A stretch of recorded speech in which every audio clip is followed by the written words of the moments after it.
to be able to moderate this session for you today. My name is Antoine Kajangwe. I'm the Director General in charge of Trade and Investment at the Ministry of Trade and Industry.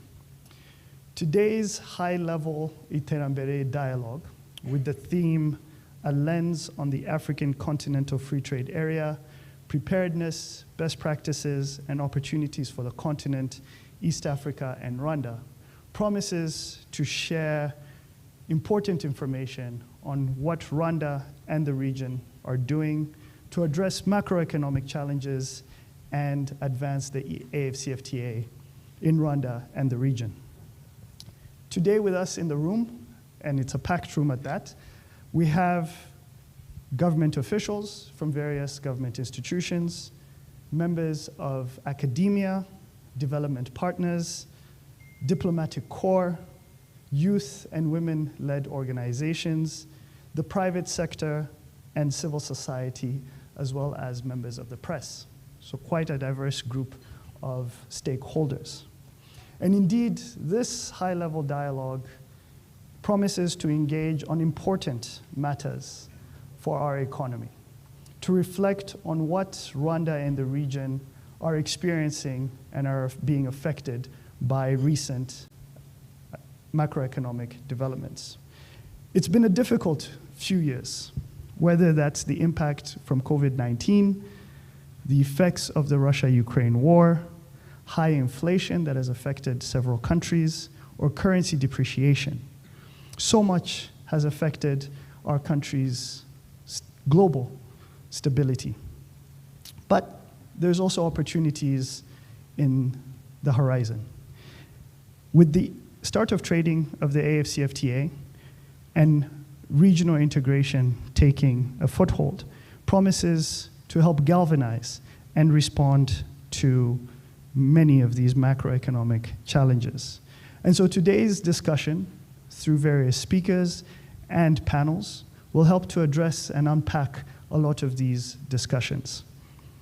And so to get us started today, to set the ground for what today means, what this policy dialogue seeks to address, and why these conversations are important, not only for Rwanda, but for the region, allow me to welcome the resident coordinator of the One UN, Mr. Ozania Ojielo, to help welcome us to this event.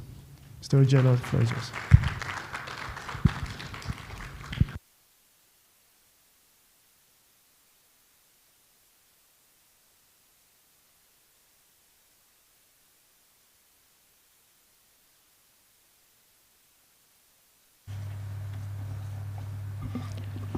Thank you very much, Antoine, Director General for Trade and Investment. Richard Niwenshuti, Principal Secretary, Ministry of Trade and Industry, representing the Honorable Minister, Your Excellency, Madam Annette Semuwemba Mutawe, the Deputy Secretary General of the East African Community, and who is our guest of honor today, who's traveled all the way from Tanzania to be with us today. We deeply appreciate your presence here. Excellencies, ambassadors, and high commissioners, very senior government officials from different parts of the government of Rwanda represented here, CEOs, captains of industries, colleagues in the diplomatic community, the esteemed panelists, my dear colleagues from the United Nations system, our online audience, we are live, we are streaming online around the world for people to get connected, but also I want to acknowledge that we do have sign language interpretation because issues are important and we want every Rwandan, African, friend of Africa to join us in this conversation. So on behalf of the United Nations system, for me it is a great honor to take part in this inaugural Iterambere policy dialogue. Iterambere in Kinyarwanda means development. So for us, this is a development policy dialogue that we have agreed with the government of Rwanda that we will co-organize on a number of subjects several times a year, because we recognize that development issues are protracted and there's no one solution that responds to all of them. And so this journey to new thinking, to new ideas, to new approaches to resolving development problems must begin from the ideation. There's no pathway. There's no direction that others have trodden that we will say is right for Rwanda or for Africa. The starting point is convening ourselves and challenging ourselves, thinking without the box, and asking ourselves the critical questions of how to respond to Rwanda's and Africa's development needs.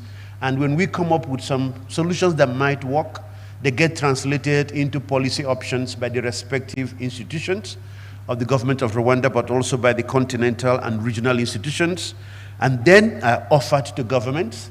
And then in the UN system, all the development partners can line up in implementing these development opportunities. So this first dialogue then begins with another protracted challenge, but has immense opportunities, which is on the African Continental Free Trade Area. Our preparedness, what are the best practices, but also what are the opportunities for the continent, for East Africa and Rwanda. So I begin by recognizing our partnership with the government through the Ministry of Trade and Industry, MINICOM, but also Ministry of Foreign Affairs and International Cooperation, as well as my UN colleagues, and in particular colleagues from the United Nations Economic Commission for Africa, for all of the hard work and the excellent collaboration that has brought us this far today. We all agree that 2030 is fast approaching. And as we speak, we are at the midway point to the 2030 Agenda for the Sustainable Development Goals. So this dialogue could not have come at a better time. If we, development actors, government, civil society, private sector, all entrepreneurs, all of those invested in transformation are going to play our part in accelerating the efforts to realize the Sustainable Development Goals and to use them as a vehicle and catalyst for the African Continental Free Trade Area in this journey. I think our esteemed moderator has highlighted the food and financial crisis, the escalating humanitarian emergencies, issues of climate change, rapid urbanization, and fiscal adjustments that have had a global effect, and which unfortunately has hit Africa much more acutely, and in particular the most vulnerable and the marginalized in our societies. So what should be of importance to us? It is to figure out how we can be more intentional and how we can be more innovative to place Rwanda, East Africa, and the continent on a more positive, competitive, and sustainable development trajectory. Excellencies, ladies and gentlemen, my dear colleagues, without preempting the presentations that will be delivered today, the macroeconomic trends show that the region is bouncing back from the impact of COVID-19 pandemic, but that it is struggling to sustain the recovery. Debt levels have risen sharply and therefore reducing the fiscal space for government spending in important areas that are central to achieving the SDGs, in particular, education, health, and infrastructure. My colleague from ECA will probably give us the statistics on SDG progress that shows that while we make progress on some of the goals and the targets, many are stagnant, and in some others, we are actually regressing. And the region has been hit by rising inflationary pressures at the global level, and this is having a very negative impact on real incomes and hence on poverty reduction. In short, the international context is a challenging one, to say the least. Excellencies, dear friends, dear colleagues, regarding regional integration, this has been part of Africa's strategy for economic transformation for more than 3 decades now, and in some cases for almost a century. Notably, we've had the Southern African Customs Union, SACU, in 1910. We have the Southern Rhodesia Customs Union that emerged in 1949 between South Africa and present-day Zimbabwe, the AU and the NEPAD.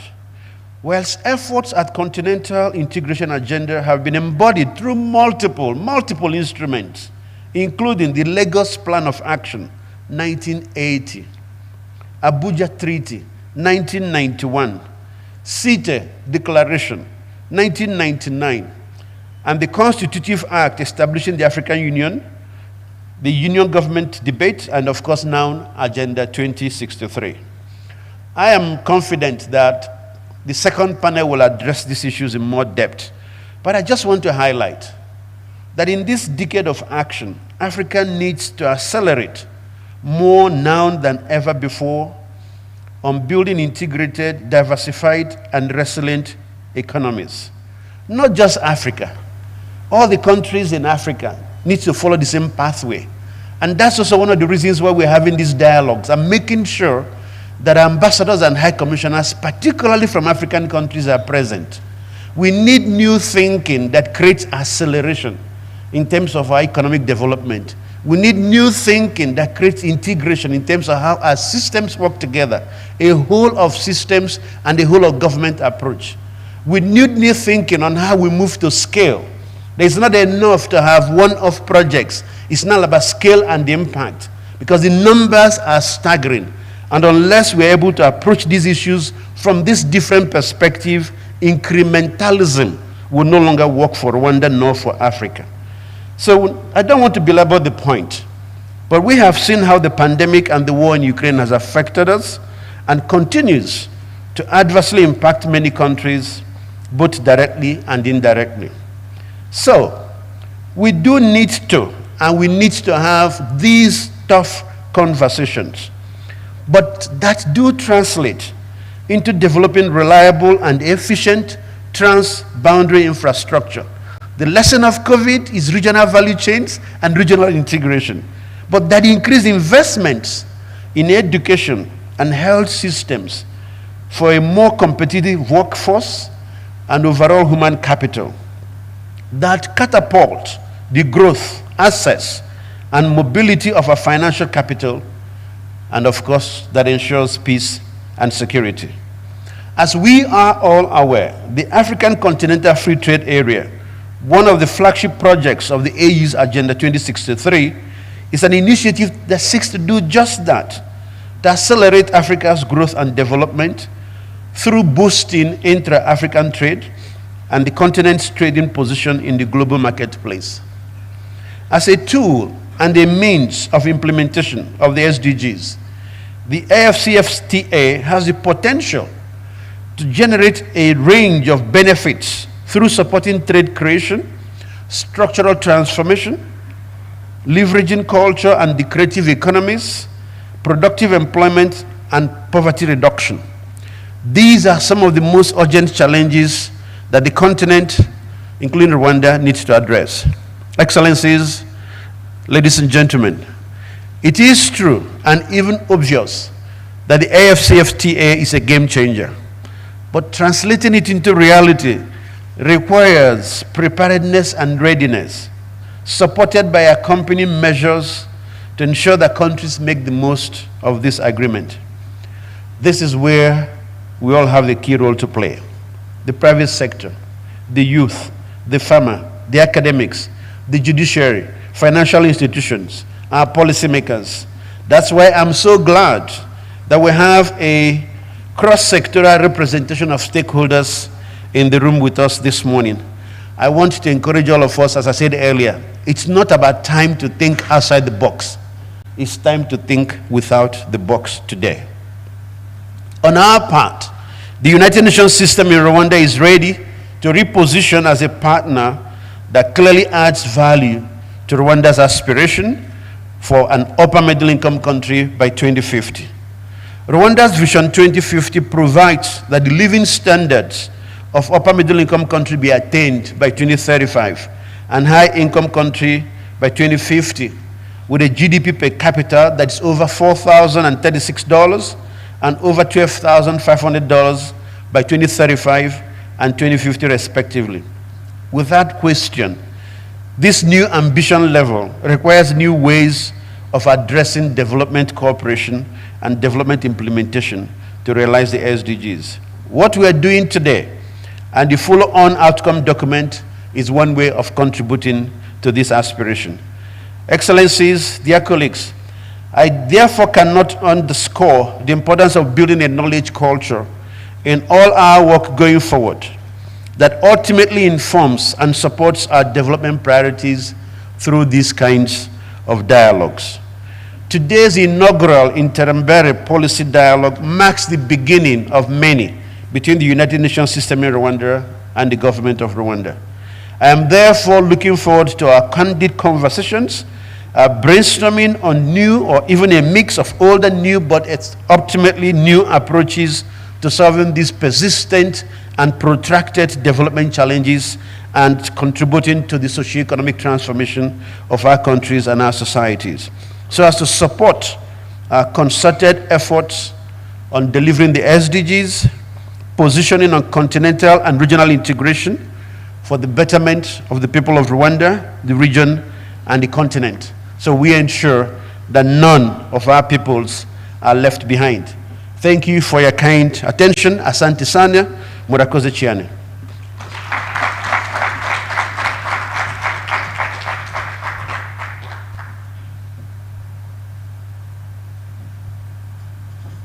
Thank you very much, RC, for those exciting remarks. Think without the box. Remove the box altogether. Let us have new ideas, new approaches, new pathways to address the challenges, the many challenges that the RC has just outlined. And to help us understand the role of government and what government is doing to address many of these challenges and how we're maximizing the benefits of this continental free trade area, allow me to invite the Permanent Secretary in the Ministry of Trade and Industry, Mr. Richard Niwenshuti, to deliver his welcome remarks.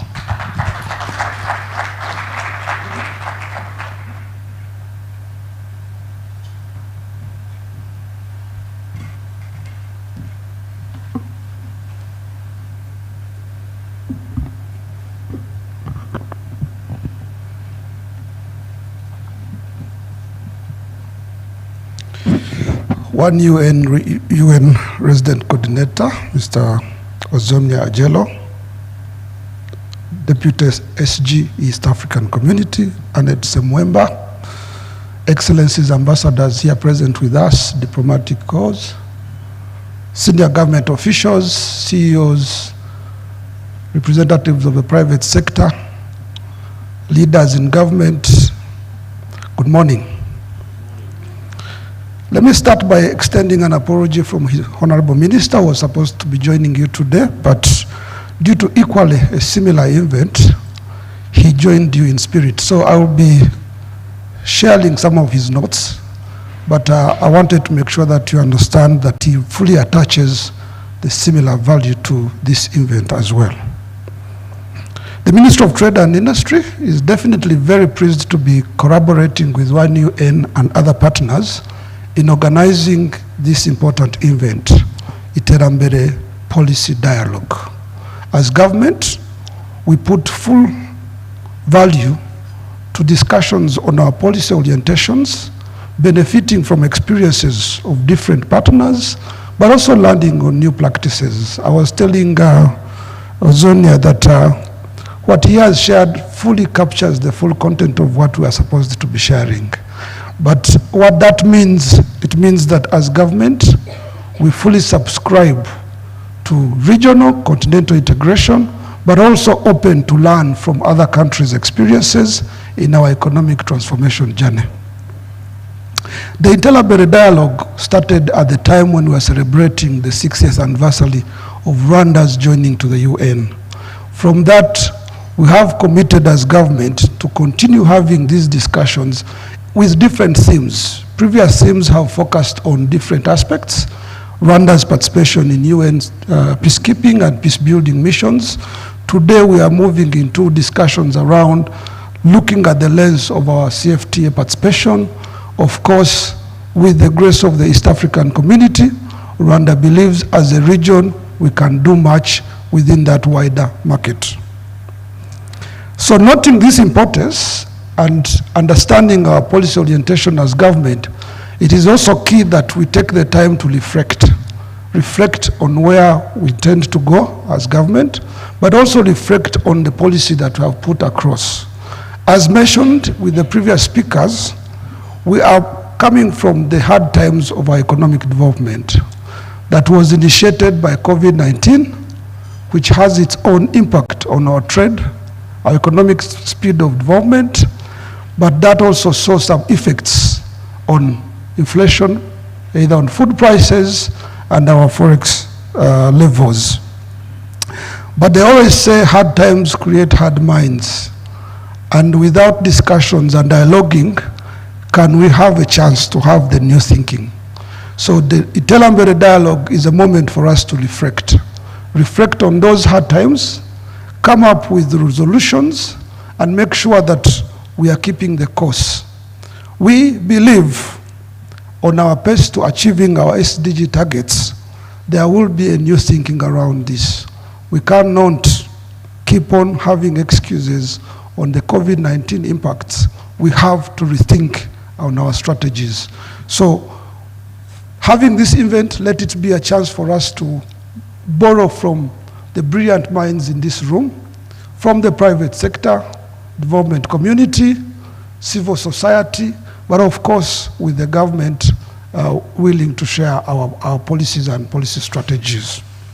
Distinguished members here present, excellencies, ambassadors, Iterambere Dialogue is one of the other forums that government has fully subscribed to and intends to keep over the years. We know that we have different forums in which we participate with development partners, but this particular one is a chance for us to look at policies and strategies.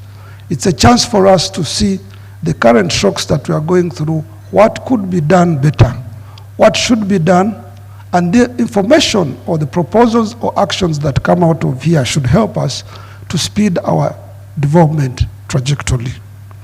Distinguished members, without preempting the coming up panels, I want to once again thank you all for really honoring the participation.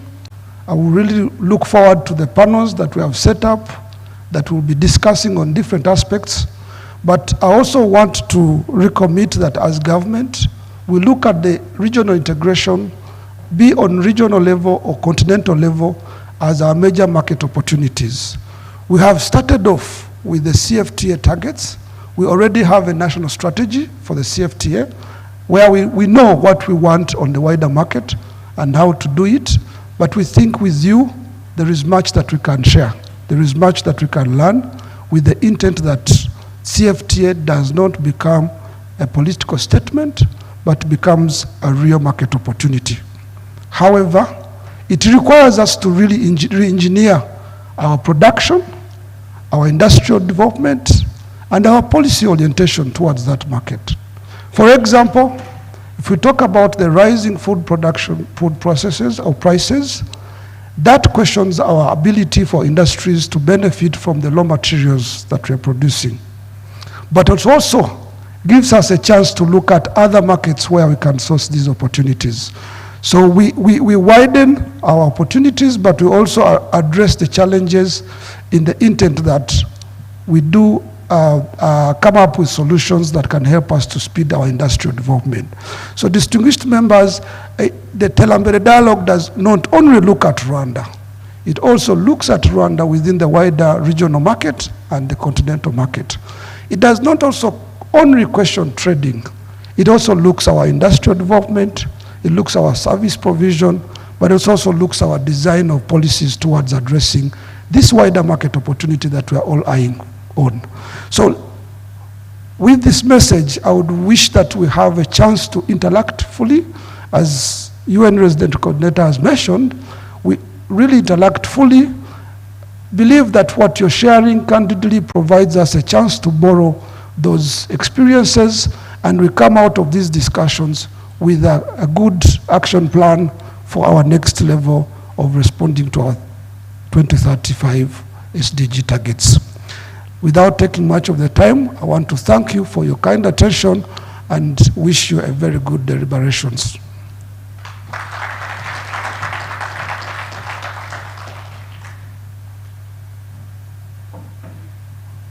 Thank you, Permanent Secretary Richard Niwenshuti, for those remarks. Hard times create hard minds. And indeed, that is the message that we should take back today. How do these difficult times allow us to think outside the box? Allow us to remove the box altogether and begin to really address these challenges in innovative ways. You've heard from the PS, how do we ensure that the AfCFTA is not just a political statement, but that it responds to the issues of Rwanda and the continent? And to help us address this very monumental and important discussion today, we're pleased and privileged to be joined by the Deputy Secretary General of the East African Community, Madame Annette Matawe. And before I welcome her to the stage, allow me to just share a bit of her background. She's an accomplished expert on trade and development, having just served as the Deputy Executive Director of the WTO Enhanced Integrated Framework.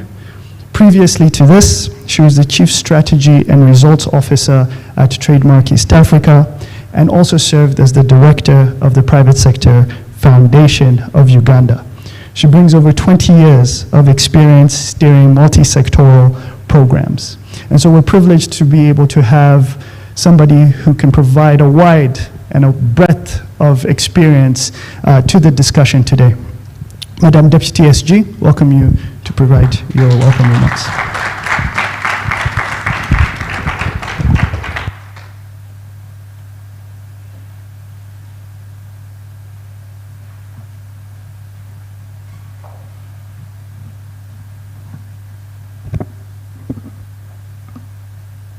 Good morning.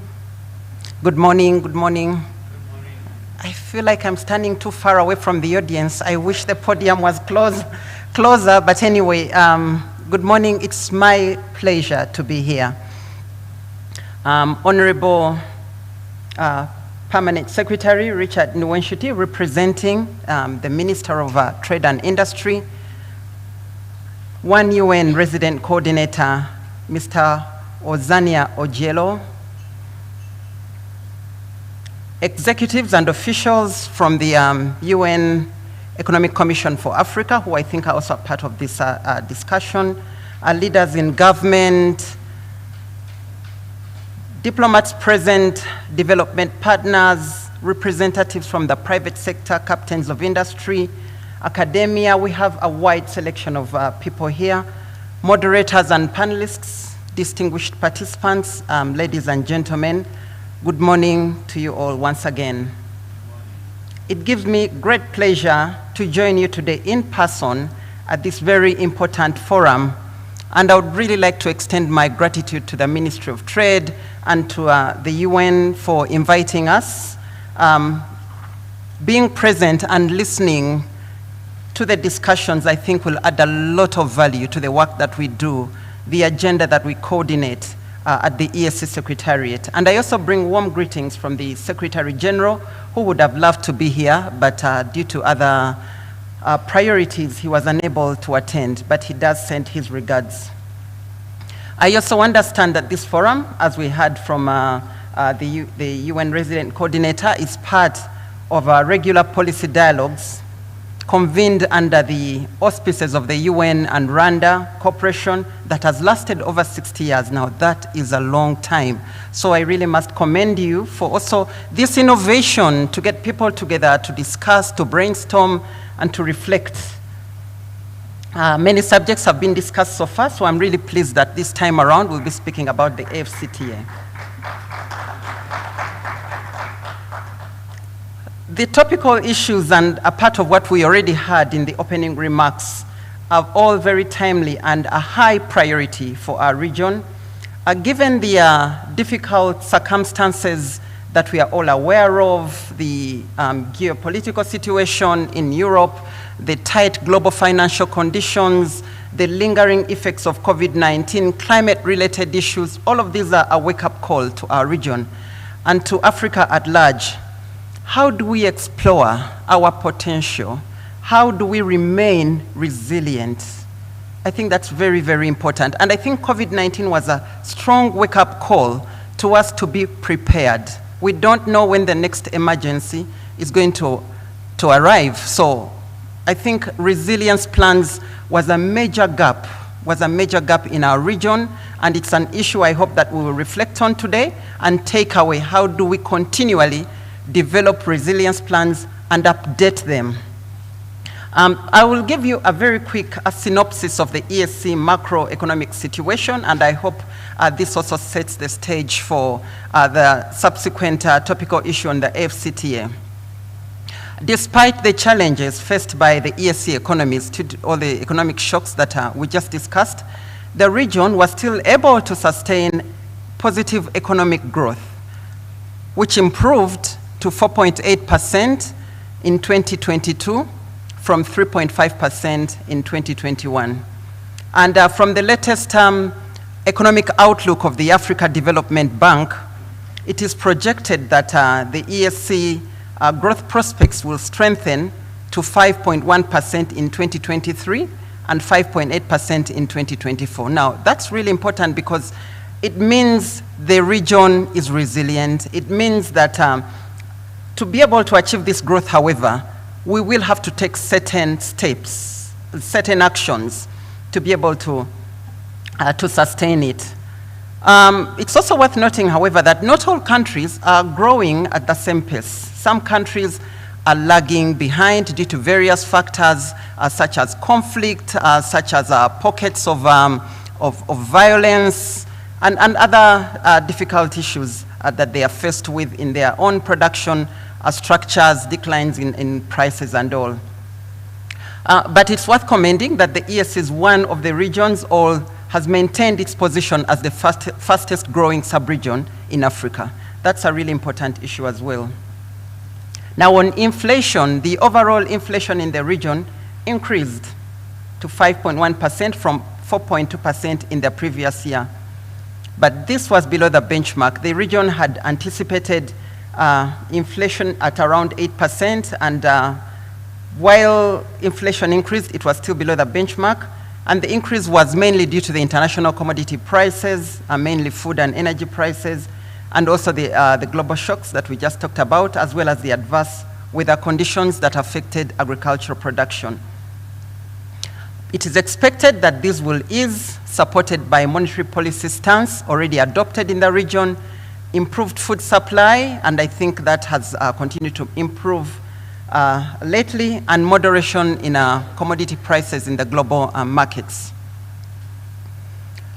On the private sector, the demand for credit in the private sector continued to grow in the region, owing to recovery of economic activities.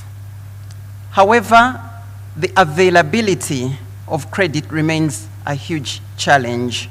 The cost of financing remains a huge challenge in the region. And these are some of the issues I hope that we can reflect on. We talk about credit, we talk about financing as important for the private sector. And what we hear at the ESS Secretariat from the private sector is they are given lip service. The solutions that are targeted at the needs of the private sector based on the financing requirements do not meet the financing that is available. How are we going to bridge the demand with the supply? From the Secretariat, again, policy officials that are responsible for this are reflecting on these issues. The reflection processes are taking longer than they should because business is being slowed down. Business is being slowed down. And I hope through conversations such as these, we will hear some proposals of how we can address these challenges. As a regional economic bloc, what can we do to be able to support the availability of such resources? Most partner states are yet to meet the target on fiscal deficits, reflecting government interventions to cushion economies from the adverse effects of COVID-19 and continued investment in infrastructure. I also wish to remind you of the regional integration process as it's moving forward, and the fact that the Monetary Union Protocol implementation should start by 2031. However, the fiscal convergence criteria call for public debt to be less than 50% in the present value terms and tax to GDP ratio to be at least 25%. We are not meeting those targets yet. Only a few of the partner states have attained the debt to GDP target of less than 50%. Other partner states are still trying to move forward. All partner states are yet to attain the tax to GDP ratio of 25%. But again, if private sector momentum is not as high, taxes are not collected as much, we don't have new approaches, to attain these ratios is going to be quite difficult. And yet we have a target that we have set for ourselves. But despite the largely positive outlook, again, I cannot overemphasize some of the challenges that the region is faced with. The adverse climate conditions, inequality, and we did hear about inequality and the need to include all stakeholders, and I'll speak to that a little later. So with the above in mind, and I just painted a very, very brief picture of the macroeconomic situation because I know that there's a panel coming up where we'll discuss this in a bit more detail. Let me now refer to how all of this relates to the potential of the AfCFTA. We've all heard about the opportunity the AfCFTA has to offer to the region. We've talked about the numbers, how it's going to support intra-Africa trade, the billions of people, the combined GDP, $3.4 trillion. All of this is important and will define the region's economic fortunes. However, concerted effort is needed to turn this aspiration into a reality. A larger part of our population does not know about the AfCFTA. Here in this room, we have all the information. We have access either through information online, in discussions such as this, but we are leaving out a vast majority of the population. And I really hope that the policy dialogue series going forward will extend to the regions, to the people that are actually involved in small-scale business, the women, MSMEs. We need to bring them to this discussion if the AfCFTA is going to turn into a reality. We cannot be seen to be supporting big business. We need to be inclusive. We need to understand what kind of information is needed by these participants that are not engaged now so that we can include them.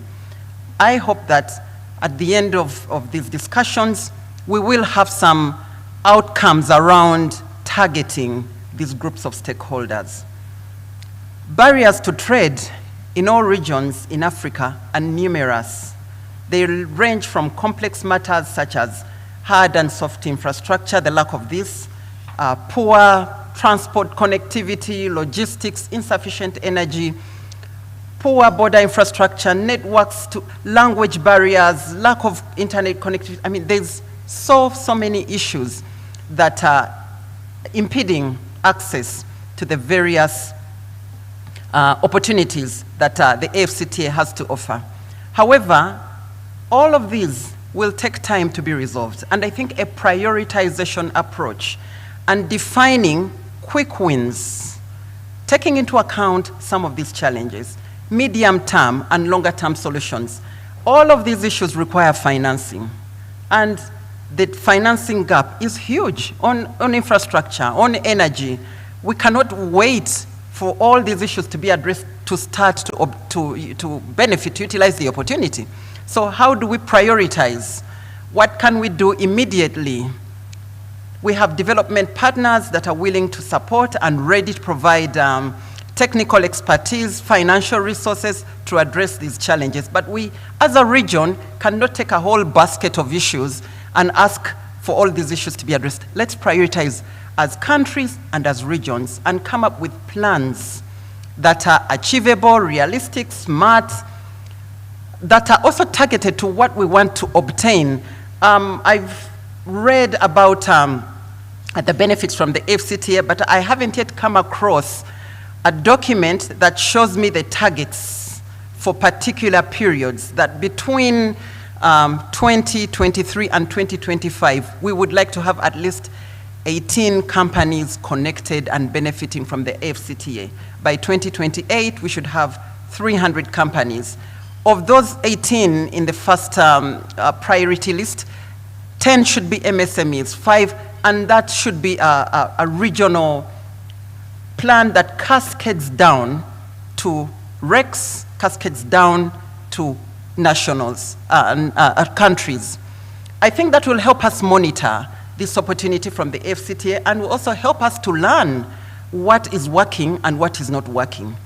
If we don't develop a clear monitoring and evaluation mechanism, again, we will continue talking about this opportunity, but to be able to evaluate whether it's working without data will be very, very difficult. I also want to touch a bit on industrialization. Limited industrialization is a major factor in why intra-Africa trade is still very low. And we all know this, I think, in this room. Studies have established that we will need to have a unique approach to industrialization. We need our own print, our own blueprint to industrialization. We must take into account the developments happening that are very, very dynamic. Artificial intelligence, it's here, it's with us. How are we embedding this into our industrialization policies? Technology, very dynamic. Every single day there's something new that can be incorporated into different production processes. How are we catching up with that pace? And that's the reason why we need to have a unique approach that is Africa developed and will be implemented in a way that takes into account our own circumstances. Yes, it's good to replicate what has worked well in other regions, and we know what has worked well in Asia, in India. Let's take all of that and develop our own unique approach.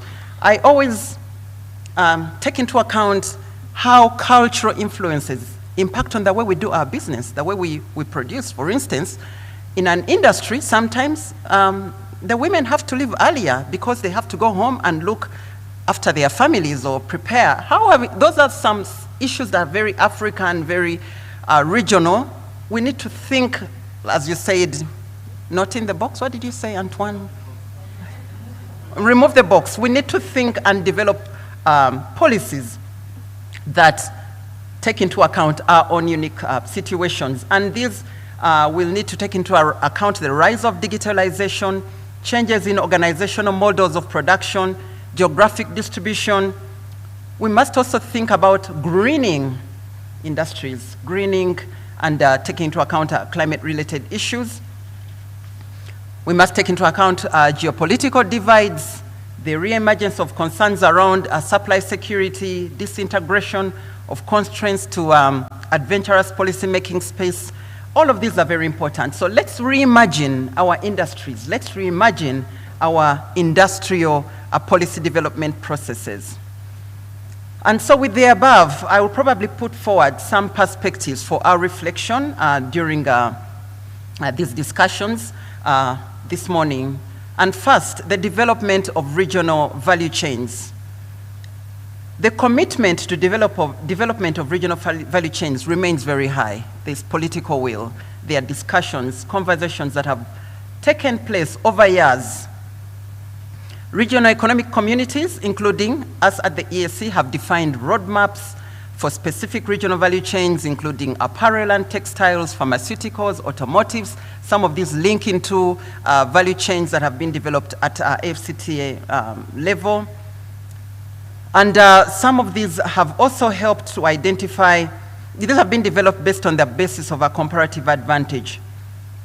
But to accelerate the growth of these value chains, the role of the private sector in mobilization of resources cannot be underestimated. I also believe that we have enough plans. I think we have enough plans. We are not short of plans. We are short on implementation. We are short on implementation. If we all spent a second to just Google regional value chains, tell me how many you will find from different regions, countries. We are short on implementation. We are not short on technical expertise. We are short on bringing this expertise together to reflect and brainstorm together. We are short on forging partnerships that work. Let's reflect on these issues. Let's not go away and come up with another plan. Let's go away and bring all the plans that have been developed. Let's dust them. Let's evaluate what has worked. Let's discard what we are not going to use because it's not relevant anymore. And let's restart. Let's co-create. I think that is going to be very, very important. If we don't do that, it's going to be a vicious cycle. I'll be back here and I'll give the same address and I'll speak about this. I want us to come back and say, you know, we zeroed down on these 3 value chains. We developed an implementation roadmap that takes into account the contribution of each stakeholder. The private sector, this is what we expect. Government, this is what we expect. Academia, please do this research and give it to us. Secretariat at the ESC, please go away and engage with the political leaders or with the policy makers, technocrats, and do these things for us. And then we can all come back together and check the progress that we have made. We are not short of plans, I will emphasize that. And secondly, I did mention already the issue of inclusivity and leaving no one behind. To tackle inequalities and to ensure that the AfCFTA leaves no one behind, I did mention already the role of the micro, small, and medium enterprises, youth, women, small-scale cross-border traders. At the ESC, part of the strategies that have been taken is to simplify.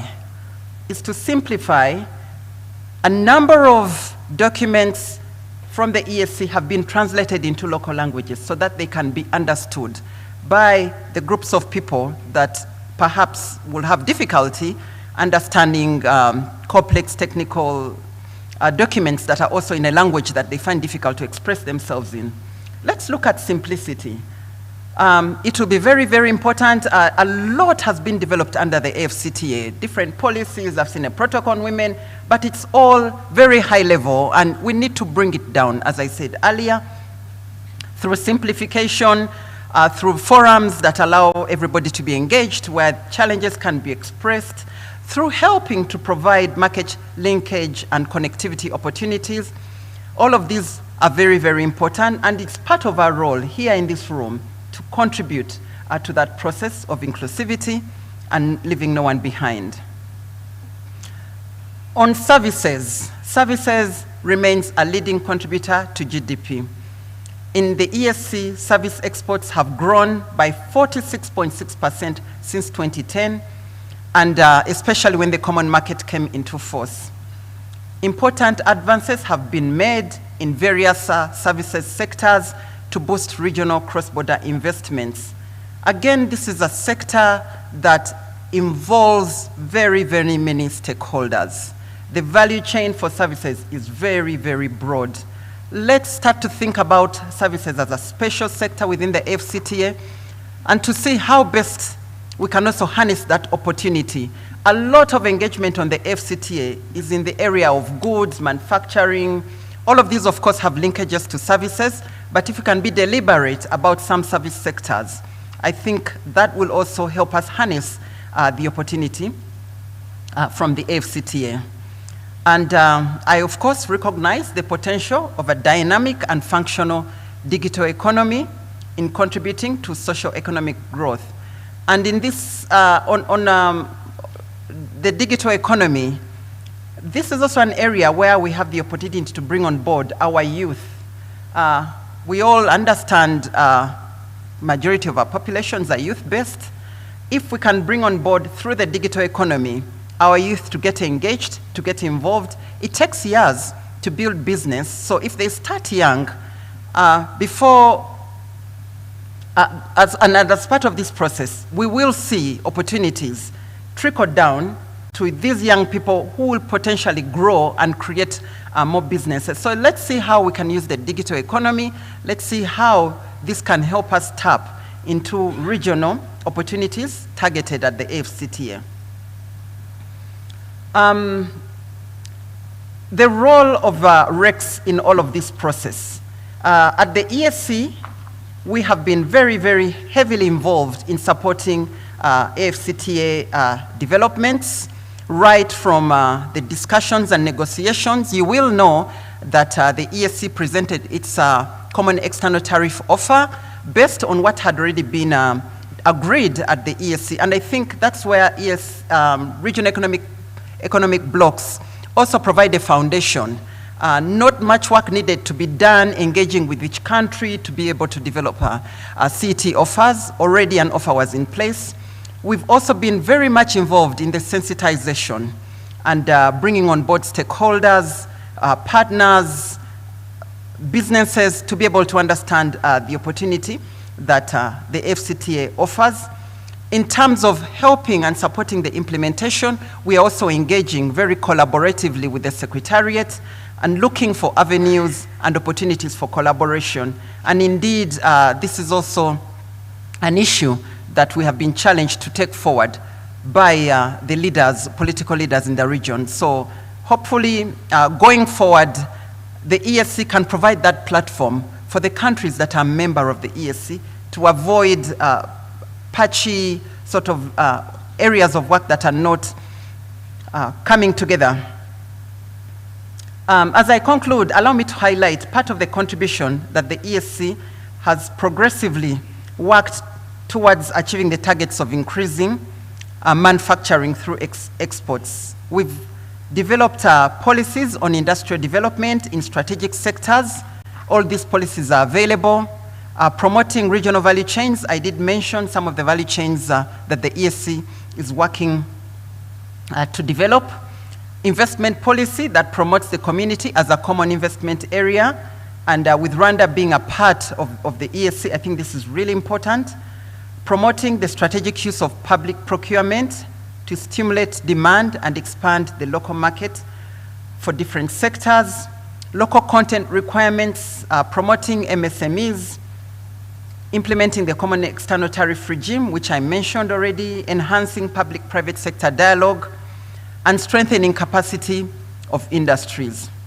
So it's my sincere hope that at the end of the series today, the panels that are coming up, we will have clear outcomes on how Rwanda and the ESC will contribute to ensuring that benefits from the AfCFTA can flow to citizens, to participants in the economy. In the end, we are here because we want each and every citizen to benefit from these opportunities.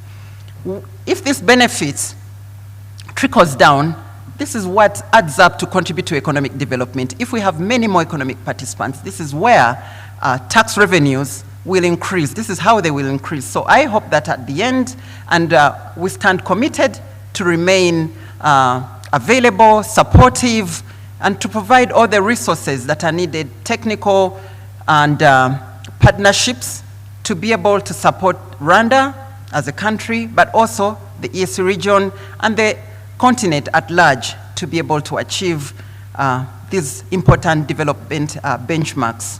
So with those few words, I wish you very fruitful deliberations. We will be around to listen, to engage, and to participate. And we hope that we will hear from you all. I'm available to have a few discussions on any particular issues that you'd like that are ESC related. And I have a colleague, Flavia, as well. Flavia, if you could wave. She's also here and will be also in position to address any comments or questions that you might have. Thank you very much and wish you a good morning today.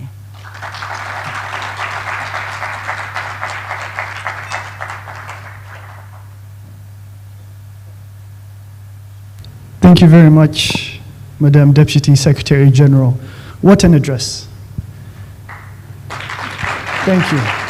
Indeed, I think she has done a very good job in laying out our discussion today, in touching on the important areas of our discussion today. Gives a lot of thought to our panelists, but also to the audience at large. If there is some key takeaways we can bring from her remarks, it's we're not short on plans, we're short on implementation. Let us focus on implementation of the great ideas and the great documents that we've developed. Let's put them into action.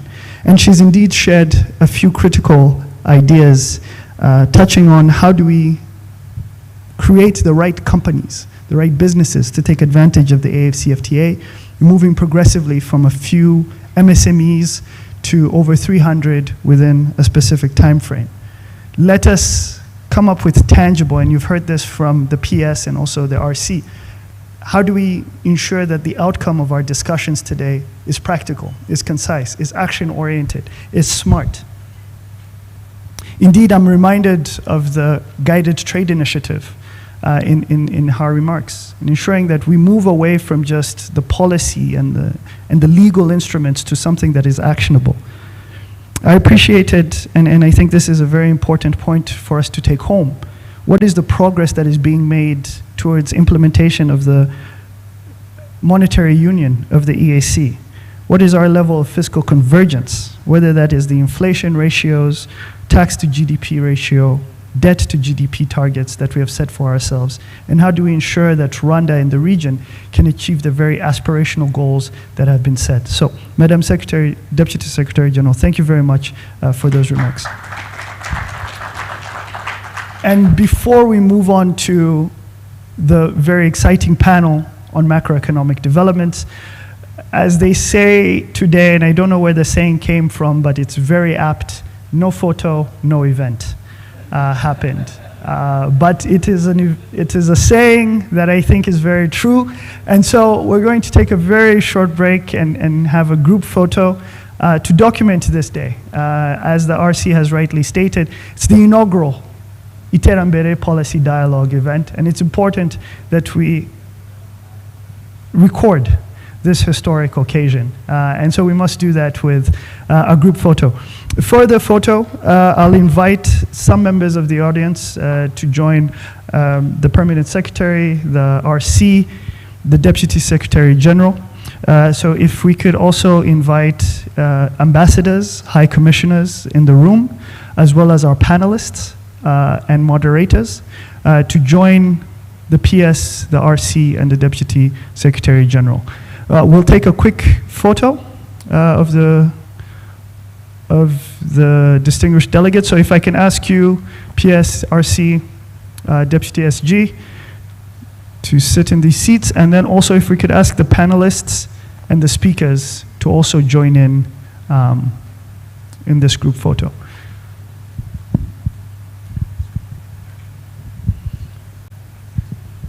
And in Kinyarwanda, na photo na chabai, as they say. So,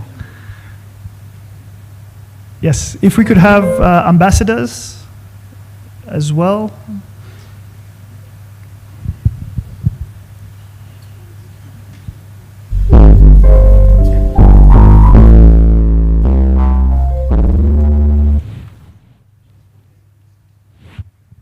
We also have UN officials, senior officials.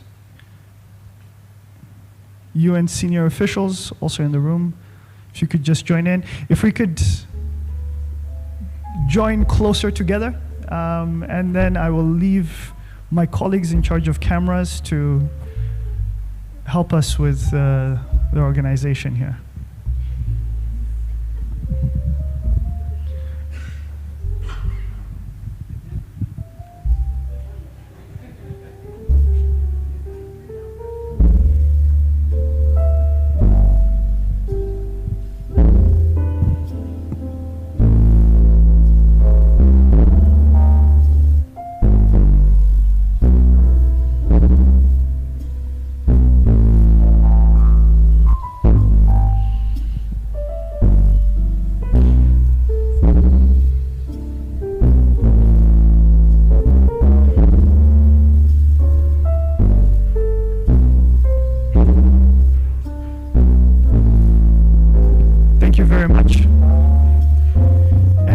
We maybe have RCPS, DSG sitting. Could we also just have a picture of CEOs in the room, CEO A Trade, CEO Capital Markets Authority,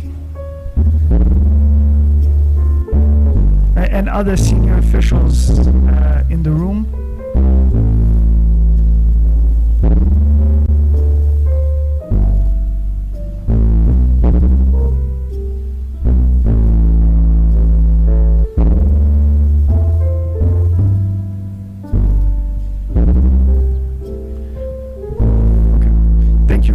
much. Oh.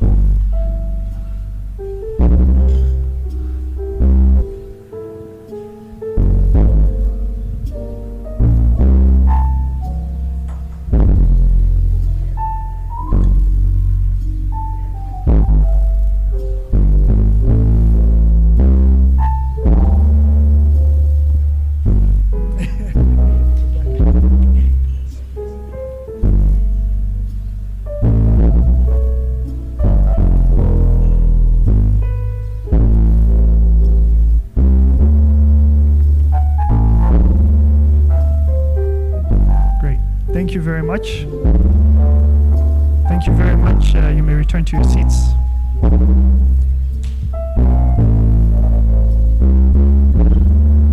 Thank you very much. As our representatives return to their seats, next on our agenda item, and I hope you're as excited as I am for this next part and this next portion of our discussions.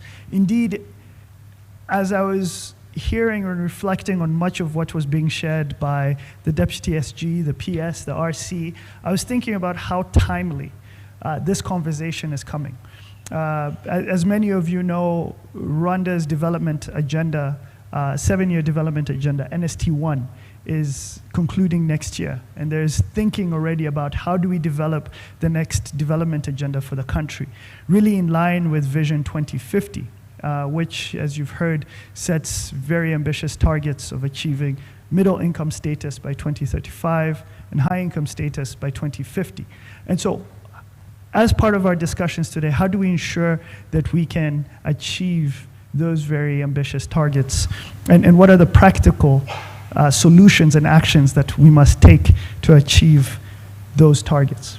And so, as we get prepared for the panel, allow us to share just a short 2-minute video on where we stand today with relations to the AfCFTA and what this policy dialogue seeks to achieve in our discussions throughout the day today. So if I could ask colleagues online on the computer to just upload the video.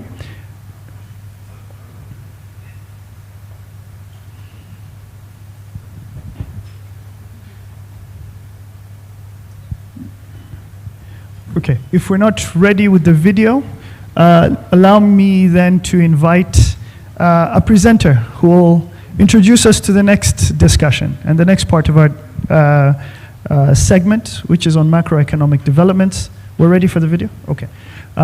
Sorry, Andrew, just we'll take a minute and showcase the video very quickly, and then we'll get started with the presentation. Under partnerships, we are really trying to think differently, to explore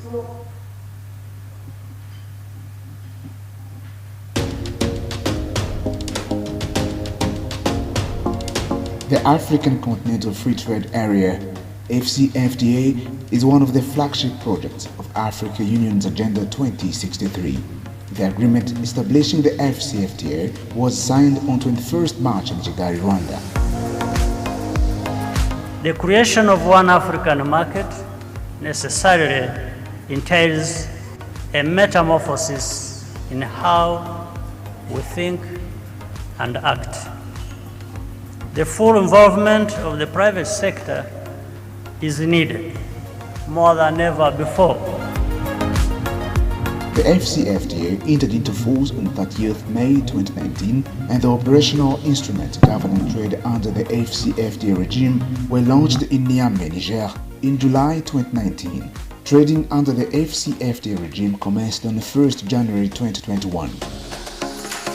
So we're looking at an agreement that is really creating a foundational framework for trading goods, services, regulating investment, regulating competition, intellectual property, movement of persons, which goes with trading services. And the idea is really to bring African countries together under a framework agreement where there is a standardized rules of play. So I see it as a rule-setting framework, which would enable a business in Namibia to open up a branch in Burkina Faso and understand exactly what the rules are, what is the competition requirements, what is your investment requirements, and all those sorts of issues. The AfCFTA will boost intra-Africa trade significantly. We know that where the agreement is implemented effectively, we know that by the year 2035, we have an opportunity to contribute $450 billion to Africa's overall GDP. We have an opportunity to boost intra-Africa trade by up to 80% if we implement the agreement. And we have an opportunity to lift almost 100 million Africans out of poverty. This is a new era dawned, a game changer that will shape the continent's destiny by breaking down barriers and unlocking immense potential. C'est le commerce qui a toujours fait la richesse des nations. Et c'est le commerce qui a toujours permis au peuple de se connaître, de se découvrir et d'entretenir les meilleures relations. L'Afrique que nous voulons, c'est une Afrique unie, une Afrique prospère et une Afrique en paix. Il n'y aura jamais de paix, il n'y aura jamais de prospérité ni d'unité sans intégration. With 54 signatures and 47 ratifications now, the world's largest free trade area, AfCFTA, aims to cover 1.3 billion people with a combined GDP of over $3.4 trillion. Policy dialogues on the progress, challenges, macroeconomic development, regional perspectives, and how countries are positioning on the agreement are important for Africa we want.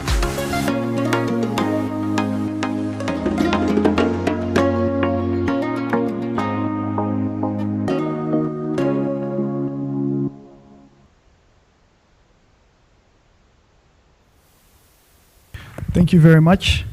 And to get us started with the next section of our discussion here today on Iterambere is Mr. Andrew Mould. Andrew is the chief of the AfCFTA cluster at the Office for East Africa for the Economic Commission for Africa.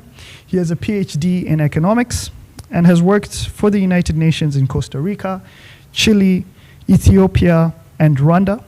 He was also a senior economist at the OECD in Paris. His work has focused on international trade, multinational corporations, and regional integration. He's also co-author with Francis Mugeni of a forthcoming book titled Borderless Africa, a skeptic guide, not septic, that means something else. A skeptic guide to the Continental Free Trade Area, soon to be published. So he'll tell us what's skeptic about the AfCFTA. Andrew, the floor is yours.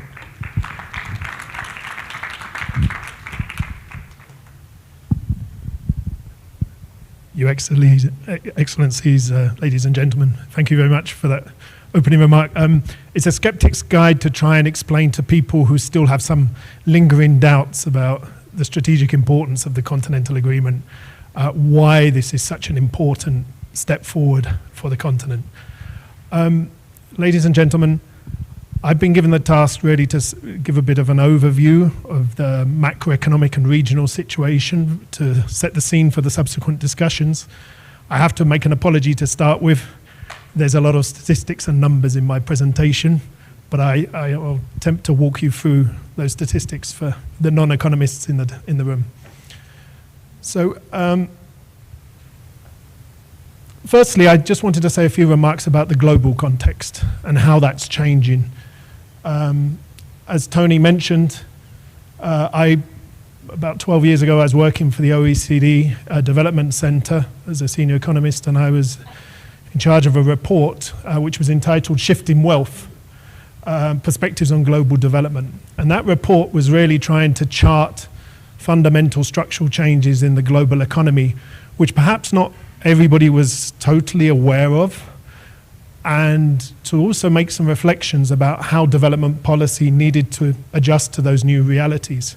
And one of the things we showed in that report, for example, was back in the early 1980s, measured in purchasing power parities, the high-income economies, the advanced economies in the world, we're responsible for around 2/3 of the global economy, and developing countries and emerging economies just 1/3. Over the course of the 80s, there was not very much change. It was a bad period for the developing world in general. Suddenly, though, when we get to the 1990s, we see suddenly a very important change in trend. And in the 2000s, that change in trend accelerated, and around the time of the global financial crisis, the developing world actually, as a share of the global economy measured in purchasing power parities, actually started to exceed the share of the advanced economies.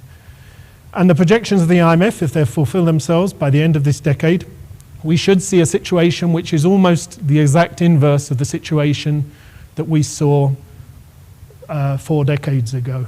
So a really fundamental shift in the shape of the global economy. The same story holds true for international trade as well. This analysis here shows in the early 90s the share of trade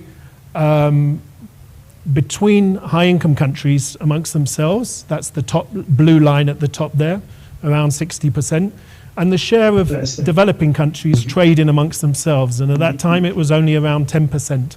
So if you focus on those lines and see the trends, you will see a very similar story of progression, to the extent that around 8 or 9 years ago, South-South trade had become as important for the global economy as North-North trade. So some really fundamental shifts going on. On the question of debt, back in the 1980s and 90s, we tended to think of developing countries as high risk, high debt, and developed countries as low debt and low risk. That also is a situation which has changed. Firstly, here we have the debt situation of emerging and developing economies, which has gone up quite sharply in recent years, partly due to the COVID pandemic, of course. But what's not often realized is that the extent to which developed countries themselves have much higher debt levels than the developing world. And that's very much the inverse of the situation we would have seen in the 1980s, for example. Indeed, the next graphic shows you that over 70% of global government debt is actually held by developed countries, not by the developing world. This is reflected in a report recently released by the UN, which shows the way the structure of debt has been changing, and this is very relevant, I think, for the discussions going forward. The composition of debt has changed amongst the developing world now.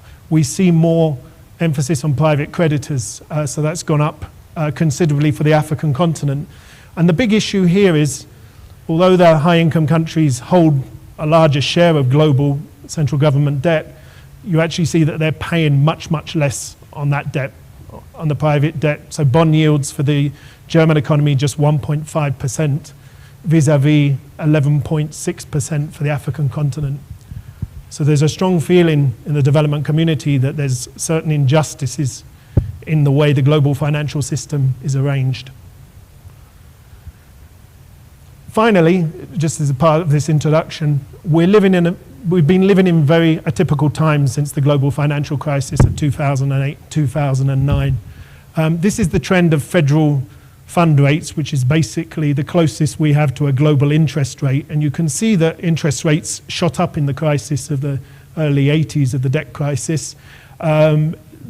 Interest rates were also significantly higher in the 90s and 2000s. But after the global financial crisis, we've been living a very atypical period where we have negative real interest rates. That situation continued with the pandemic, but is now beginning to end. It is not a sustainable situation to have basically free money in the financial markets.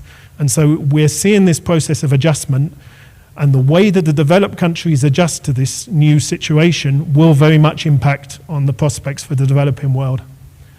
So those are the introductory comments. I just wanted the one last slide actually from a recent article by Martin Wolf, who stressed that, again, the shared nature of some of these challenges, inflation, both in high income and developing economies. Inflation now is above 5% in 80% of the economies, so a very serious challenge across the world. So that's the global context. The next section quickly moves on to the issue of how rising debt could threaten economic progress. So the UN recently released a new report, A World of Debt, A Growing Burden to Global Prosperity, from the UN Global Crisis Response Group. And that documents very well some of the challenges in terms of debt in the developing world. I mentioned earlier 70% of central government debt is actually held by high-income economies. But in actual fact, since the global financial crisis, the rate of increase of debt in the developing world has been much faster than in high-income economies, and hence the concerns about the debt burden for developing countries currently. Oh, excuse me. So this is from the same report, and it notes that the number of developing countries with a debt to GDP ratio over 60%, which is considered to be the upper limit for developing countries in terms of management of debt. It shows that it went down a lot with the HIPC initiatives in the early 2000s, but the number has peaked again since the COVID crisis. Now in Eastern Africa, amongst our countries, in Eastern Africa, according to the IMF, we have 4 countries with debt to GDP ratios currently over 60%. Rwanda is one of those countries, Burundi, Kenya, and Seychelles. But there is a quite large diversity amongst these countries. This graphic actually plots fiscal deficits to GDP, as well as the debt to GDP ratios. And I think the important point to stress here is the difference in terms of the composition of that debt and the impact it has in terms of development finance. So figures from the IMF actually show that Rwanda is paying relatively little in terms of interest payments because it has a higher share of concessional debt vis-a-vis Kenya, which has a much larger debt burden. And I've seen reports that suggest around a third of government revenues are now just going on in interest payments alone. And if you count repayments on principal, you're talking about half of all government revenues going to service debt. So that's a really serious constraint. For Rwanda, fortunately, the situation is much better because of the higher share of concessional debt. So Rwanda's paying about 1.8% of GDP, of course, according to IMF estimates, of its GDP into debt payments, interest payments, whereas in the case of Kenya, it's 2.5 times higher. At the same time, we've had issues with inflation. Here, let me just compare the trajectory over these recent months of the recovery since the global pandemic hit. Inflation was initially low in 2021, just a couple of years ago, in both countries. But subsequently, from the end of 2022, we see inflation rising very sharply. This is the urban inflation rate, peaking in Rwanda at 21.7%, vis-a-vis 10.6% in Uganda. Now, the reasons for the differential trend, I think we can go on and explain in terms of food production and food security and regional trade. But you see the trend, at least fortunately, on a downward curve now for Rwanda. And I believe the expectation is by the end of the year it will be back in single digits. There's been a corresponding attempt on the part of monetary authorities to tighten monetary policy. So we've seen interest rates going up since 2021 in the region, but in Rwanda by 2.5 percentage points. Uganda, considerably higher interest rates actually, which might explain the somewhat lower inflation, but of course there's an economic cost to having high interest rates at 10% in terms of economic investment. So moving on, another factor to bear in mind in terms of the trends in inflation in the region, commodity prices and global prices, because this, as I mentioned at the beginning, is a global phenomenon, not just a regional one. The IMF All Commodity Price Index actually peaked around the middle of last year and did subsequently decline. There was a very strong peak earlier in the year, of course, because of the Ukraine conflict and the impact that had on global markets, but we do see that commodity prices have subsequently been coming down. This is true of fuel, which also peaked somewhat later last year, but has now been declining. Fertilizer, very important, of course, for the agricultural sector across the region, declined somewhat, but is still at historically pretty high levels, which has impact on food production, of course. Finally, one indicator here, which has a more positive connotation for exporters of beverages, tea and coffee, like Rwanda, and you see actually prices have been very strong. And I saw that Kenya's just recently reported its highest tea exports, for example, in terms of value for the last decade or so. So doing very strongly there.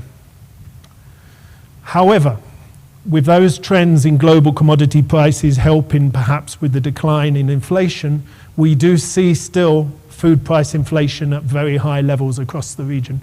This is the global commodity price index, and you see there that it declined somewhat from the higher levels that it reached really in the opening months of 2022, but again is still 40% higher than it was back in January 2020. In Rwanda, this is the trajectory since the pandemic hit. Actually, food price inflation was quite high prior to the pandemic hitting, and initially the pandemic had a deflationary impact on the economy and particularly on food prices. So there was a period there when actually food prices were in negative territory for a brief period there. But subsequently, as we all know, inflation has picked up really sharply, and we've seen prices rise dramatically in the latter half of last year, and a particular problem in rural areas in terms of the impact this has on rural incomes is of some concern.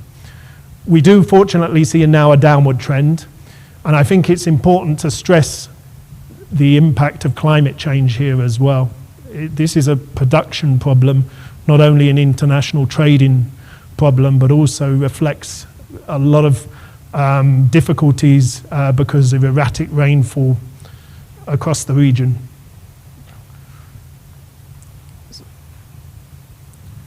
As a consequence of this problems in terms of food production, in the years prior to the pandemic, we saw that Rwanda was importing an average between 300 and 400 million US dollars of imports, food imports each year. We saw that at the time of the pandemic, and with the problems with inflation and the rest, that doubled to about 800 million in 2022. So a very sharp increase in food imports. And part of the problem on the global scale is that analysis by our colleagues at UNCTAD in Geneva suggests that a lot of the declines that we saw in food prices globally are not being passed on by consumers. It is a very important structural factor in global commodity markets that there's a high degree of concentration. So for example, in food trade, it's estimated that 4 companies control around 90% of global food trade. And what our colleagues in UNCTAD observed was that there was a very high increase with these high prices in operating revenues, but profits shot up by 130%. And so there's a serious problem in the way the markets are working, and because of the high concentration in ownership in some of these markets. And that means it's not being passed on to developing countries in terms of lower prices in cereals. So let me move on quickly, because we need to leave plenty of time for debate and discussion. Right, so next section, towards a resumption of accelerated growth in the region after the global pandemic. The first graphic here, I just wanted to show the trends in quarterly growth rates for the Kenyan economy, our largest economy in the East Africa community. And here you see where the economy was hit clearly in the second and third quarters of 2020, with quite a strong recovery early in 2023, but a subsequently decline in its rate of growth. And of course, this goes only up to the first quarter of 2023. So it remains to be seen what happens in this last few quarters. But of course, because of the disruptions we've seen in Kenya, that the Deputy SG referred to, the prospects are not very good for the rest. Rwanda, being a smaller economy, generally has a more volatile performance, but a stronger one on average, and that's clearly what we see here. So being land-linked, didn't have the advantages of access to the ports during the COVID pandemic. Rwanda was hit hard by the COVID pandemic, and also the severity or the seriousness with which lockdowns were undertaken as well. You saw a 12% drop. The subsequent bounce back was really very impressive, a 20% growth in the economy in the second quarter of 2021. That's somewhat moderated subsequently, but Rwanda is definitely still on the right track and has a quarterly annualized GDP growth of 9.2%, nearly double that of Kenya currently. So Rwanda's doing well in terms of growth. I'd like to now step back a little bit and look at this from a little bit of a longer run perspective. There was a very good report which just recently came out from the McKinsey Global Institute called Reimagining Economic Growth in Africa. And that study divided the continent's countries up into countries which it called consistent growers, accelerators, slow growers, and countries were actually slowing down in their development trajectory. It compared the 2000s with the 2010s, and the report's writers, they pointed with some preoccupation the fact that the 2000s had been somewhat faster growth and there was a slowdown in the 2010s relative to the 2000s. And they only went up to 2019, so they didn't include the years of the pandemic. But the analysis was particularly interesting, and there we see 3 of the 4 fastest growing consistent growers, according to their analysis over this last 2 decades since 2000, were East African countries. Yeah, so we had Ethiopia, Rwanda, and Tanzania all entering in that group. One of the challenges for the continent is revealed in the next slide. It's been the large economies on the continent that have been pulling down the continental average growth rate. So we see here in this graphic, Egypt, Nigeria, and South Africa collectively have been responsible for 2/3 of the growth slowdown on the continent. So it's not true to say that the whole of the continent has been doing worse. Actually, some of the fastest growth rates have been in the smaller economies on the continent. And as the next graphic will show you as well, East Africa has been doing extraordinarily well, according to the McKinsey report. In terms of the consistent growth over 2 decades, you can see there's a few West African countries, but the majority are concentrated in Eastern Africa. So I think that's a very important finding, and it follows on from the comments of the Deputy Secretary General as well about the prospects for the East Africa community, which are good. So finally, in terms of the growth performance, this is the situation regarding classification according to the World Bank of low income, middle income economies across the region. We have 1 high income economy in Eastern Africa, the Seychelles, and we have 4 lower middle income countries. All the other countries in Eastern Africa are currently denominated low income countries, although most countries have in their development plans the objective of reaching lower middle income economy status over the midterm. We did a little exercise here with Rwanda's figures. We saw that there was quite a big jump in GDP per capita last year. The World Bank bases this classification on GNI per capita, which is a slightly different basis. But according to our projections here, we believe that Rwanda should reach middle income status anywhere between 2025 and 2029, depending on how that growth is maintained in the next few years. So the final part of my presentation is going to be talking about the Continental Free Trade Area, the topic on which I spend most of my time talking these days, and something which the Economic Commission for Africa is very much committed to in terms of providing support to member states.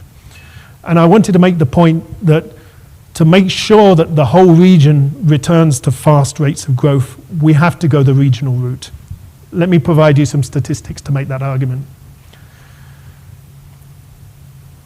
That silhouette there is the subcontinent of India, as you all know. that silhouette there is the the African continent.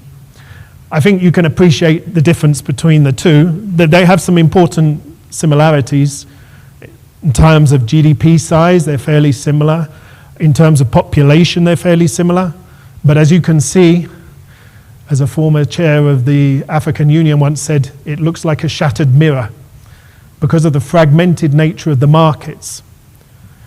And that gives the Indian subcontinent a certain strategic advantage over the African continent, if we consider it as individual countries.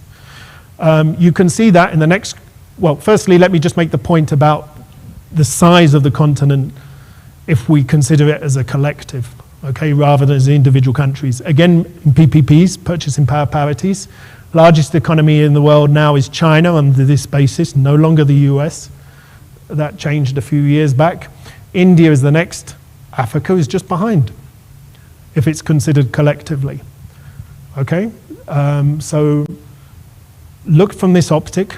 Again, it's the shift in wealth scenario.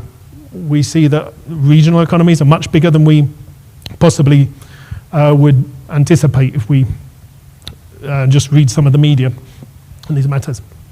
However, for the African continent, being so fragmented as we saw, there are growth consequences.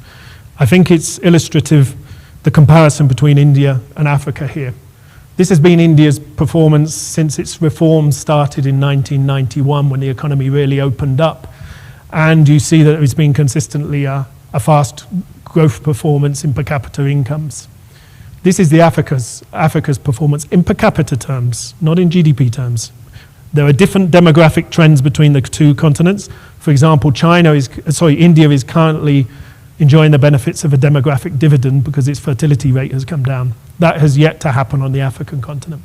But you can see the difference. Now, I'm not arguing here that the only difference is that India is a unified market and the African continent isn't, but I do believe it's one important structural characteristic which puts Africa at a disadvantage vis-a-vis the Asian giants and also its other trading partners. The good news is the trends in regional trade in our part of the African continent have been going in the right direction. I was a bit disturbed to see an article in the East African last weekend claiming that intra-regional trade had fallen by 1.6 billion, I think they were saying, dollars, which is not correct, actually. I don't know where the study got the numbers from. EAC official figures actually show a very positive trend. Let me show you the data that we did for earlier from the IMF data. Here you see intra-EAC exports, and you can appreciate that for a period there, 2015 to 2018-19, intra-EAC exports were not rising much. But subsequently, since 2020, despite the global pandemic, we've seen a very sharp increment. And according to the EAC official statistics, 2022 saw a 30% increase in intra-EAC trade. So very strong trends in terms of intra-regional trade. And that means that the EAC collectively as a bloc is probably about as integrated as ASEAN in Asia as a comparable economic bloc, yeah, which is not what you understand when you hear a lot of presentations which always lament that Africa has lower trade than Asia. That's not the case if you look in a disaggregated way at this kind of bloc. And it's also probably double the level in Mercosur in Latin America, to bear that in mind. So the trends are going in the right direction, which is very important for the AfCFTA as well, really. Now, I think really remarkable here is the way this growth in trade has been led by a few economies. So here we'll see the disaggregation, I hope. If the PowerPoint, yes. So the first one here, Kenya, which has seen a sharp growth in its intra-EAC exports in recent years, but also Uganda, and very strikingly Tanzania. Under the last couple of years, Tanzania has really made headroads in terms of expanded its exports.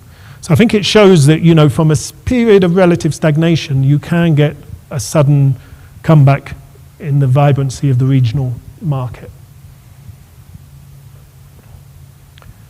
Now, One reason this is all so important is because of food security and because of the issues we were talking about, food price rises. So this is the situation calculated by one of my colleagues in terms of net food trade balances for the region. And here we see a number of countries which are large net importers, but also a few countries which are net exporters. Okay, now the important thing about regional trade for food security is whereas products like coffee, tea and spices, 98% of that is exported outside Eastern Africa, there's hardly any dependence on the region. When you look at the stable food crops, the things like cereals and dairy products, the regional market is by far the most important one. So that really puts the highlight on the importance of strong food production capacity within the region and strong levels of intra-regional trade to improve food security in the region. The Deputy SG, she made some comments about value chains and the importance of regional value chains. There was a very important report done by the African Union with the International Trade Center called Made in Africa, Creating Value Through Integration. And in that report, they went through hundreds of different value chains prospectively. They found 94 value chains on the continent that they felt were prospectively very promising in terms of development of those regional value chains. The report focuses a discussion on 5, but there's 94 in the list. I think that report's interesting. Calculations that we've done at the Economic Commission for Africa using something called Regional Orientation Index, which shows the dependence on the regional markets, actually shows that for the vast majority of products already, the continental market is the most important market. It is not the European market. It is not the Chinese or Indian market. It's the European market. So in all these kinds of classifications of medium, low technology, high technology goods, the only ones where there's a greater dependence on external, extra African markets is textiles and clothing. Primary products, as we know, the bulk of the oil and the gas is not for the African market, and the automobile sector. In all the other sectors, the continental market should already be the primary focus, strategic focus. And with regards to implementation, there's been a very good book just published by David Luke, who was formerly the chief of our African Trade Policy Center and worked at, was a representative in Geneva at WTO. He makes a very important point about the role of regional larger economies in terms of making the AfCFTA happen. Here we see the largest exporters on the continent in terms of net exports. Okay, so this is not their total exports, this is their exports minus their imports. And we see that South Africa has a very large positive balance, which to me says something very important. South Africa needs to import even more from the continent. It is the largest single importer, but proportionate to its exports, it actually gains a lot of revenues from the continental market. Yeah? In our sub-region, Kenya is in this situation. And in this book I mentioned by David Luke, they suggest that actually Kenya takes the same role that it did within the East Africa community, in the sense that when the customs union was formed in 2005, Kenya did not wait for the other countries to gradually eliminate their tariffs. Kenya immediately let in duty-free imports from the rest of the sub-region and let the other countries do it at their own pace. David Luke and his colleagues are arguing for the same thing on the AfCFTA. That the large regional hegemons are the ones that lead this process and start to import tariff-free. You know, because we hear a lot about exports under the AfCFTA, but in reality it's an agreement about imports, how you treat imports. And unless countries let in those imports tariff-free, there will be no new export opportunities for African exporters. So I think that's an important argument. Uganda in our region is actually a good continental citizen in the sense that it has a negative balance with the rest of the continent. It imports more than it exports, even though on our regional market it is very important as a food producer and in some other products such as chemical products. So conclusions to set the scene for the discussions. Firstly, the challenges confronting the global economy are multiple, and the future outlook of the way the global economy is highly uncertain. For our region, but also for many other regions across the world, containing inflation and debt are key priorities in terms of being able to meet the development challenges. There is a need to double down on continental integration and implement the AfCFTA expeditiously. I added one point actually last night when I was looking at this, just for a point of discussion as well. I think it's quite important that we reflect on investment priorities. The AfCFTA is actually an agreement not just about trade, but also cross-border investment. And without higher cross-border investment, we're not likely to see great increases in cross-border trade either. Now, the point I wanted to make is I think in our region we've seen a lot of investment into real estate, into the banking sectors. The banks in our region are incredibly profitable. Yeah, I think there's a need to address this kind of issue about where liquidity is going currently and which investment opportunities are being primed. Because the problem with investing in real estate or banking is there's no technological progress involved and attached to it. We need more investment in the productive sectors. And so I think a few thoughts on how we channel more investment into manufacturing, industrial or high value added service sectors where there are technological gains and there is a learning process involved would be very welcome. So with that, thank you very much for listening. I'm looking forward to listening to the discussions.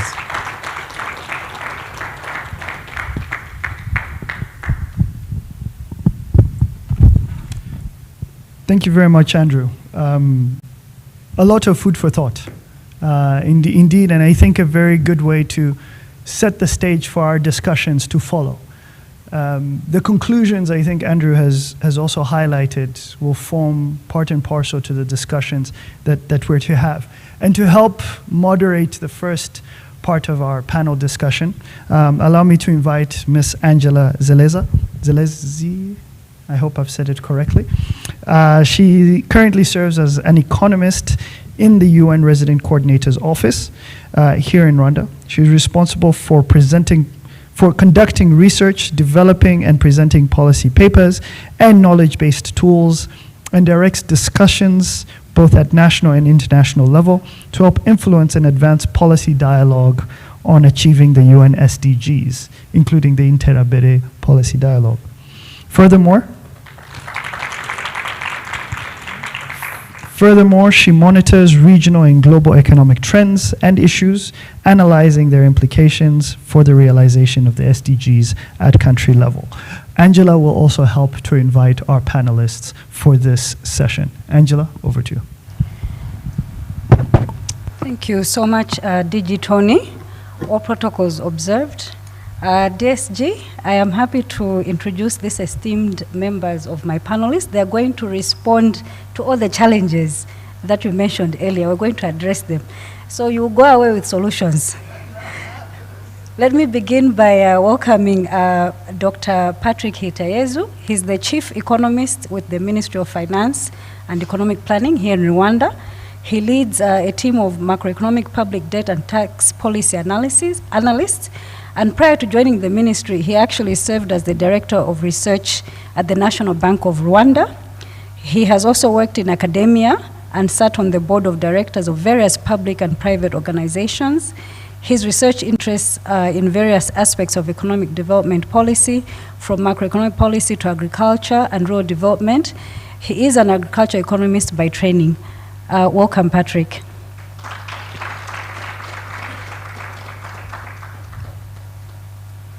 Next, let me welcome Ms. Mpatso Kumwenda, who is the country economist at the International Growth Center here in Rwanda.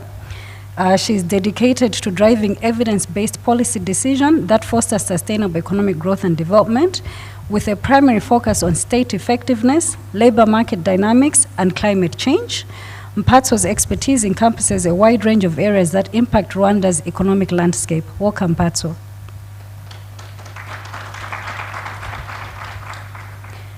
Let me also now welcome Dr. Thierry Kalisa, who is the Chief Economist and also Executive Director in the Monetary Policy and Research Directorate at the National Bank of Rwanda, Rwanda Central Bank. His work covers monetary policy formulation, economic research, modeling, among other things. Prior to his appointment, Dr. Kalisa was Senior Economist, Head of the Macroeconomic Policy Division in the Ministry of Finance. He graduated from University Lyon 2 in France with a PhD in economics and has teaching experience for various economic courses. He's also a member of the board of Rwanda Airport Company and Agaciro Development Fund. Welcome, Thierry. Last and by no means the least, let me welcome Dr. Frederick Guloba Mutebi, who is a political scientist. He's currently a research associate at the Center for African Studies, Uganda Martyrs University, the Overseas Development Institute, working specifically on the political and governance research group area in the UK. His research interests straddle politics of development, political economy, governance and political governance reform in Africa, including post-war reconstruction and state building and democracy assistance, with a regional focus on the Great Lakes region of East and Central Africa. And of course, he's very much involved in commenting on the regional affairs in Africa's Great Lakes region for local, regional, international, and electronic media. Welcome, Dr. Fred.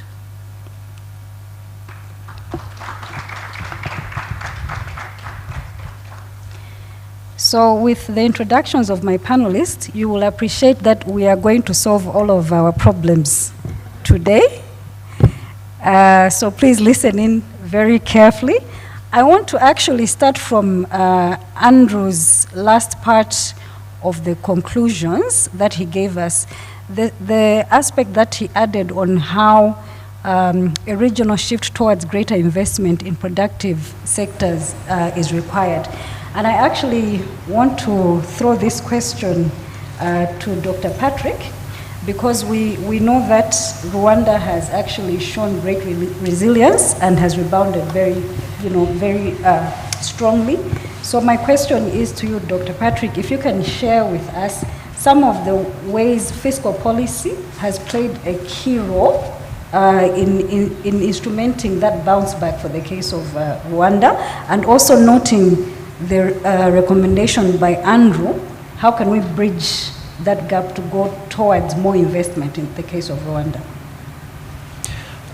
Thank you so much, Angela. Good morning, everyone. Yes, it is true that fiscal policy played a key role in maintaining macroeconomic stability and also ensuring economic recovery during the post-COVID-19 era. So maybe let me start by mentioning that pre-existing conditions, they matter a lot for the path of economic recovery that any economy will take.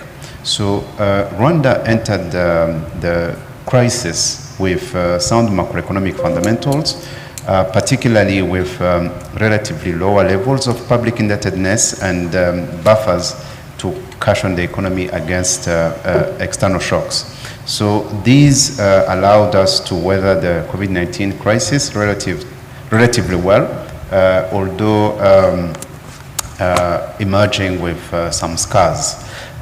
So Rwanda economy rebounded after a series of multifaceted challenges, supported by a large policy package. The economy withstood pressures from the pandemic, the headwinds from the war in Ukraine, climate-related shocks, and inflationary pressures as well. So during the pre-COVID-19, especially in 2019, Rwanda's macroeconomic performance was very strong, and growth was beating expectations on the back of a booming construction sector, robust activity in services, and healthy agricultural output.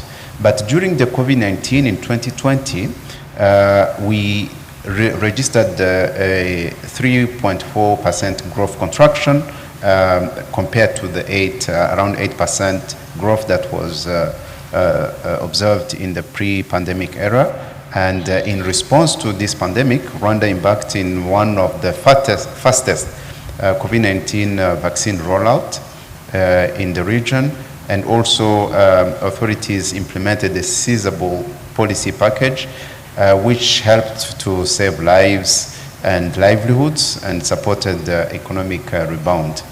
So by November 2020, about 2/3 of the COVID-19 related spending under the Economic Recovery Plan adopted in May 2020 and budgeted for the financial year 2019-2020 had already been spent.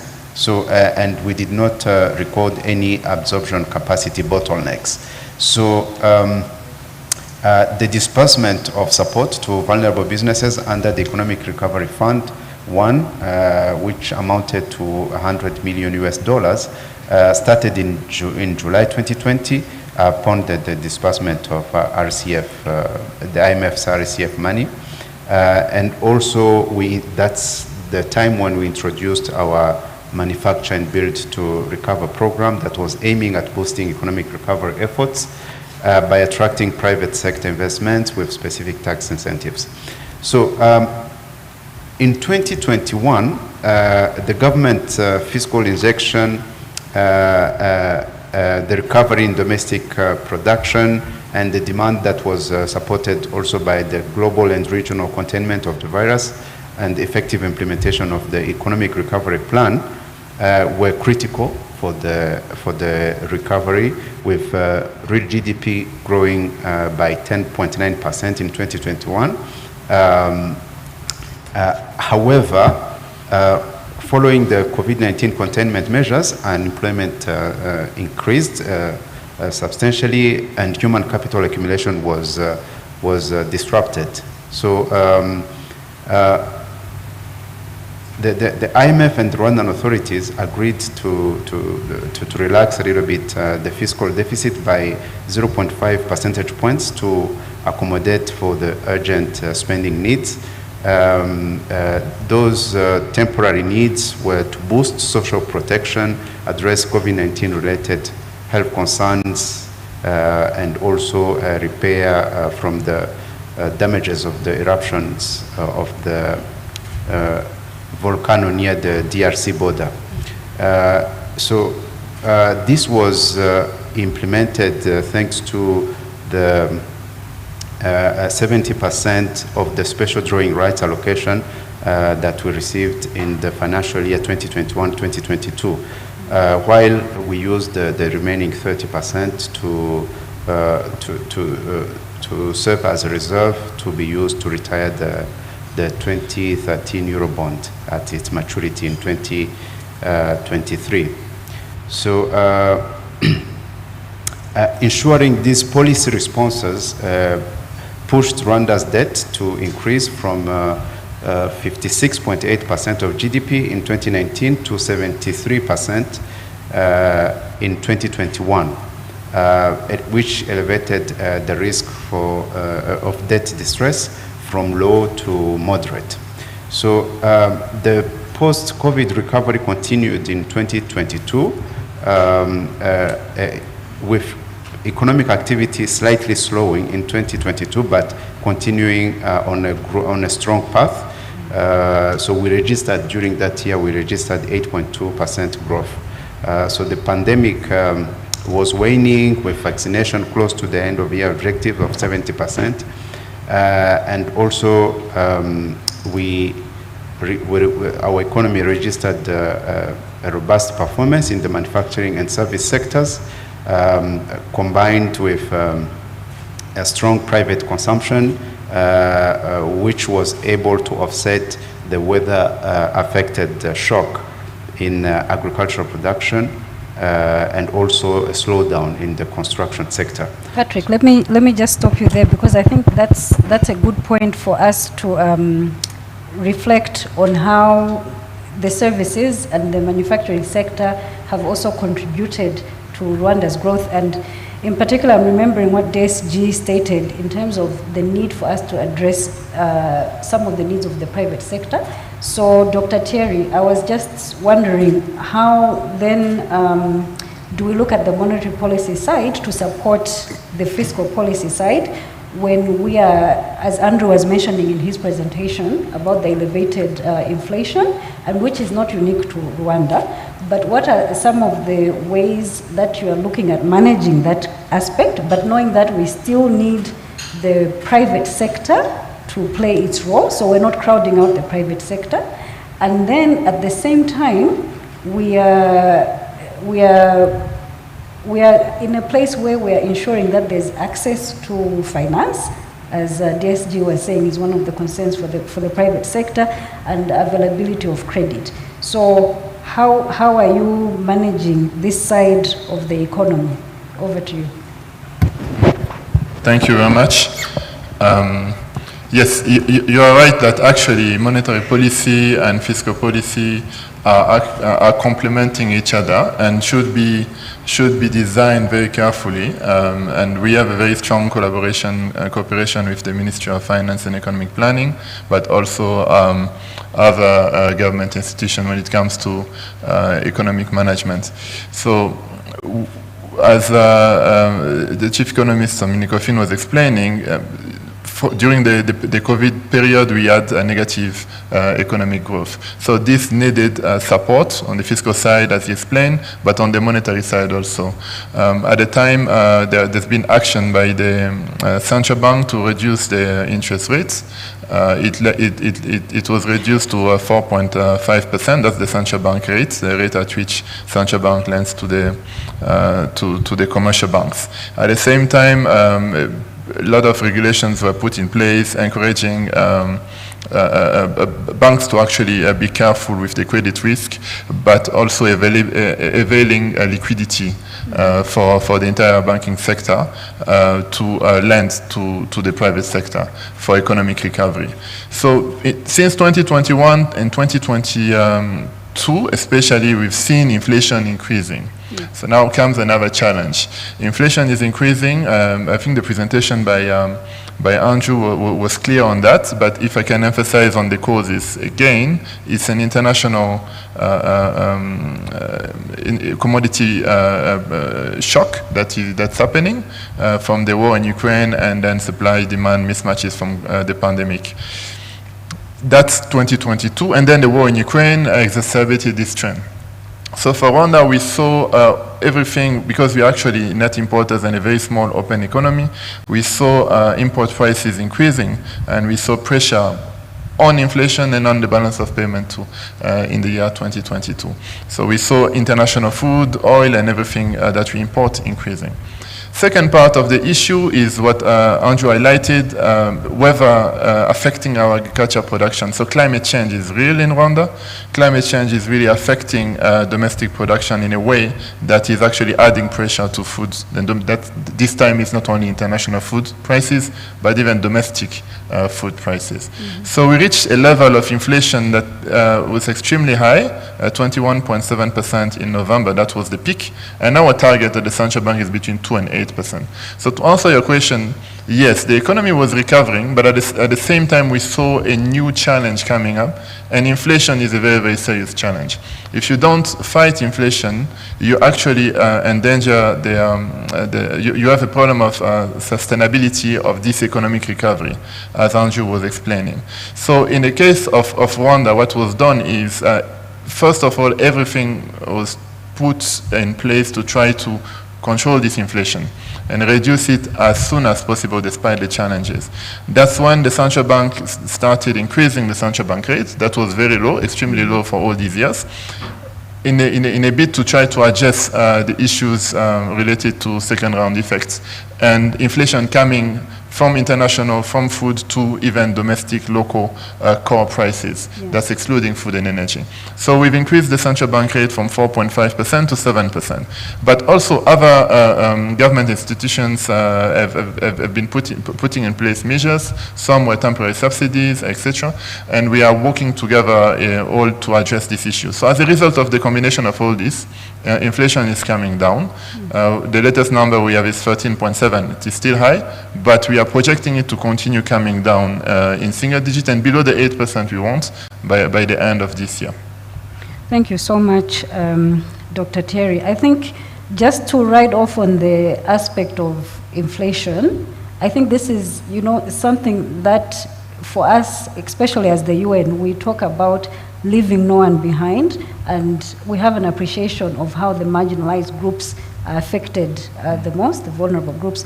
So Mphatso, when we are considering this discussion about the impact of inflation, what would be some of your recommendations from the lens of regional integration as well, in terms of how we can ensure that the purchasing power of the most vulnerable groups, and we're looking at the lens of the inequality that DSG also made mention of.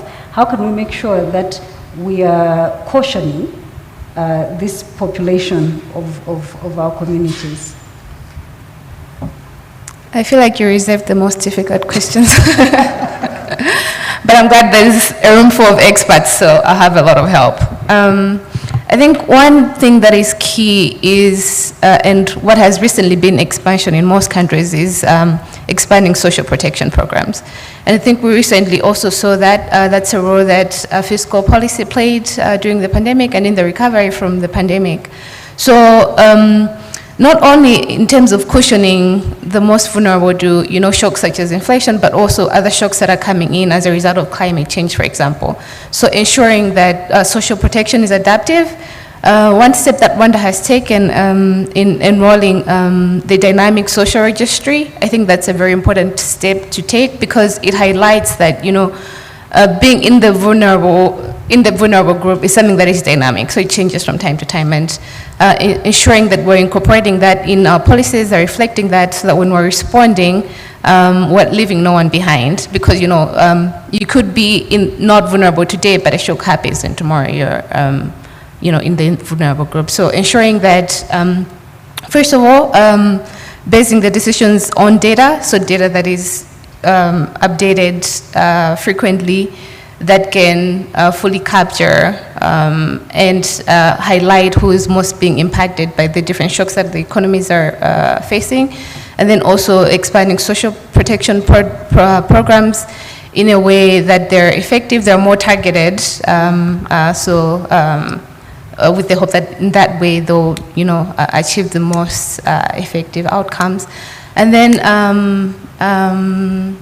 also, there's also a need in terms of, creating more jobs. And also, I think this is a very wide topic because it touches on so many things. And we're also talking about social protection here, but that also means more government expenditure, and that also speaks to the issue for the need to mobilize more domestic resources. So taxes, what are we doing about that in terms of mobilizing more domestic resources? What are the pockets that we're still lagging behind in terms of, facilitating compliance to taxes? What else can we do to mobilize more domestic resources to finance the different initiatives?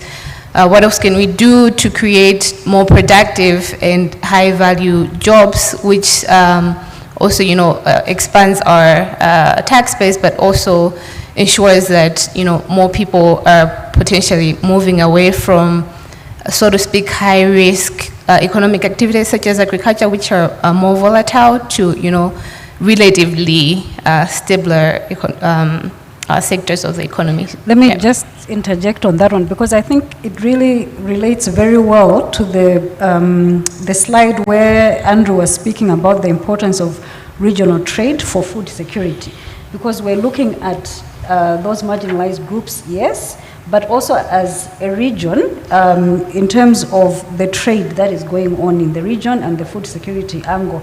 And Dr. Fred, I was just wondering, what are your thoughts on the aspects of the regional trade from the angle that the DSG had also made reference to, say, we have many plans, but the issue might also not just be implementation, but what we can prioritize, right? What we can prioritize as a region. So if you look at, I don't know if we can have it on the projector, but the slide on the importance of regional trade for food security, which was looking at the net food trade balance and the inter-Eastern Africa food export by product. What are some of the things that we can prioritize as a region to move us away from the economic shocks and the vulnerabilities that we face? Sorry, I'll just switch this. Sorry, okay. I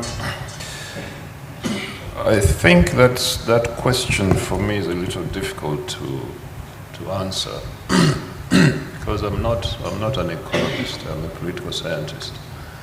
But if I were to hazard an answer, it would be to try and illustrate this using what happened at the height of the recent tensions we had between Rwanda and Uganda when Rwanda shut the border. And the effect that had, because a lot of Rwandan traders were importing a lot of food products from Uganda, maize, soybeans, and many other things. And the shutting of the border then resulted in Rwanda having to reorient its attention from Uganda to other regions. Now I heard that the importation of maize and soybeans was then changed towards Malawi and Zambia, which are a long distance away from Rwanda. I heard that soybeans were now being imported from as far as Brazil. But I think that what that demonstrated was that, as Andrew said, it's very important for trade to be facilitated in the region to ensure food security, but also to develop the logistical capacity to move food around. Now, when Rwanda started importing maize and maize seeds from Zambia, then we had the problem with Burundi. And again, some of Rwanda's imports were stuck in Burundi.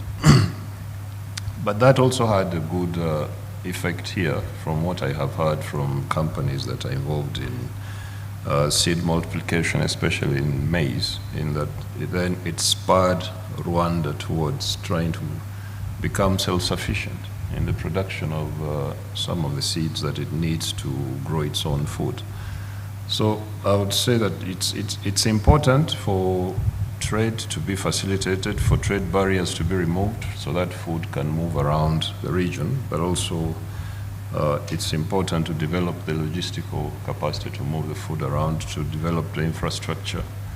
And in many ways, some of the infrastructure is not well developed, so that slows down the movement. And if you look, for instance, at DRC's capacity, so if you look at the Eastern DRC, their capacity to import food is to some extent hampered by the absence of good roads in that region, in that the movement of food from one country to the DRC takes a very long time. Yeah. Sometimes transporters are unwilling to transport things into the DRC, first of all because of the poor roads, but also because of insecurity. So security is another issue that we need to address in the region, because the more insecurity we have, the more trade is disrupted. Yeah.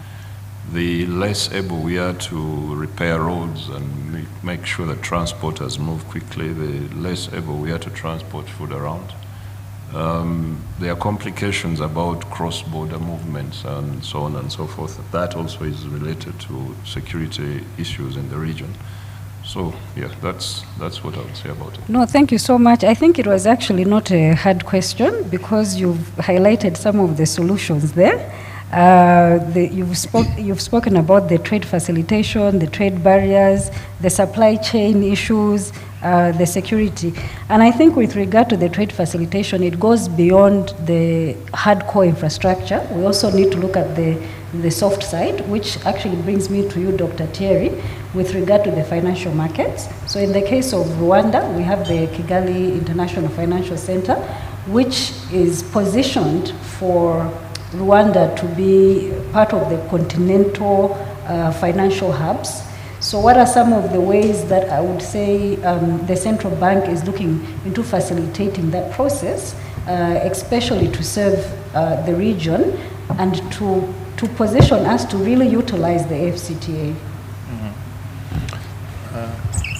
Thank you. I think the AfCFTA has been touched on, and there will be also a forward discussion on it in the second panel. But if I can say a few words on both the AfCFTA and the Kigali International Finance Center, I'll set that on. So Kigali International Finance Center was launched a couple of years ago. So the intention is Rwanda to become a continental financial hub, and to attract things like investment funds, holding companies, and global trading who wants to invest not only in Rwanda but also within the continent. So the impact on our economy, if I touch on what I was talking about, the pressure coming from global shocks and pressure we have on, for example, import bill increasing and sources of inflows that needs to also increase, forex inflows. This would be a good way to boost inflows to Rwanda through FDIs and other types of investment, and increase forex reserves and reduce pressures on the exchange rates, not only in Rwanda but on our economies in general in East Africa and in Africa. It also helped diversifying and scale the country's financial services, step up and product offering in terms of financial services within the country. And it helps create jobs and also provide greater access to capital and to capital and to finance for businesses in general. Now, on regional integration and what the Central Bank is doing to support both the AfCFTA and the Kigali International Finance Center to work, I'm not going to come back to some of the areas that Andrew explained. Even if the East African community intra-trade, intra-export and imports is doing well, I believe that still at the African level we are facing challenges. And one of the challenges is coming from how do we facilitate payments, how do we facilitate transactions between Rwanda and, let's say, another country in West Africa, Senegal, without necessarily having to pass through a bank situated, I don't know, somewhere very far away from Africa, and increasing the cost of this transaction and using using more cost exchange rates with the dollar, for example.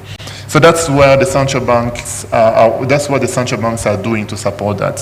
So within this scope, the cross-border payment systems like East African payment system, which has been in place for the past few years, and the Pan-African payment system that's called PAPS at the African level, are two things that can help enable this cross-border payments to be seamless, to be cheaper, having a lower currency risk, and more efficient and more secure.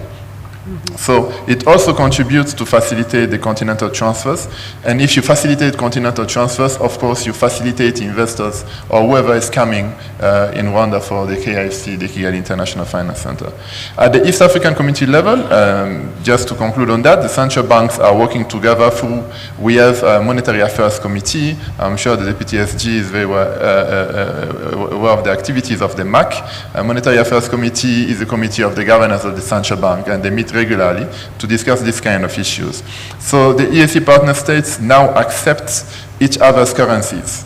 We are able to transact using our own local currencies. And the central banks have been put in place the framework to do so. Even if some of the challenges have been addressed.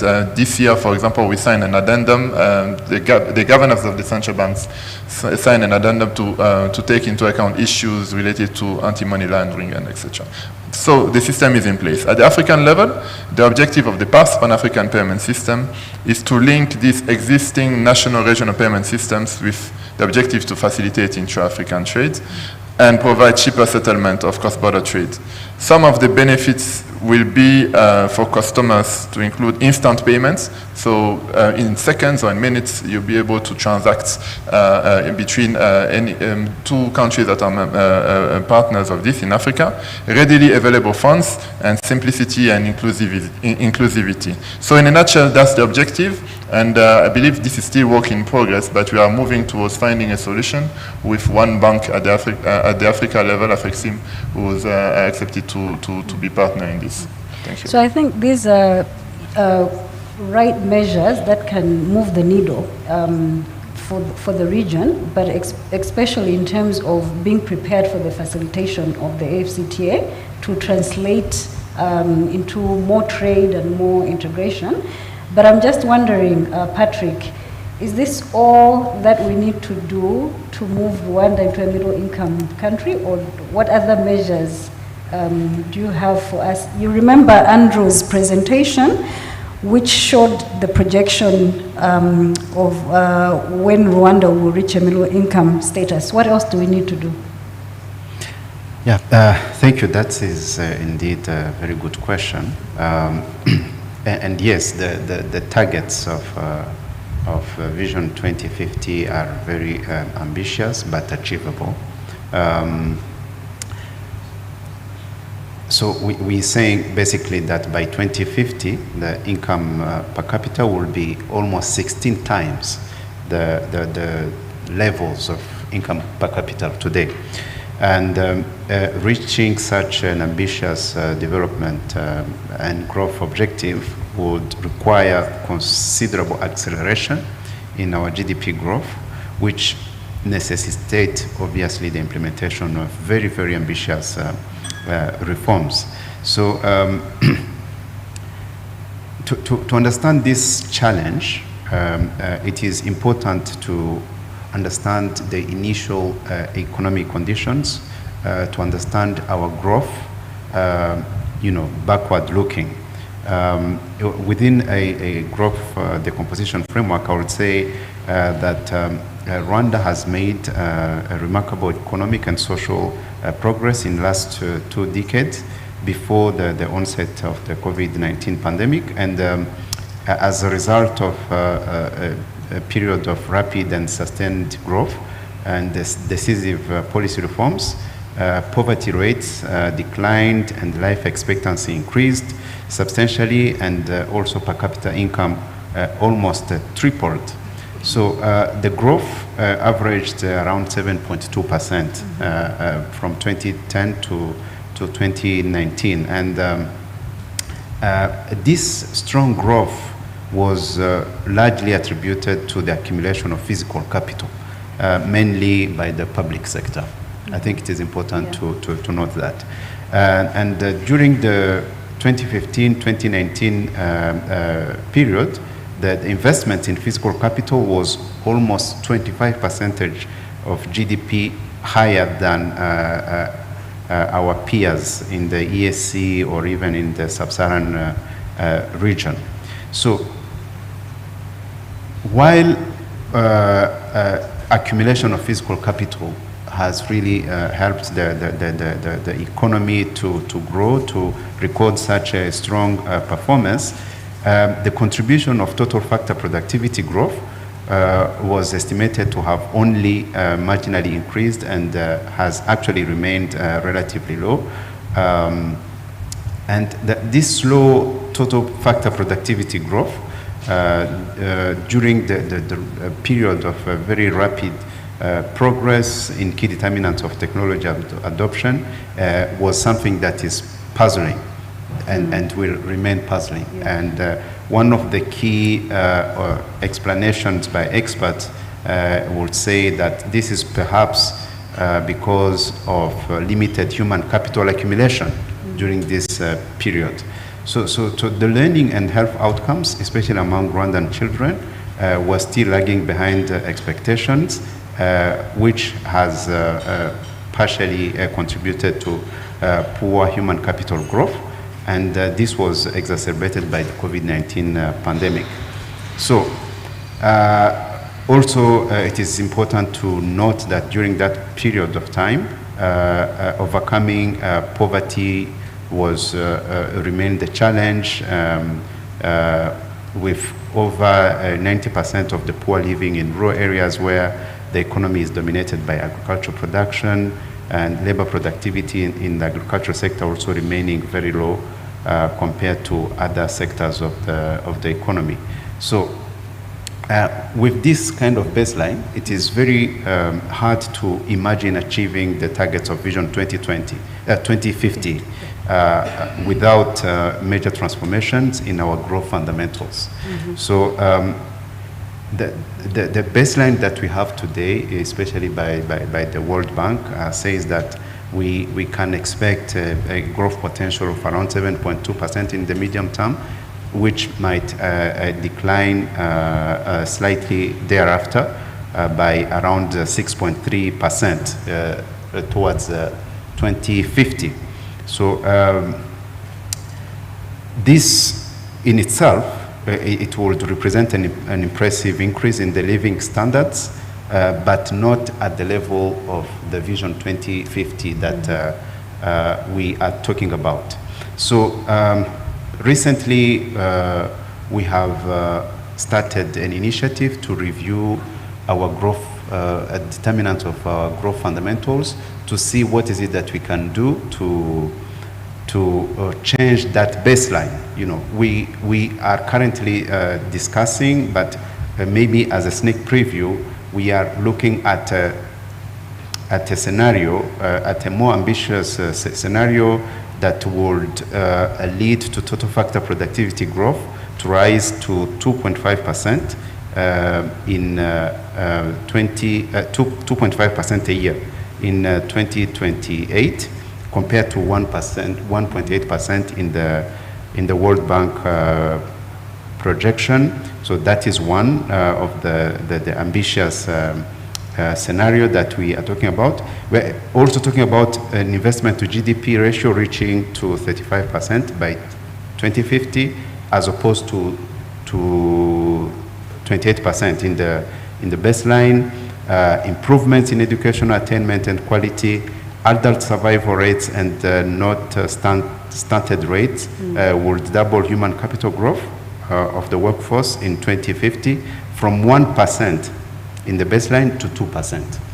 So these are extremely optimistic assumptions, of course, but let's stop at the let's stop at the optimism, because optimism is very good. And I saw that Patso, you also got excited. I saw you taking notes. So you got excited when Patrick was mentioning about the determinants of growth fundamentals and the aspect of major transformations of growth potential.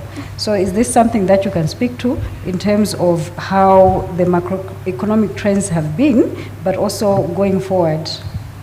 I think I just wanted to touch on one particular thing that Patrick mentioned, that is relating to human capital accumulation. And I think that also speaks to what Terry was talking about. So in the strategy for Rwanda, one of the key sectors is the services sector, and high value services sector, such as the financial sector. But there is, one of the challenges is the skills gap that is there. So yes, the strategy is in place too, but most of the strategies are focusing on the long term, going in terms of, like, investing in training, schooling for children and stunting, all of which are good. But we also need to think about, in the medium and short term, what are we going to do? So one of the things that was mentioned earlier is, facilitating movement of people within the region. I think that is very key in terms of skills transfer, but also drawing in the skills that are necessary to develop to work in these very ambitious sectors that we're speaking of in the medium term, as we're investing in our domestic human capital for the long term. So I think that's something that needs to be highlighted, and something that is key for the AfCFTA as well. And it should be a key aspect in the discussions that are going on, and to what extent that is going to feature the different strategies that are there between countries, but also within the regions, as well as across the continent as well. Yeah, thank you. Thank you so much, Pastor. I think that leads us very squarely into what I wanted to ask Dr. Fred. I like the introduction that he gave to say that he's not an economist. I think it's very good that you're here, actually, because even DSG had made a comment to say we have left the AfCFTA conversation very high level. So I think in simple terms, given this discussion that we're having, given the presentation from Andrew, in the next 10 years to come, where would you say you see the East African region? Will it be more integrated? Will it be business as usual? What are some of the tenets that we should take away from this conversation? Yeah, thank you very much. I don't know if business as usual is a term I would use. I think things change all the time. It's very difficult to point at something and say that's business as usual. But to go to the main question, I think, as the Deputy Secretary General pointed out, there are many challenges that remain in to be addressed. And a lot of these challenges can be summed up as being a result of governments doing things in ways that are not predicted. For instance, our governments do reach agreements about implementing certain reforms, or they reach agreements about getting certain things to happen, and then those things don't happen. Now, that's not because they don't want them to happen. In many cases, it has to do with the internal politics of a particular country. Say, for instance, if you look at if we look at this whole idea of promoting trade within the region, and then you think that Kenya recently barred the importation of milk from Uganda. If you look at the reason why that happened, that has everything to do with the political struggles within the Kenyan political elite. The DRC has just joined the East African community, but given the challenges that we see in the DRC internally, both in terms of security or insecurity in the East, both in terms of their own internal politics, to what extent is the DRC able to live up to the commitments it has made as a new member of the community? I don't think that it has a great deal of capacity to fulfill the commitments it has made.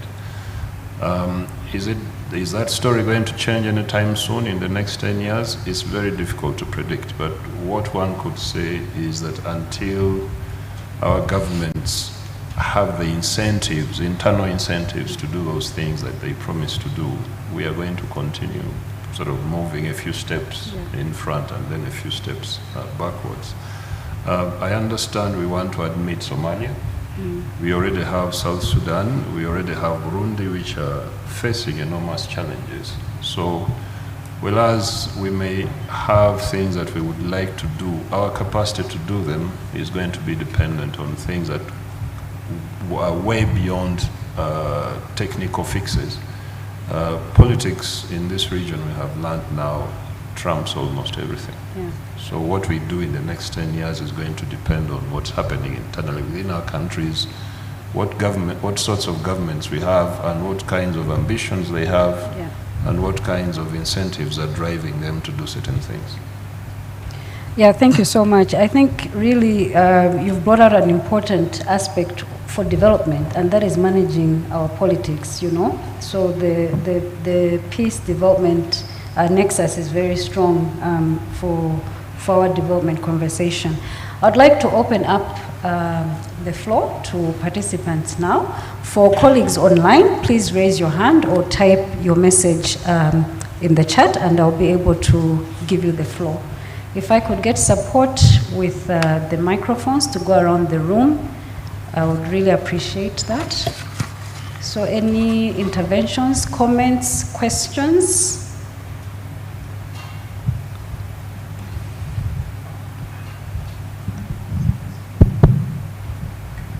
Angela, may I? Yes, Since please. I have the mic. Yes, please. I'll take advantage of my double role, maybe to also kick off the discussion. One is maybe for both Cherry and Patrick. We saw Andrew's presentation around debt increase for many countries, but we've also seen the debt to GDP ratio for advanced economies. What do we need to do? Do we need to borrow more? Or do we need to expand debt forgiveness and debt restructuring at a global level? What's the right policy, global policy action that needs to be taken to drive development? I mean, if you look at when the last debt forgiveness happened in the early 2000s, we also recorded the fastest growing period. So there's maybe a correlation between, of course, debt levels and GDP growth levels. So what needs to be done? And then maybe also a question to Dr. Frederick. Political will within the EAC to drive some of these integration efforts. The fourth pillar of the EAC is, of course, political confederation. Is this an element that we then need to put to the forefront of maybe further economic integration. As you've rightly mentioned, are we stalled? And to unblock some of these obstacles, do we need to shift our perspective and our focus to maybe more of addressing some of the political cohesion and integration we have to address that. So hopefully with those questions, it's also stimulated some questions with the audience.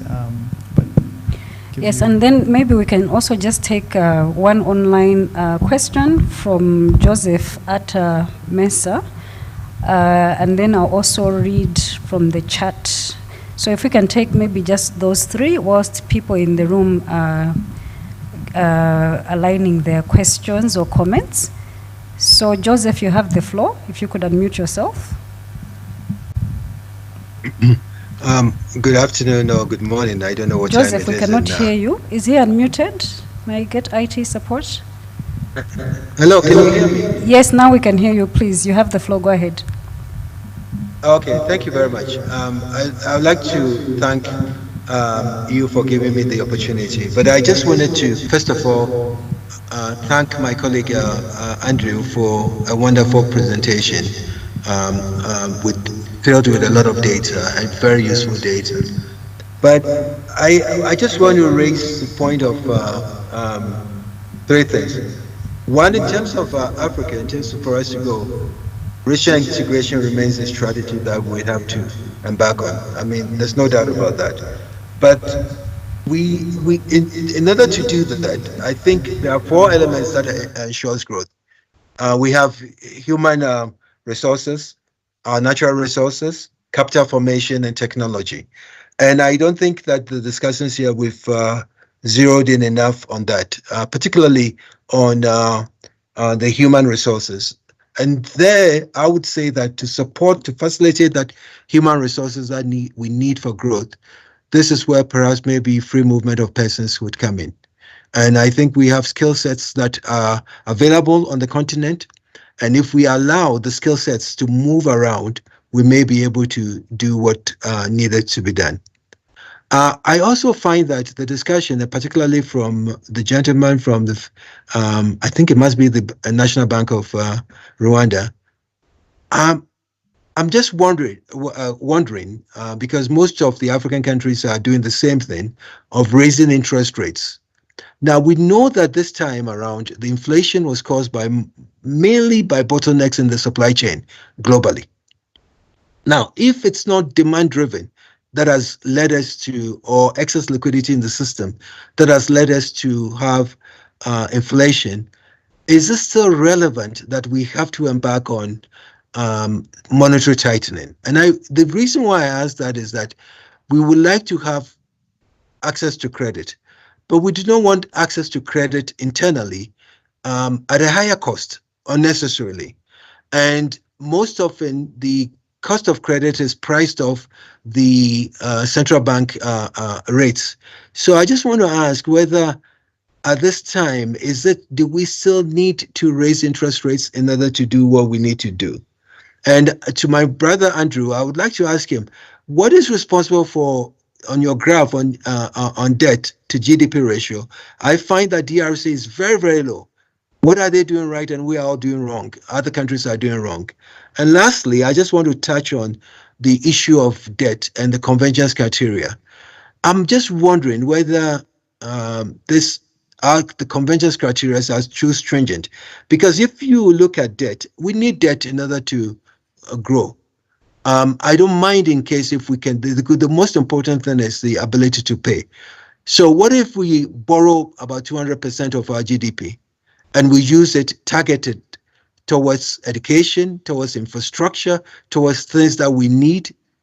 What is wrong with that? And I think the fixation that we are over borrowed, I think it's a bit maybe misplaced. And therefore, my view at times, I think, maybe it's unconventional, is for us to, insofar as countries are able to have the ability to borrow, or to pay, we should be allowed to borrow more than our GDP if it's twice that, and in order for us to grow. Because putting caps on growth, on debt, might restrain our growth. This is what I wanted to say.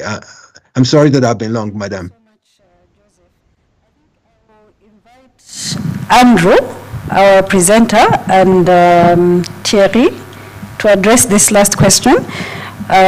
So let's start in that order. Andrew, can you address Joseph's comment? And it also embodies actually what Tony was commenting on, the debt to GDP ratio.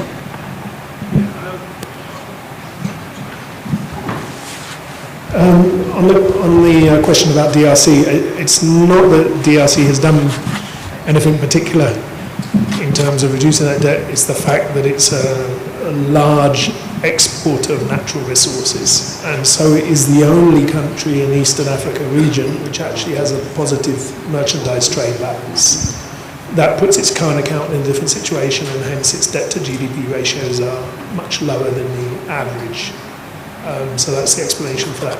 For the other question, actually, I was just looking for the figures for the exports and that. Joe's last question was, Angela? Sorry? The last question that Joe asked. You've just captured it. Oh, that was it? Yes. Okay, fine. Yeah. The other part, of course, was with regard to the health issues, but I thought we could capture that. I've seen Dr. Theopista in the room, so I don't mean to put you on the spot, but I think you can speak to this mobility and health and its effect on growth, because we can't simply not exist because of having health and epidemic shocks in the system. And it's something that also Andrew Gasozi in the chat room made reference to. When Andrew was making his presentation, he made reference to how some of the slowdown in the economy has been on account of the COVID-19 and its effects. So Andrew Gasozi in the chat was making reference that, can we have our thoughts or interventions on the mobility and health issues and its effect on growth? And I think this is also something that you can speak to Dr. Theopista in terms of the need for the strong health systems, because we do need to continue existing. There are transboundary issues, but this is exactly why we need to be having the conversation. Dr. Theopista?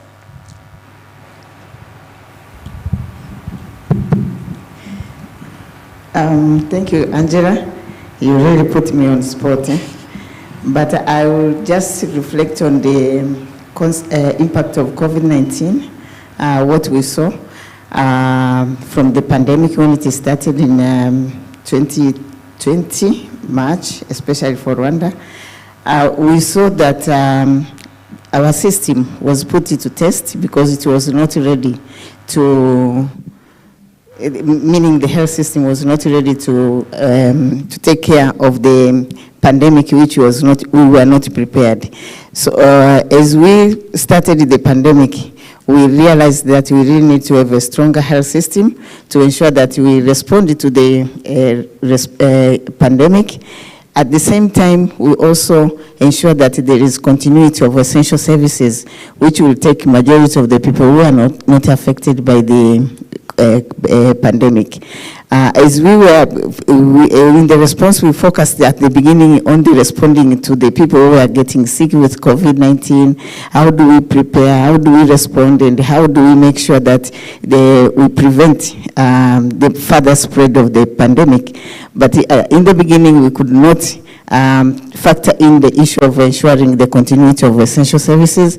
People with chronic diseases, for example, hypertension, diabetic, cancers, they really suffered to access services at the beginning. And of course, if you don't have the right medication at the right time, your health becomes jeopardized and you cannot contribute to any economic activities.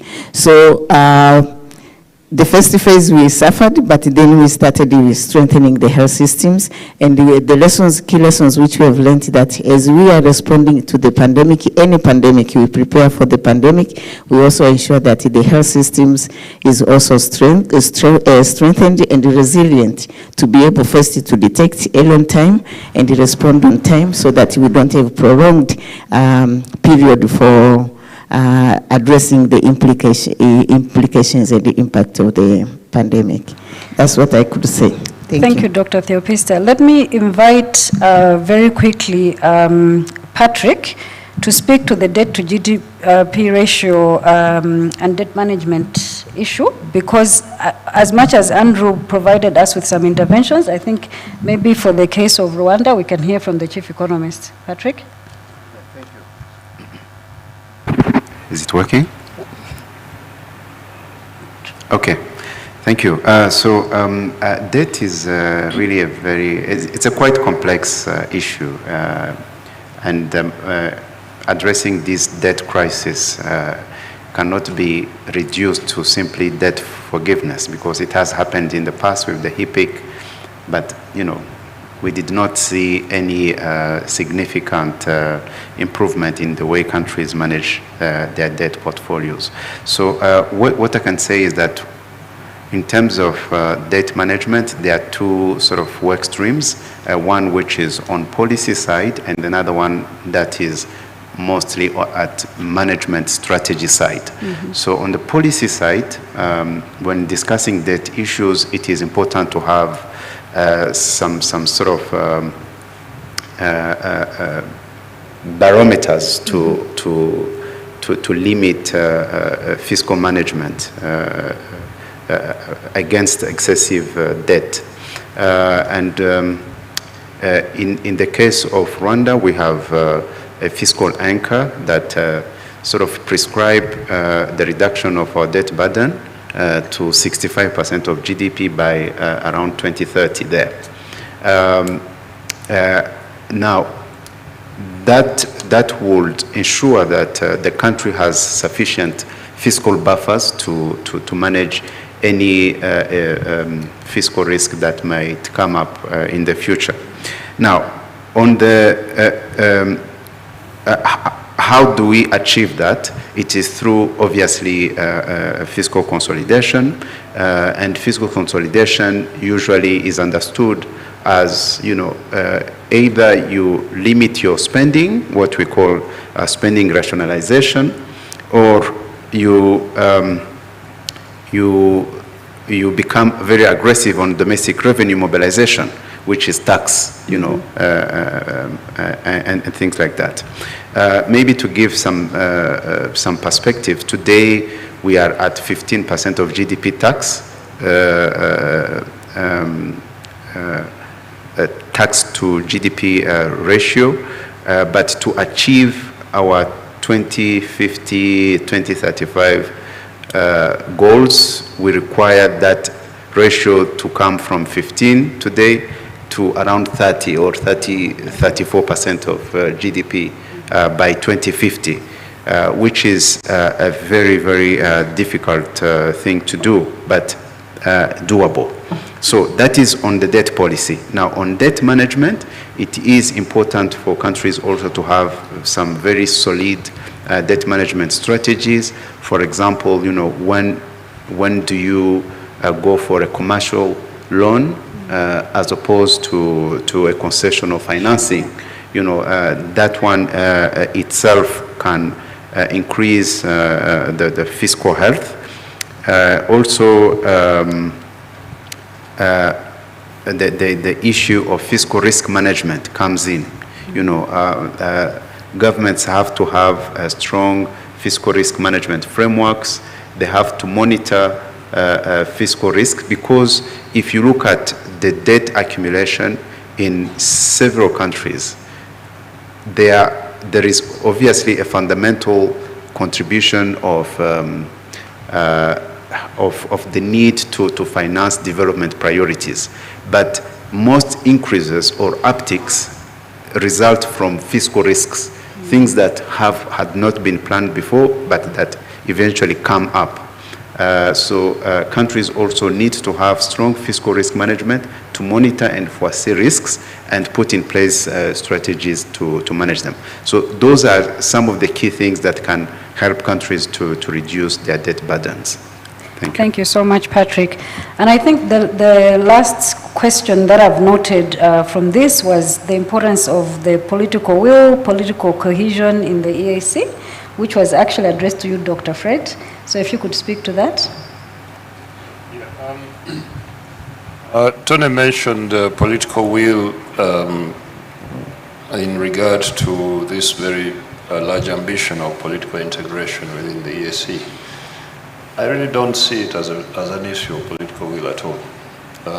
It's very difficult for anyone to imagine how, for instance, you can get the DRC politically integrated within the community. Because there are too many things within the DRC that are unsettled at the political level, at the level of security. South Sudan has so many internal problems that I don't see them even beginning to think about political integration within the EAC. Countries like Uganda are increasingly becoming very uncertain as to where they are going. Kenya, Rwanda, Tanzania, but Tanzania has their trust issues in Tanzania. Tanzania kind of doesn't always fit very comfortably within the community, as we all know. Even as citizens of East Africa, talk to people who go to Tanzania who want to go and work there, and they'll tell you how difficult it is to get a work permit. So I don't see it as an issue of political will. You can't integrate countries politically when they have their own internal issues that remain unsettled, because you simply spread the problems wider and you make the situation even more unstable. And I think that concentrating on political integration is somewhat putting the the cart before the horse. Because if we can't sort out things to do with work permits and therefore the freedom of movement of people and goods and services within the region, the logistical challenges that we have, some of the more technical things are much more easier to deal with than the political integration issue. So I think that we still have a very long way to go as far as political integration is concerned. I would see it as less of a priority and much more of a bigger problem than the other things that we fail to do, which in my opinion are easier to do, but because of internal challenges and contestations within individual countries, they become difficult to do. So it's bigger than just political will.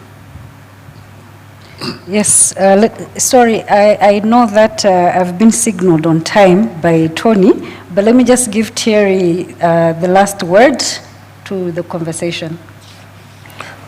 Thank you. No, I'll be brief, just to maybe react to answer to one of the questions on raising interest rates and why African central banks actually do that.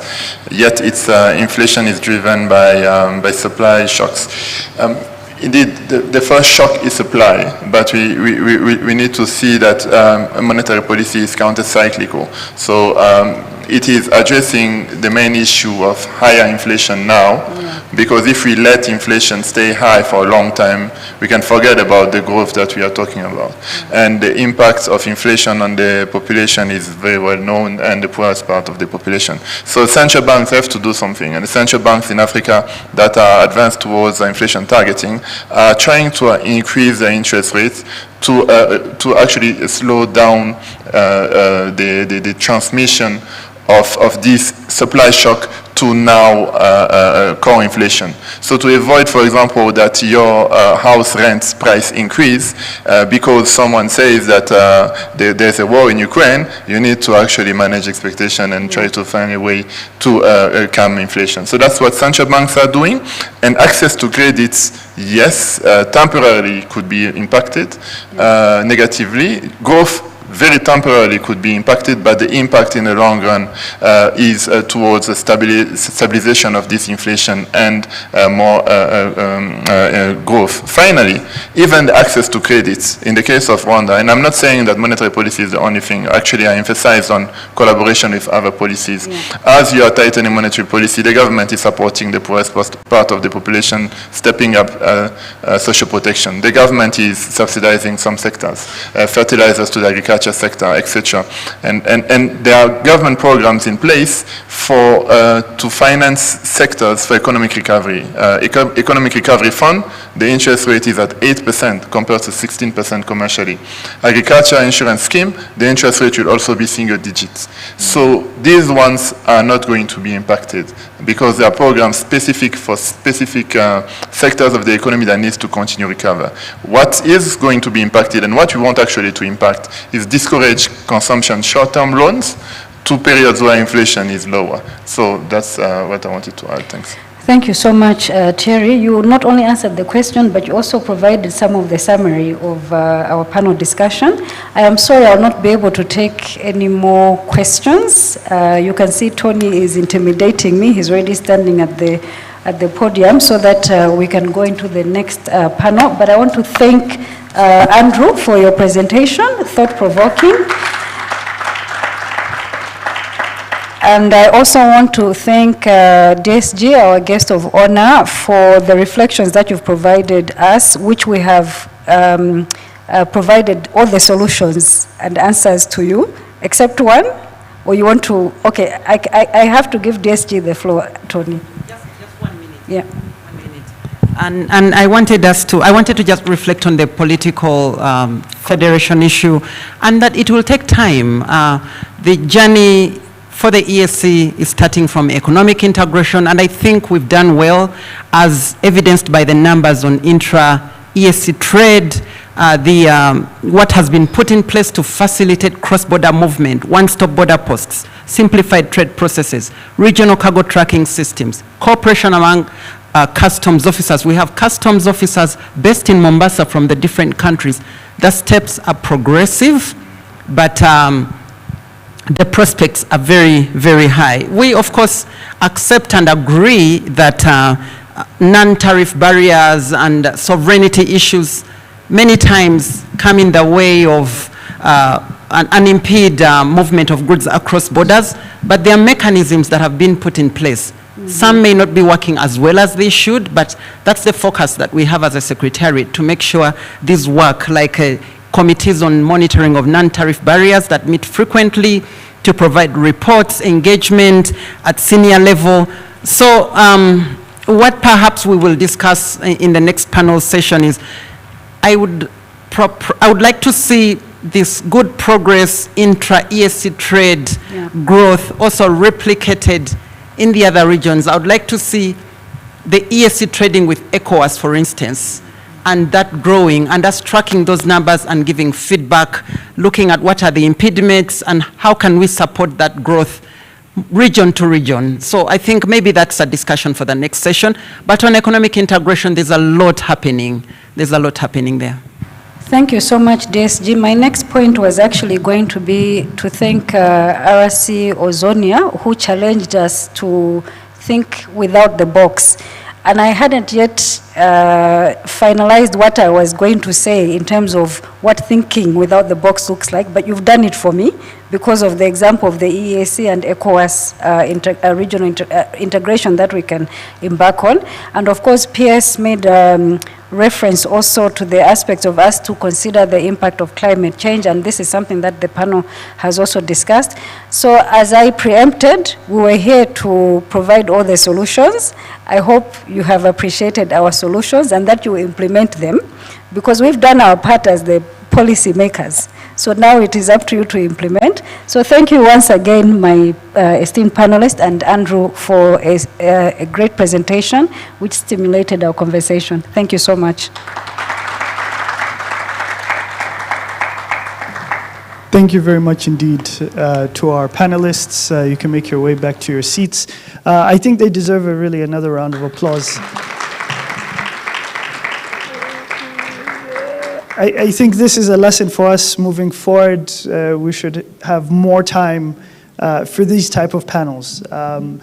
Certainly today we're trying to ensure that we can pack in as much as possible in our deliberations. And I want to make time for the next session, which is just as important, on how do we position Rwanda and the EAC to maximize the benefits of the AfCFTA. Now, I realize time has caught up with us and exceeded us, so I want to make a submission to you that we don't take our break, that we break with the break, and continue directly into our next session on the AfCFTA. In the meantime, though, I do encourage you, there's still coffee, tea in the back, so please, as the discussion is ongoing, feel free to move around, grab some coffee, bring it back to your seats. That way we'll be able to have a continued exchange and also use our time as best as possible. But before I invite the next panelists to the stage, I want to allow for a short video from the acting Executive Secretary of the United Nations Economic Commission for Africa, Mr. Antonio Pedro, to share his view and his highlights on where the AfCFTA is and what can be done to expand regional integration and really address some of the questions that the Deputy SG was raising. How do we ensure regional trading takes place? Maybe just to share a bit of Mr. Pedro's background and experience. He's a mineral exploration geologist with over 40 years of experience. He was a managing director of several companies based in Mozambique. He was also the Deputy National Director of the Mozambique Geological Survey and previously served as the Director of the Economic Commission for Africa sub-regional office in Central Africa. So he brings a wealth of experience in mining, in industrial development, in mining exploration and extraction, which are critical sectors for Africa's development. I think Andrew's presentation highlighted where regional value chains can be developed and which specific sectors can be developed. And mineral beneficiation is certainly one area that offers a lot of potential for Africa. So, colleagues online, please, if you could display the video from Mr. Pedro. Excellencies, distinguished participants, I would like to start by congratulating you on this excellent initiative to establish a series of dialogues between the government of Rwanda and United Nations system partners. I'm particularly pleased to see that the first edition deals with such an important topic and one close to the heart of ECA. I mean continental integration under the African Continental Free Trade Area Agreement. As you are all aware, we are moving into a critical stage of the implementation of the AfCFTA. That historic agreement came into force on 1st of January 2021. However, we have yet to see substantive trade take place under the terms of the agreement. That needs to change. Rwanda was, of course, the place of the signing of this historic agreement back in March 2018. His Excellency President Paul Kagame has been one of the most vocal supporters of achieving greater continental unity under the AfCFTA. But beyond its steadfast political buy-in with regard to this agreement, I also believe that Rwanda is well placed to become an exemplary leader in the process of continental integration. Not only because of the country's geostrategic importance in the region, but also due to its role as a hub for regional business and trade. Rwanda repeatedly impressed with its economic dynamism. In the time since I was the director of the office in Eastern Africa, there have been a lot of changes. Despite the blow of the COVID-19 pandemic, Rwanda's economy has proven resilient. We have seen Kigali's Convention Center, the KCC, establish itself as a major venue for regional international conferences. Rwanda Air the country's national airline, is also doing well in terms of integrating Eastern Africa and Central Africa with the rest of the continent. Rwanda's Vision 2050 is underpinned by a strong focus on integrating science, technology, research, and innovation into national development strategies for building the country's economy. By creating an enabling environment, including through the development of the Kigali Innovation City, this focus has been showing results. ECA is proud to have been a partner in establishing the Rwanda Innovation Fund, which seeks to address the financing gap that tech-enabled companies face at different growth stages operating in Rwanda, as well as the wider African region and in the Middle East. It has been inspirational to see the impact of the investments made by the fund in each of its companies, not only monetarily, but also in terms of capacity building. Science, technology, and innovation, including through digital transformation, is a major determinant of industrial development and economic growth. It will play an important role in making the AfCFTA work better for Africa, transforming Africa's comparative advantages into lasting competitive advantages, boosting technological capabilities, productivity, and efficiencies.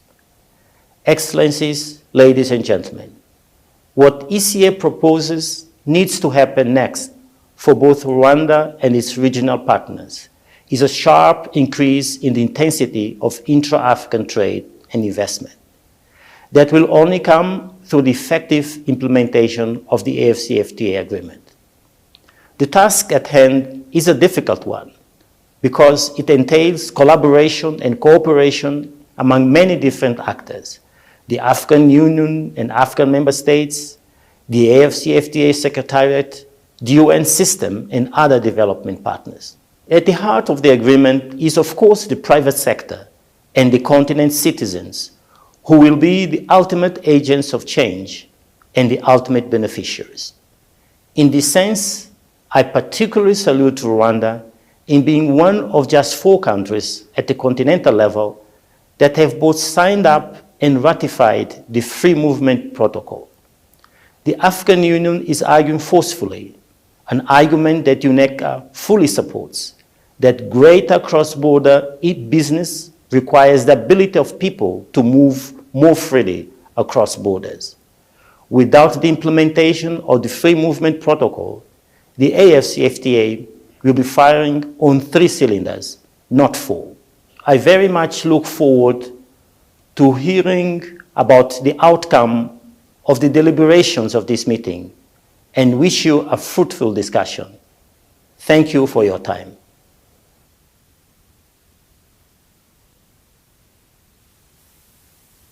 Thank you very much to Mr. Pedro for those remarks. Unfortunately, he could not join us today, but had sent this pre-recorded message as a testament to being with us for this important Iterambere dialogue. And I think in his submission, it's presented a lot of questions for us to keep at the back of our mind as we enter into the next session. How do we ensure that implementation of the AfCFTA is practical and really capturing a lot of the sentiments that were earlier shared by our panelists and our speakers?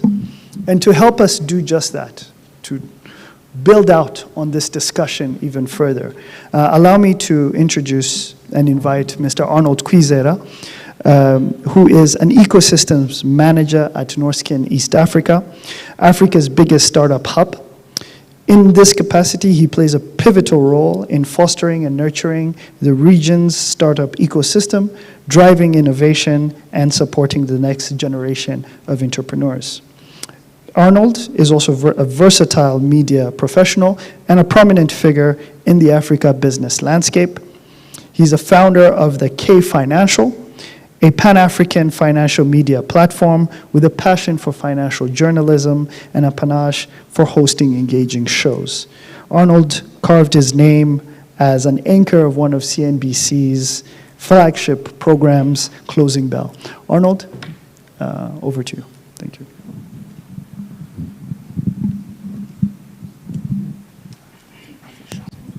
Okay. Thank you, Tony. Good morning. Can I ask all of us to stand up, please? Please, please, please, please. Can we stand up?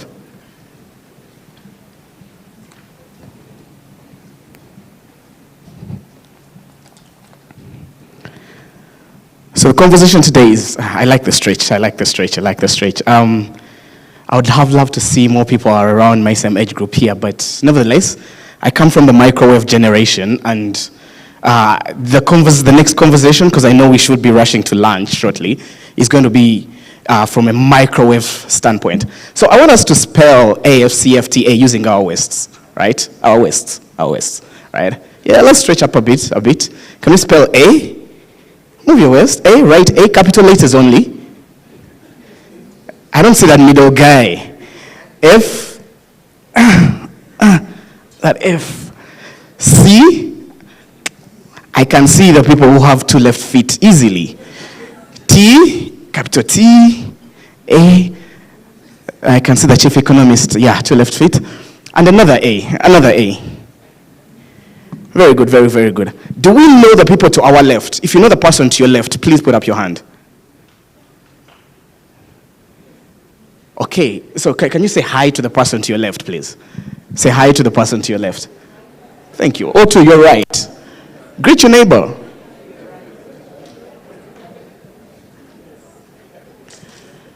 Thank you. We can take our seats now.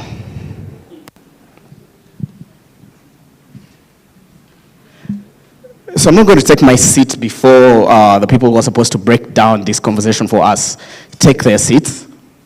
And the next conversation is very important.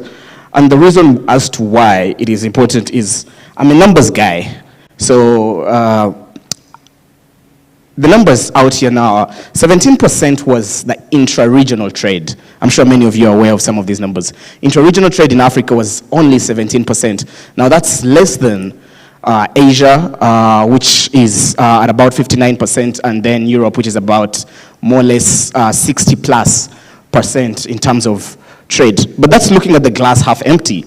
If we were to look at the glass half full, manufactured goods in Africa went up in regards to trade between African nations by 42%, right? So 42% of the 17% are manufactured goods. So the glass is half full. But what are the opportunities for the private sector federation? I'm not the person to answer those questions. So the people to answer these questions, allow me to invite the panelists for this session. I will start with Dr. Alexis Kabaiza. He is the Chief Technical Advisor at the Ministry of Trade. Dr. Alexis, please take your seat. A hand clap for Dr. Alexis.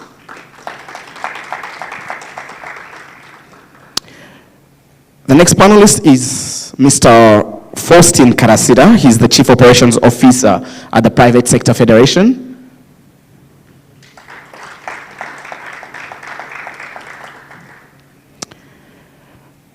Allow me to invite Mrs. Christelle Kaihura. She is the Head of Credit at BPR Bank Rwanda PLC.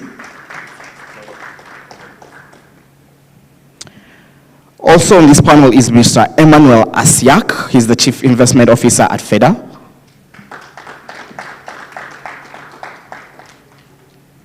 And last but not least, Mrs. Sakina Unsenjimana. She is the Chairperson, RYAF. Mrs. Sakina.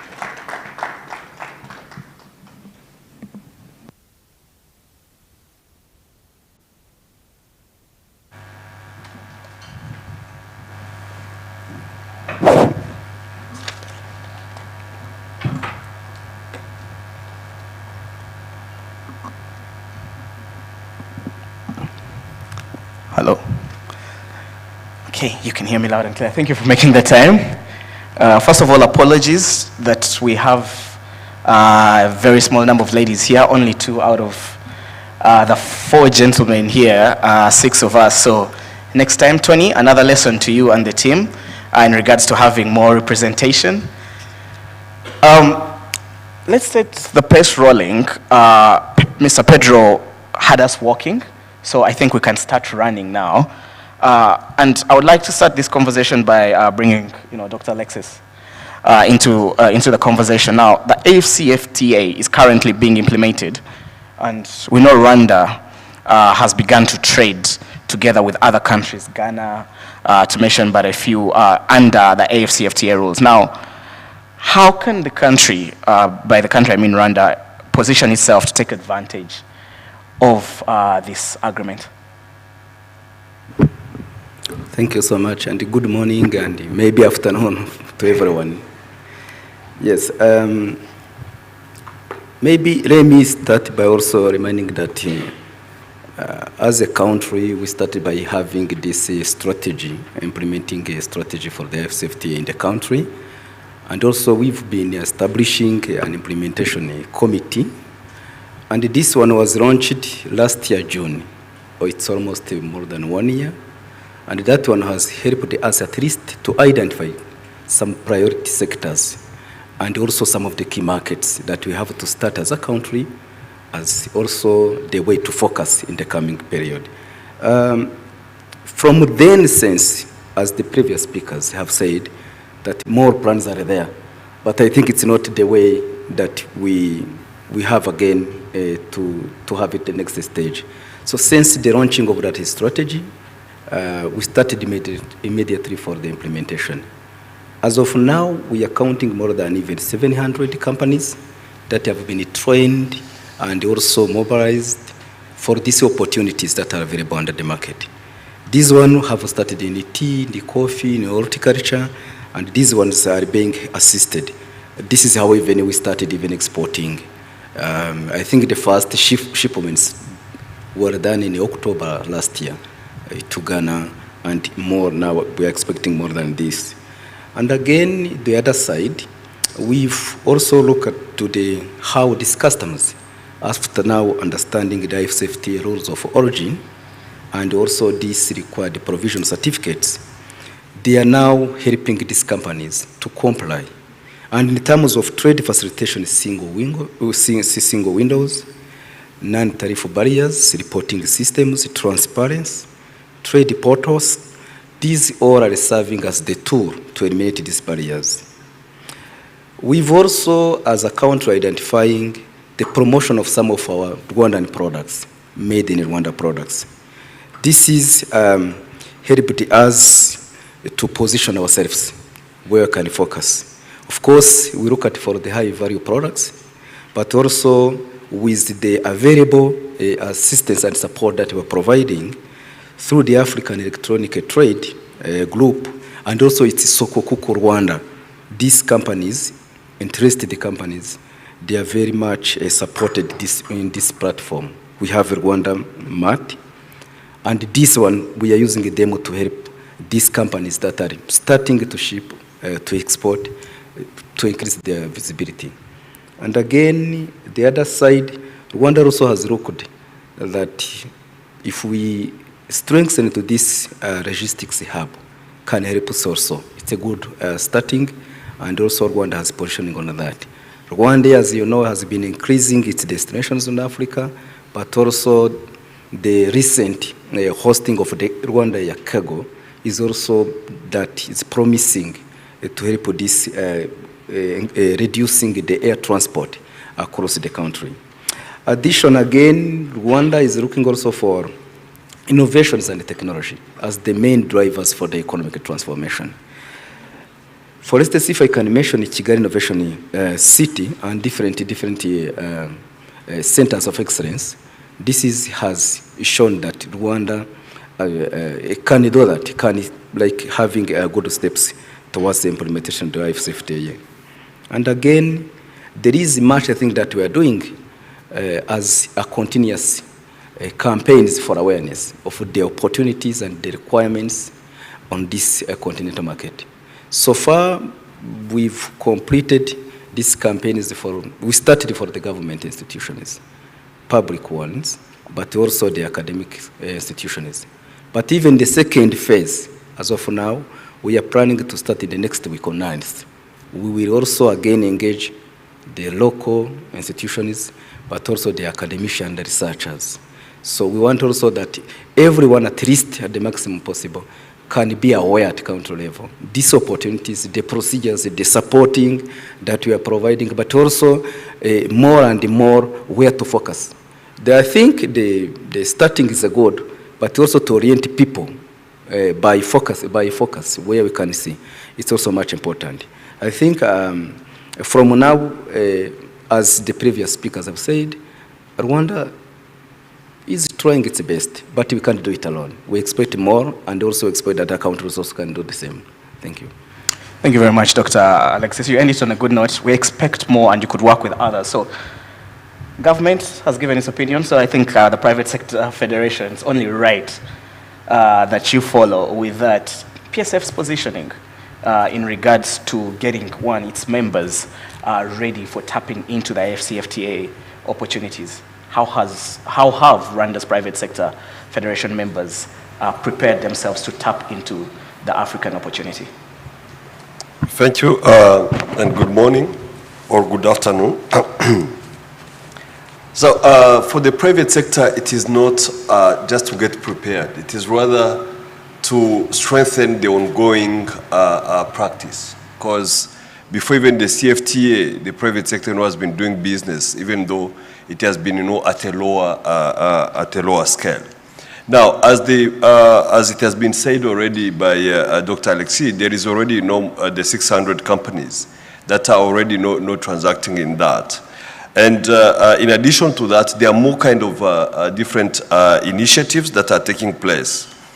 However, we still need to strengthen some of the structural components that are very needed in order to maximize. And the first one will be to look at the production. Yes, we are talking about Made in Rwanda. The issue about the CFTA or the trade, it is not about the market. It is also about what you are taking to the market. So that is really where we are putting more efforts, be in terms of how to diversify the products, how to increase the products, how do we go beyond the agricultural product. So there is already a huge component that is being worked on that. Already as we speak, there is a launch of a cement factory in Muhanga, which is going to be bringing in addition 1,000 tons of cement per year. And this is already one of the, among the few contributions in terms of accessing other markets. The second component is the logistic. Yes, Rwanda is bringing on board, but is it enough to have the cargo? When you look at the cargo versus the costs compared to the road transport, how do we really deal with that? Good enough, there is already some new investment that is being made on that. There are some additional trucks that are coming on board, but to have the cargoes, to have the transport is one thing. The government now, how does the government involve really in terms of developing more infrastructure? Because there are some places whereby to drive to, it is almost impossible. So there is that need of a coordinated effort to ensure that we really achieve that. The third component that we are working on as the private sector and with the support of Timea, we are already very soon launching a platform which will be enabling women entrepreneurs to exhibit their products, whereby whoever as a client he or she can access to the information and even plus the order. Last not least is on the side of the awareness. As some of you might be aware, we have launched the Golden Business Forum. And the aim of this already is to bring together the business operators across the continent. And for this year already, in 2 weeks' time, from 16th to 18th, we'll be gathering here in Kigali with almost 1,000 business operators from the continent, discussing on how we can create wealth, a sustainable wealth for Africa, and that through 4 thematic areas: the manufacturing, the agriculture, the trade, and services. So we really believe that, again, through this kind of a platform, first, it will allow people to network. Second, to raise more awareness of market opportunities, and third, to forge partnerships which can lead into that. Because at the end, the trade is about more of partnership. You can't export without a client. You can't import without, a service provider. So that is, part of the ongoing initiatives which we believe will keep helping Rwanda to position itself as a key player into the CFTA. Thank you. Thank you very much. Thank you very much. Faustine. Very solid points there. In Dr. Thierry's closing remarks, he talked about interest rates, 16% being the average, but he talked about two funds, one being 8% and another one coming up for the agriculture sector, which is also single digit. Now, the money people, and I want to bring Christelle into the conversation. She's the head of credit at BPR. I want you to explain to us and to even break it down further in regards to, one, the bank's positioning when it comes to tapping into AfCFTA opportunities. Two, do you really see an opportunity, or is it just a political document? And three, are there already existing instruments or products or services, for lack of a better word, that you are offering that could be competitive for the likes of Mr. Faustine and his members to tap into? Thank you. Thanks, Arnold. So I will tackle your first and third question together, because how we position ourselves is really linked to the products we offered and how we really prepare ourselves and are currently serving already the clients. So just really early on, we came to the realization that we could not succeed by only focusing on business growth, and had to develop strategies to really develop sustainably the SME ecosystem. So we went to the grassroots of the Rwandan SME, which is predominantly made of the youth. And through the BPR Foundation, we have a youth development program called Iterambere program, which has been running for several years, and it's really tertiary training, really focused to the youth, with an aim to either place them into employment, or should they choose the entrepreneurial journey, support them to set up their own businesses. So once they set their own businesses, we have an incubation program that runs for 18 months, where we offer training, support really for financial management, accounting, legal skills, as well as marketing, to really enable them grow. And through a competitive process, some of these new businesses are given seed capital. We also have, through the BPR Foundation, still have a cross-border trader support program. And through that, we support women cooperatives that are already doing the cross-border trade by supporting them with technical capacity, again, in the form of trainings, but also with funding in the form of grants.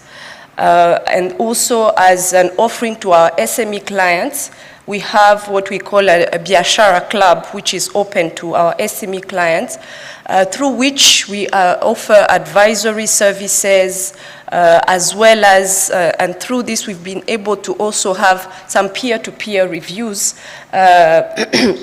where through our counterpart in KCB Kenya, we've had a team of clients through the Biashara Club go for trips or have exchanges with the counterparts in Kenya to exchange on best practice, and yeah, it has been really helpful for them to learn how their counterparts deal with challenges specifically.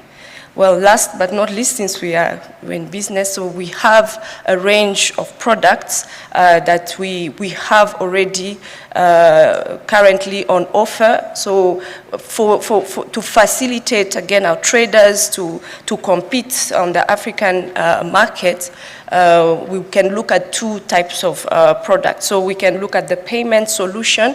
So as you know, following the merger of BPR and KCB Rwanda, following the acquisition of Banque Populaire du Rwanda by the KCB Group, the BPR clients came on board, and with the fact that we operate as a group within 7 markets, and we operate on a single core banking system, so we've been enabled to offer to clients seamless real-time payments as long as they are within the group at an affordable cost. So this enables our clients to move their money fast at an affordable cost.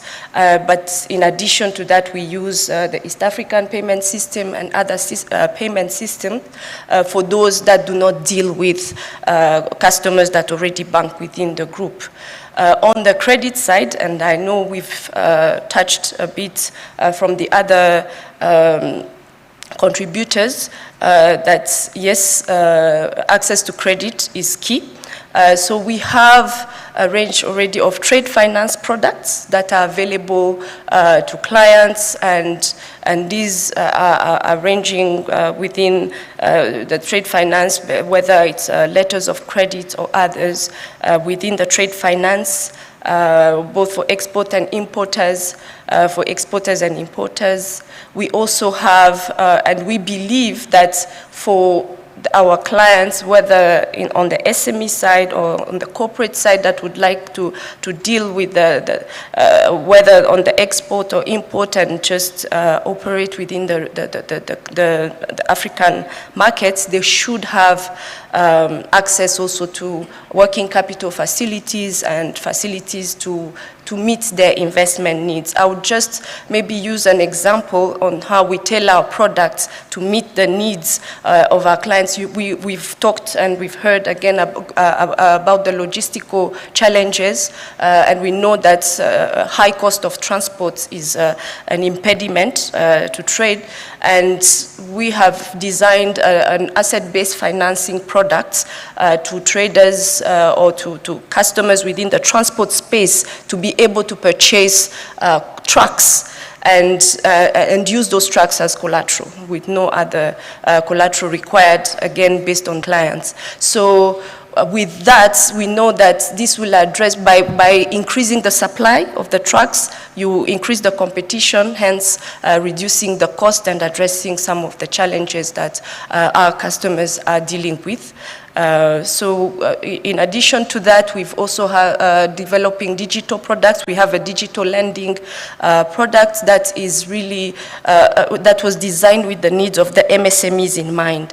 So really just to cap it off, we know that access to credit is a challenge, and we've partnered with 2 Pan-African guarantee funds, in addition to our own business development funds that provide us with risk-sharing products that enable us to lend beyond what clients are able to de-risk, really, the exposures. So in a nutshell, yes, we see the opportunities, as I've said, not only for our own clients to grow, to open themselves up and to partner with them as they grow, but also for the expansion of our customer base, as well as just the market in general. Thank you.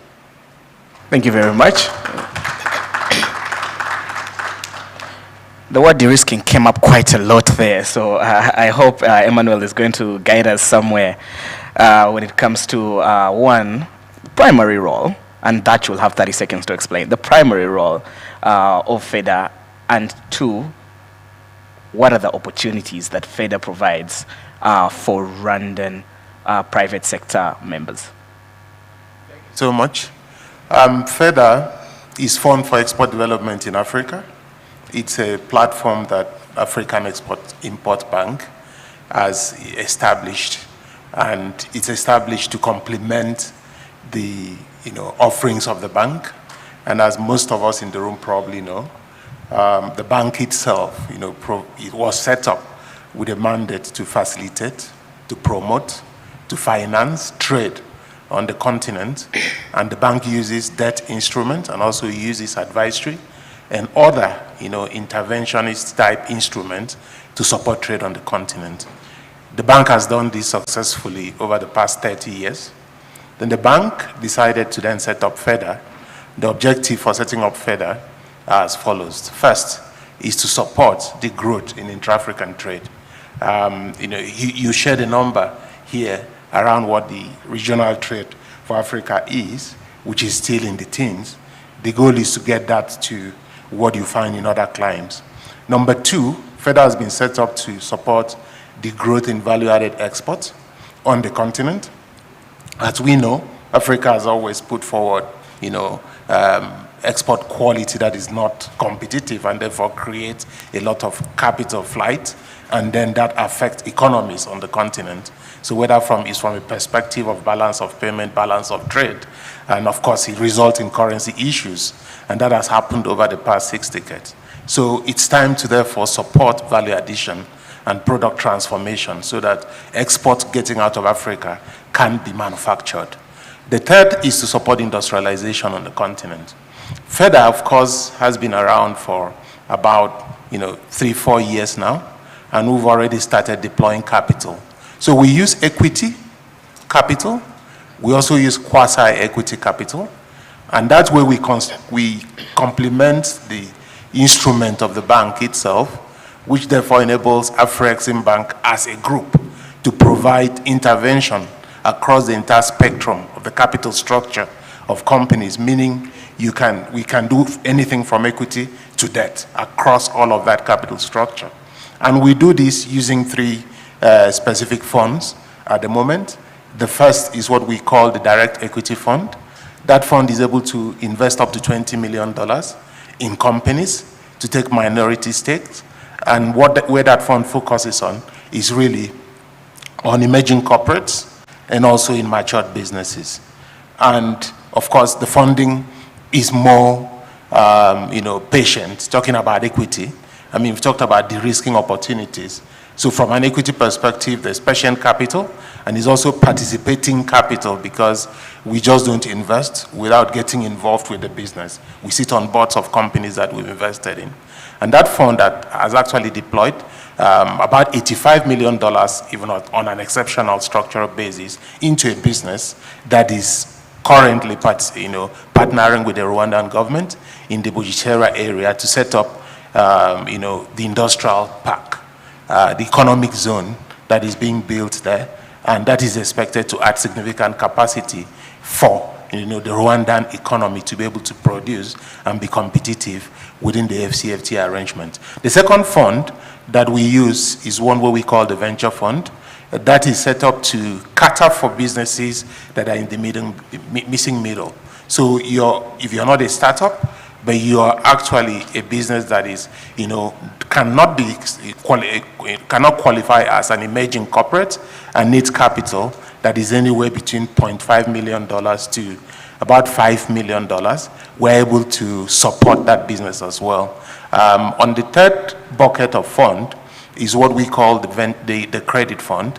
The credit fund, we're working with a partner who's been, lending on the continent over the past 3 decades as well, and we are basically supplementing and complementing the instrument of intervention of the bank, meaning we're able to support businesses on a fund platform but using debt. So you can see how we're structured, going all the way from debt to equity, and being able to support businesses across this line. So in summary, the way we've supported businesses so far and will continue to support is being able to intervene in businesses from a financial perspective. But beyond that, we also use non-financial intervention approaches, meaning we sit on boards of companies, help the companies to build their value creation plan, and help them work with management teams to execute as well, although we do not manage companies. And thirdly, we also use Afreximbank's platform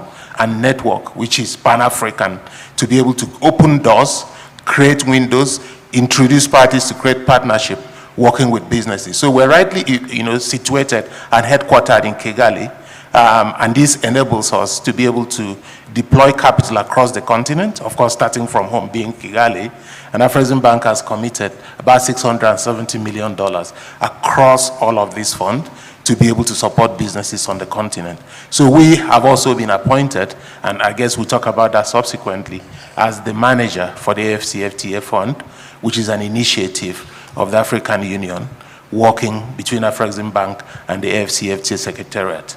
Thank you.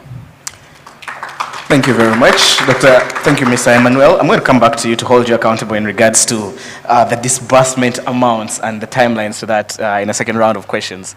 Now, the Deputy Secretary General talked about earlier that we should start them young, the youth, in getting them involved in business. As a continent, we are not yet sure what the youth is. We've not yet agreed. Is it 30 and below, 35 and below? Tony wishes it was 40 and below, but we'll come to terms with that. So I want to bring a young person into the conversation, and that's Mrs. Sakina. She representing the Rwanda youth in agribusiness. Emmanuel has talked about these funds being available for young people or for many industries. The elephant in the room for most of the youth businesses is the lack of access to capital. So, one, going back to the top, how familiar are the youth with the African Free Continental Trade Area Agreement? And two, do they see the opportunity in the AfCFTA? Thank you so much, and thank you very much for the opportunity to be part of this high-level panel.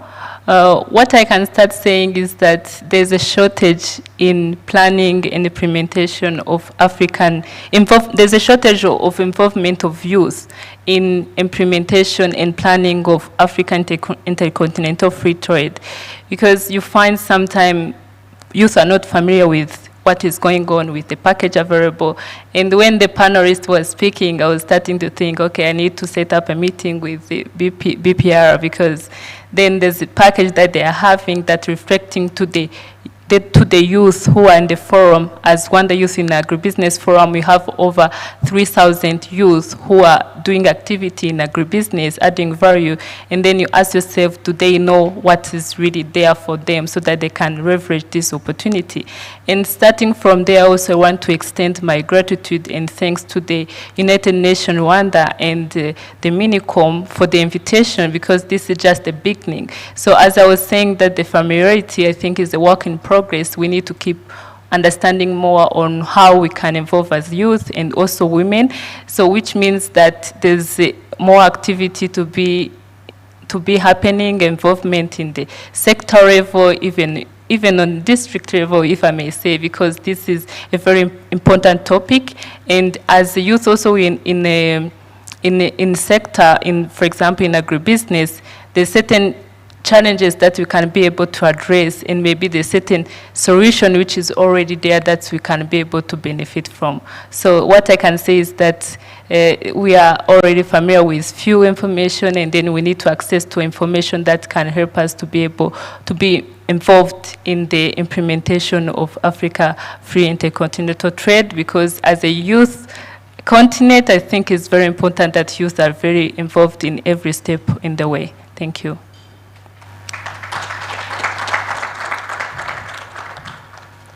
Thank you very much, Sakina. I want to bring Dr. Alexis back into the conversation. When we were beginning this, I said I come from the microwave generation, and we're not very patient people. And in that regard, we are quick at criticizing. But there's been a lot of criticism, some rightfully so, some wrongfully so, in regards to how fast AfCFTA implementation has come into play. Just taking back, and I don't know if Tony remembers this, when he was wearing a different hat in the signing of the AfCFTA agreement. I remember being at the Kigali Convention Center the night before, and the lobbying that was happening. We didn't have more than 20 countries committing to that.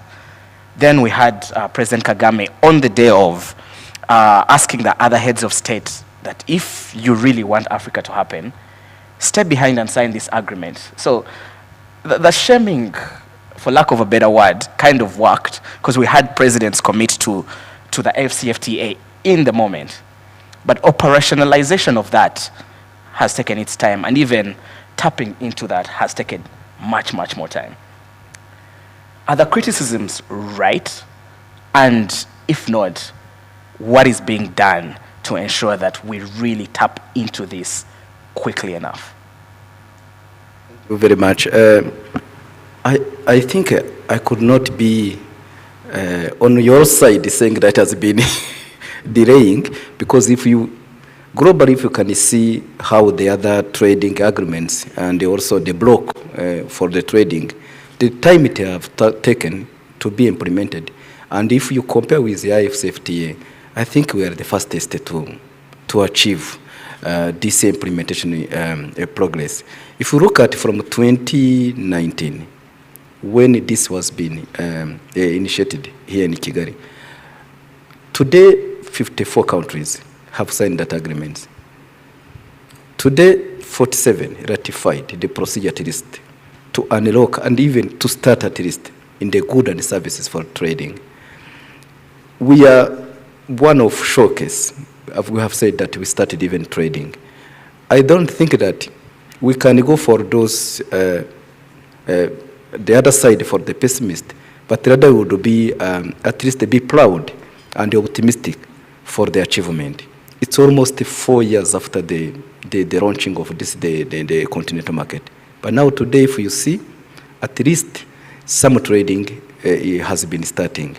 The only thing that I can maybe raise it up, it's now moving from this process and look at what is now possible as of today. If now someone can ship from one country on the continent level, that I think it's a good, great, and even a good example that you can show the case. I think private sector here is here, and also I think everyone is aware that trading at least today is possible. If it was expected to start January 2021, and by the end of last year, things has been even moving on the continent. It's not a delay. I think we have to be proud of the stages. More are there, but private sector, I think, is going to show the case, and also is going to prove that at least this is one of the global fastest trading block that is going to happen on the ground. Thank you. Thank you very much. Dr. Alexis? Just a promise, we're going to open up to a round of questions shortly. Dr. Alexis has thrown you, literally, thrown you that segue, Faustin, in regards to the role of the Private Sector Federation. My question, and I'm sorry to play the devil's advocate here, my question there being that, is the Private Sector Federation ready to do this? And two, when it comes to competition, one of the panelists, Mr. Goloba Mutebi, hinted on us being very protectionist as individual countries. Is the Private Sector Federation and are your members ready to compete on a regional or continental scale? Good. The competition is part of the game. There is no business without competition. Already, as I've said earlier, when you don't have enough production, then you have to be ready for the competition. And as it has been well said, the hard time creates strong people. And also, the hard competition creates strong economies.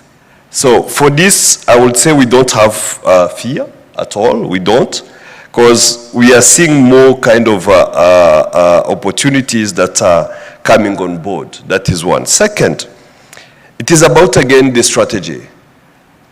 You cannot lead in all spheres. That will really be somehow, to lie to itself. When we look at already currently what is happening, for a few years, Rwanda was not well known for mining. But today, there is already a huge revenues that are coming from the mining. And what is the main cause there? It is not because we are more of the bigger reserve, but rather because of the strategy that is in place. We are adding value to different types of minerals. Very soon we'll be having the plants dealing with lithium here in Rwanda.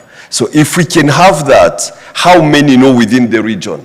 Now in that case, should we fear still for competition? I don't think so. So it depends really from which perspective anyone is looking at. The third aspect is to build on the good stories or good successes that Rwanda, has registered for the last couple of years.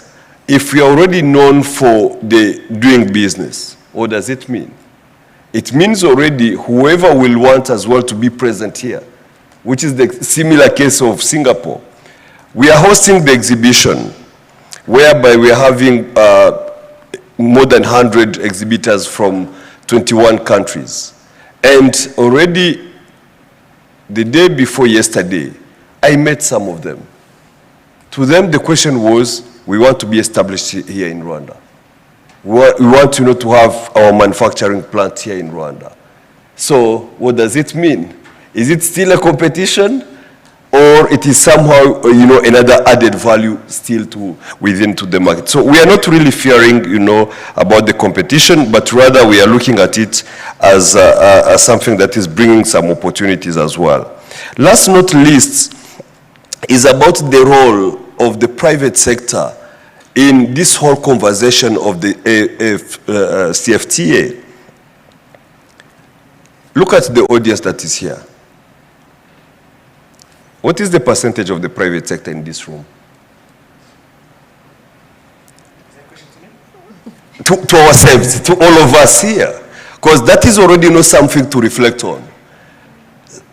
How do we really do it in an intentional way to have the private sector on the same table? Because at the end, to have a policy is one thing. But without players on table, then the policy will remain as a good set of papers. So we really need to have the private sector throughout the whole, conversation of the AfCFTA, to have the private sector to be heard about, while designing all the policies around this, and to even, hear the opinion of the private sector. Because the perception currently is the AfCFTA is becoming too government-led, yet it should really more of the private sector led. So I think if we can also build on that, all of us, and we do it intentionally, that is something that can really make the AfCFTA achievable within the more or less time than it could be expected if once the private sector is not at the same step as other stakeholders. Thank you. Tony, another submission, get more private sector players on the table. We would love to have more in the audience.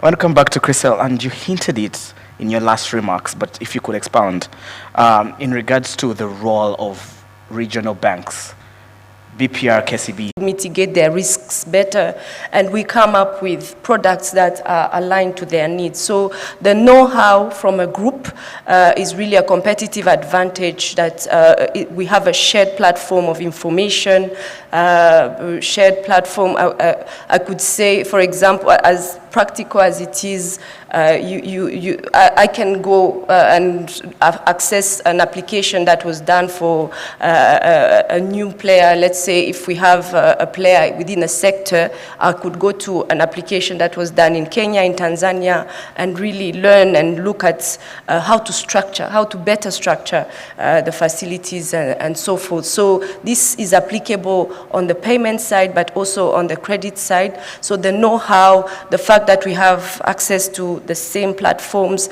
the information is key, in my view, and is a key role that regional banks, as KCB group, can play in ensuring that we facilitate our clients to play actively in the AfCFTA and derive all the benefits that are presented.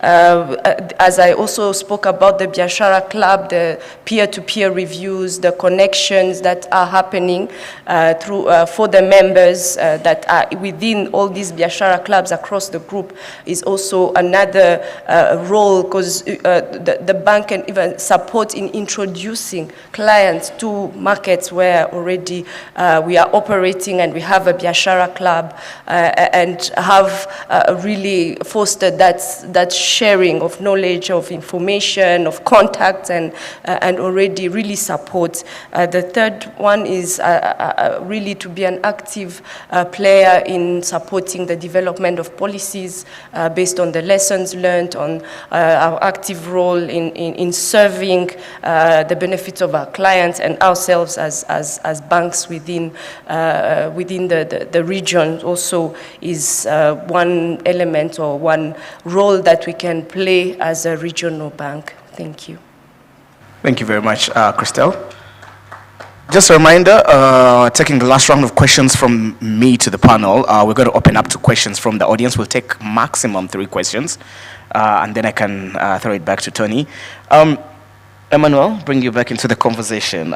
So recently, there was the announcement of the AfCFTA adjustment facility. Rwanda was chosen as the host country, again, this under FEDA. First question, why Rwanda, and what are the opportunities for this facility? Great, thank you so much. So starting with why Rwanda, I think the answer is not far-fetched at all. Remember, this is where it first happened when it was when at the 10th, summit of the AU Assembly, of heads of government, heads of state and government, signed the AfCFTA agreement. And at that event, almost 50 countries sort of, signed up to it. So Rwanda was chosen because, first, the country has been very consistent, at being at the forefront of supporting the transformation and progress and development of Africa. So that's one point. The second point is the fact that the country itself as well has taken steps to set up a financial center, an international financial center that would create the enabling environment and supportive environment for funds like this to be set up. Thirdly, when you think about ease of doing business, Rwanda continues to rank very high, and that's a plus as well. And then finally, if you look at Rwanda, and in terms of how Rwanda is positioned and plans that it has, in the pipeline to sort of develop, you find that you would not find, a better location to, be able to place this kind of fund and then get it to work in Africa effectively. So that's the reason, that's part of the reason why Rwanda was selected to host this fund.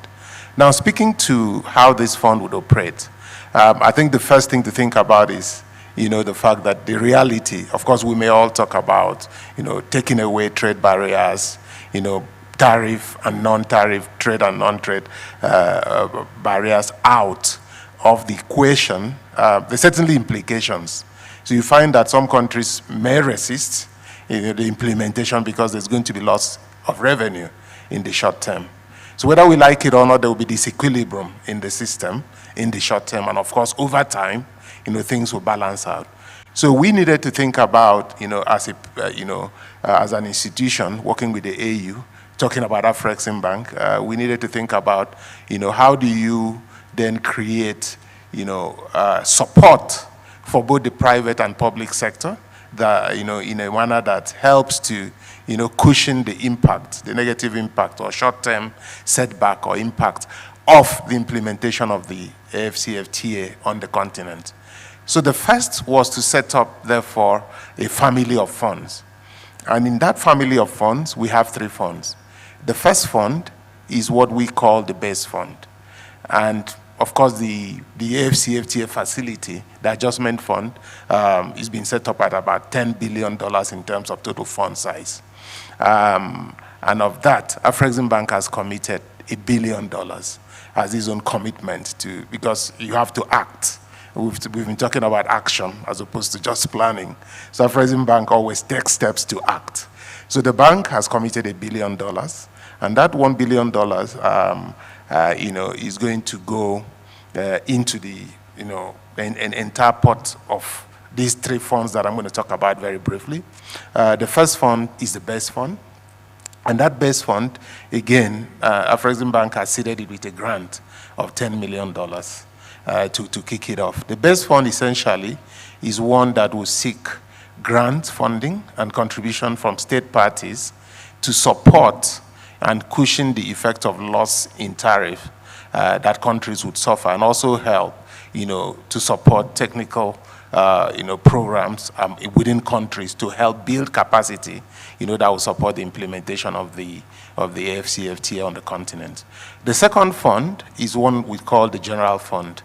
The General Fund, of course, we know one of the key challenges on the continent is also trade-enabling infrastructure. So the General Fund has been set up as one that would seek concessional funding, and that concessional funding would help support both the private sector and public sector initiatives that border around infrastructure, therefore creating an enabling infrastructure or a trade-enabling infrastructure on the continent to facilitate the implementation of the AfCFTA on the continent.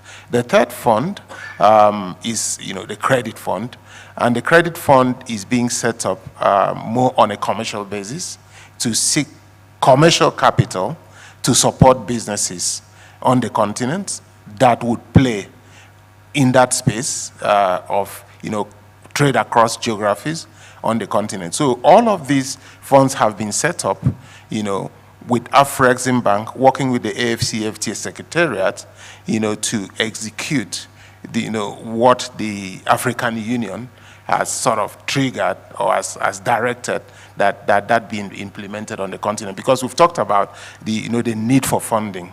There's always the need for funding. But the good thing again is that we don't just do funding like I said earlier. We bring the non-financial support in the mix of all of this. So thank you very much.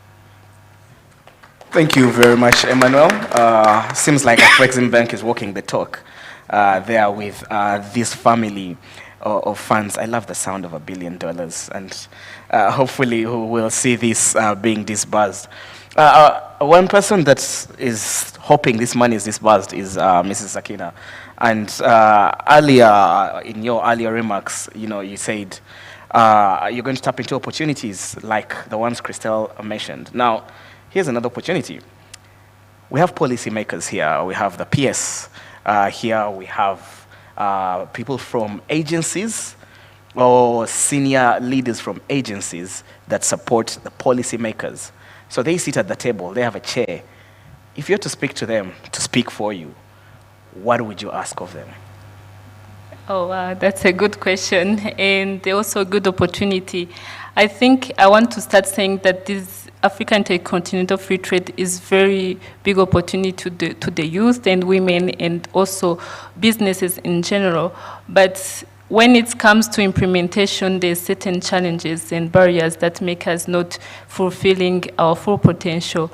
I will highlight few that I think also can be worked on, starting from infrastructure and logistic and transport in general. Because when they say infrastructure, sometimes people, they think like it's just infrastructure, but in the business perspective, it comes with a cost. For example, if I want to send my product in Kenya and there's no warehouse, that's exactly the cost. How do I do this kind of business?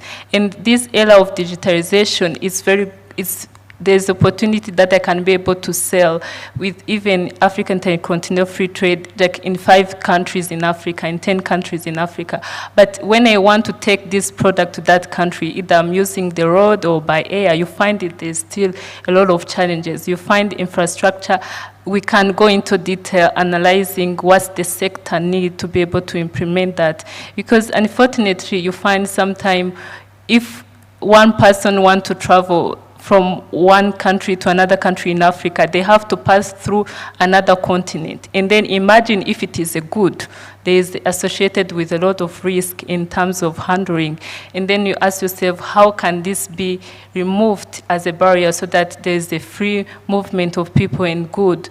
And also you come to see insurance scheme. We look at if also I happen to meet with some of the challenges in terms of transportation, in terms of even transporting my good, where this insurance incentive there, like sometimes you find in Rwanda we have also insurance policies, and also we have incentive. For example, if I can say in agribusiness, where we have Tekana, where they can subsidize the insurance price. And then how can we have also such activity in this free trade movement within Africa, also that I think can reduce our risk as we are doing business. And another thing also I want to talk about is in terms of standard. Standard you find also is very difficult. Why do other countries in Africa, they don't recognize the standard within the other country of Africa? I can give an example. If in Rwanda they give me FDI and they certify either in FIT or in rule of origin, and then I take my product in other country, I need to pass through another process for certification. This comes with a cost. It's make my product not competitive. Then how do we remove all of that so that as young people, as people in business can be able to flourish in the business? Lastly, I want also to talk about non-tariff barriers, where you find also it's not like we need more awareness. We need so that people who are accessing, they can understand the opportunity outside there. And also it can be implemented. It's not just in the paper. When I go to the border, they understand the incentive I have. If there's certification that's being provided, do I even know that I have this kind of incentive so that I can be able to use it? So in general, I think in terms of the infrastructure, in terms of standard, and also access to information, that will really help us to be able to implement this free trade. And lastly, I think it's very important that we involve youth and women in planning and implementation. I was talking earlier with the CEO of FEDA, and he was telling me that he's planning, when you are talking, they're talking about millions, and sometimes these SMEs, they really have a different need. If you give a ticket of 20 million, I think at the moment I don't need it. In the future, definitely I will need it. But they are designing a product which is from 500, yes, from 500 to 3 million. But this planning, I think they need to consult also you, so that this product, once it is in the market, is coming to resolve our, it's reflecting on the issue that we are meeting on daily basis, coming from this high cost of transaction within African country. What about doing invoice discount, so that if I send in another country, so that I don't face so many, I have access to finance, and then also this cost of high transaction between African countries so can be removed. I think implementation and planning, when we are involved, I think implementation will be so much easier. Thank you. Well, very, very, very solid submissions there. That's access issue. How many of us have bought a flight ticket by ourselves from our own money in the past 12 months within the East African Community region? Okay, I'll say about 30% of the room. Recent IATA report, East Africa Community has the most expensive flights in the world for its distances. These $300 flights, they're not favorable to young people that are trying to do business in the region. So again, more submissions from the young people. That Tony, please. I would like to open up to a few questions before we go to our lunch break. Let's take about 3 questions from the floor. Please mention your name and who you're directing that question to. Tony, I borrowed your microphone initially. We see a question from a gentleman here. 2, second question. A lady, please. Yes, yes, yes, yes. Okay, we'll take a 4th question as well from these ladies. Yeah, thank you, MC. My name is Jonas. I'm from the University of Rwanda. Yeah, it is clear that even from the previous panel, we saw that the African continental free trade can help boost intra-Africa trade. But as mentioned during the presentation by Dr. Moore, we not see that there are some macroeconomic issues which have to be addressed and so that African countries can benefit fully from this opportunity. It was mentioned also the political will. But another issue is about the rules of origin, which have to be designed and fully enforced to make sure that the support is provided for preferential trade liberalization. So I'd like to ask maybe to the private sector or Minicom, what is done to make sure that the rules of origin are fully enforced to allow the preferential trade liberalization. Another one is about, of course, if you have a full implementation of this agreement, we may expect, if it is not yet there, some disruptions, particularly if you consider, among others, the tariff revenues, which will be reduced, which measures can be considered by the government to address this gap, which will be created in short term. Another one is, I think that it was mentioned, is how to translate this agreement in local languages. For example, in Kinyarwanda, so that people can understand to where the country is heading and the opportunities offered, because some don't speak English or even French. It will be good to translate them in Kinyarwanda. Thank you. That submission, thank you very much for that submission. The last one, again, I'll throw it to you, Tony. Translate this to Kinyarwanda, to French, and other languages that the people better understand. The roots of origins question, Alexis, I'll allow you to prepare for that. But before we get into the answers, there is a gentleman here. Please, let's make the questions precise and straight to the point. Thank you very much. First, let me just thank the government of Rwanda and the United Nations Rwanda for making this high-level event available. Very deep content. And my comment is from the previous speaker, distinguished speaker, my brother Ozonia, who has made about without box. Is how without box or outside the box can positively impact the policymakers. Positively impact the policy makers, and which is, for example, dismantling the barriers on cross-border trade, dismantling the checkpoints that make it easier for a small business to make cross-border trade. This new thinking of collaboration or co-creation that was also mentioned by the Deputy SG about the collaborations and co-creations is the way to go, as well as also not too much planning, but implementing. We have done a number of researches being made. Actually, I would like to commend UNECA for a number of years being outstanding research being made on value chains, regional value chains. Even to fact, one of the major contribution was made for the African Continental Free Trade Area is also by UNECA. Those studies have made then, how much are we doing those implementing those findings already available? And for how long we continue planning and doing the research? And implementation is the key, and I take that from the SCG.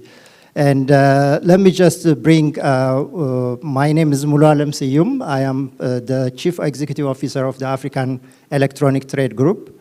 The African Electronic Trade Group is a strategic partner with the African Union and the AfCFTA. We are hosted here by government of Rwanda. And I also commend the government of Rwanda for winning the Continental headquarters. It was competed among 18 countries. And here in Rwanda, where we are, is the Continental headquarters. And then in the second question that I am coming is we are focusing on small business because a number of questions that was discussed is about a small business. How can we create an enabling environment and how a small business, the youth and women can benefit from the AfCFTA? Yes, at this moment it may seem a mountain to climb, but as a trade group, what we do on a day-to-day basis is to walk the walk with small business, the youth and women. And one of them is after you create the Continental Free Trade Area, you need to have a market linkage, market connections. And with the African Union, we have implemented the Continental marketplace called Sokuku.Africa. That is operational, and it is the office, is the headquarters is in here. And the second one is what else is next? And the training material called Changing the Mindset. Changing the mindset to be competitive, changing the mindset aligning with their business plan. And the third one is we have been saying that financial inclusion, digital inclusion, but what is that financial inclusion? Is it affordable? And for a number of years, we have been discussing with a number of African DFIs, Ministry of Finance, within the African Union. We had the summit decision at the African Union last year to provide affordable finance in the continent. And for small business, the reality is that there is $330 billion every single year a gap for a small business. And there is no institution today who can provide affordable finance to small business in a scalable way. Yes, some fragmented area that can be provided, but we cannot say in the continent we are providing affordable finance. Because of that, we have launched last July that affordable finance in the African Union, and we are institutionalizing it in here in the law of Rwanda for the continent. But to supplement that, it requires a larger fund, as I mentioned, $330 billion every single year. For that also, we have launched the African Strategic Investment Alliance, which primarily can come from a continental domestic resource mobilizations, where hundreds and thousands of microfinance can benefit from that, where young people with no collateral or with no experience, when they have their ideas and their innovations, they can be able to have that access to it. So this is where action is being taken. Actually, one of the fastest summit decisions in the implementation is being made. We are very grateful for the support of the government of Rwanda. We are working as a partner as well with the Ministry of Trade and Industry, and we are also with dialogue and collaborations with the UN Rwanda to achieve this target. The second point to make is also that we have been discussing in the number of areas about the AfCFTA, the number of various initiatives. The challenge we face is an scalable job creations. For that scalable job creation, we need to think that outside the box or with no box, that how can we bring that scalable job creation throughout the continent. By 2030, less than 7 years from now, we will be having 375 million young people coming to the job market. It is no longer government alone can be able to cope to create a job. The private sectors, the development partners, the United Nations, everybody together, we need to think that outside the box or with no box to come up a scalable job creation program. For that, we have been the first job creation forum in the African Union during the African Integration Day, July 7. We launched that inaugural. We have got a number of pledges on the job creations, and we will be continuing on an annual basis advocating on that. For that, to make that happen is creating for a small business, for the young innovators to scale up, to let them to create more jobs. That is what we can be able to make a scalable job creations. I thank you. Quite the question. Again, future panelist, without a doubt. let's take a question from, there's a lady at the back, Rina, to your right, and then, yeah, Onela. There's some questions online? Just one question, so we'll take one question online, and then we'll take a final question from the lady in the blue jacket, just right in front of me. Rina, to your right. There's, yeah, the lady to your right, yes. Sure, please, your question. Thank you very much. So first of all, I wanted to make a point on the relation also between the CFTA and the free movement protocol, because when we mention about trade, we cannot talk about trade without the people that carry the trade and carry the services. Rwanda has set a wonderful example because it was the first to ratify the protocol on free movement, out of 4 now, and out of 44 that have ratified the free trade area, out of the 55 member states of the African Union. There is still a long way to go where Rwanda is setting an example, but still, it's like if we are more focusing on the challenges instead of the opportunities. When we look at the free movement, we are not just looking at the right of entry, we are looking at the right of residence and establishment that are engine for boosting trade. For example, when we look at circulating the expertise within also the EAC, we have seen there is great efforts that the EAC is doing also on the Center of Excellences for Health. These are great opportunities to cover those gaps that we have also on the job market by outsourcing within the region, keeping expertise within the region, and grow together within the region. So I think that, this is more a comment than a question, but in this case, given the wonderful example that Rwanda is setting on this, how can we spill over the trust also that Rwanda has in the process to other countries that still fear opening up the job market, opening up on trade, and really progressing towards integration. The second point, and is a bit to go back also on what the Deputy SG was mentioning, about the leaving no one behind, about the great role of the informal cross-border traders. We are talking not just about formal business, we are talking about the people, a great part of the actors that are working on a day-to-day basis at the cross-border level that are facing a great number of challenges. And this is not a question to bring people on board, is to see where the key for inclusive development is and where the real opportunities are. So when we are talking about a number of plans, action plan, development plan that are there, particularly on cross-border trade, how inclusive are those, and what is the level of co-creation that is with, as Madame Sakina was mentioning, how inclusive are of those that needs to be part of the process, that are key to achieve a common solution. I think, and also in this, there is a great example that has been, that is here in Rwanda, because I know that Minicom is working on cross-border trade with an inclusive approach, and again, how can we spread this good example and increase the trust, because beyond the progress of Rwanda, we are really working as a region and as a continent, and we need to have all the countries progressing together. Thank you. Sorry, I'm Erica from IOM. Okay, thank you very much. Unfortunately, I'm not going to take your question. Apologies. Time is of the essence right now. We're going to take a question online, one question online, and then we'll take our final question from the lady just right in front of you, Tony. The online question.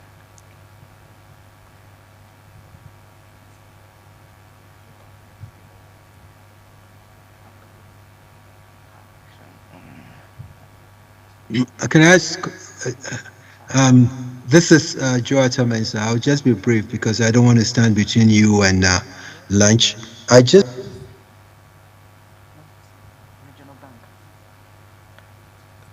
Can you hear me? Yes, we can. Can you hear me? Yes, we can. Yes, I'll be quick because I don't want to stand between you and lunch. Quick one. How does the panelists or anyone in the crowd feel about the guided trade? Because my view is that I think that if we are not careful, the guided trade should not be a substitute for the whole implementation of the agreement and involve all the countries. And what I want to suggest also is, if the EAC Deputy Secretary General is there, the question of using the tripartite, which has 29 countries, as a way of accelerating the implementation of the CFTA. What do I mean by that? We have 29 countries. If they are signatories, they can, can you hear me? Can you hear me? I'm going to send that question to that first table there, because we can hardly hear the question on our side. But yeah, but we can hear you loud and clear. Can you hear me? Or should I stop? Please go on. The laughter say we can hear you. So quick one. I asked the question about the tripartite and its use. And on the question of, and also I want any of the panelists, if they could touch on how we could use artificial intelligence to strengthen trade. And then the last point, which is a comment to the person on the private sector who was saying that we don't have many private sector people in the room. I would rather reverse it. They say AfCFTA is for the private sector. So the private sector should take a leadership in organizing such forums and then invite policymakers to participate in it. It shouldn't be the other one. The private sector should seize the opportunity, because the CFTA is for their benefit. I'll stop here. Thank you. Thank you very much. Tony, I think you will help us interpret the first half of that question. The last bit of it, the mantle being thrown to Mr. Faustin here, that please, PSF, take the lead when it comes to these conversations. We'll take a final question.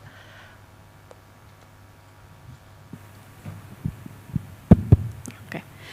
Yeah, my question goes to Emmanuel and Christelle, or anyone who can take it really. I think one thing that we didn't touch on is the importance of building resilience to climate change, and also in the context of the AfCFTA. So just wanted to learn from you, is there anything that the banks are doing in terms of helping your clients, the private sector, to build resilience to climate change? Any products or any programming that you're offering to help the clients build resilience to climate change? And I'm Patso from the International Growth Center. Thank you. Crystal, you won't shy away from this one, building resilience to climate change. So we'll take it back to the top. Tony, do you want to interpret that? We tackle that question, or should we go with the first question? Okay, cool. We'll start with the initial question regarding the rules of origin and the challenges around that. Dr. Alexis?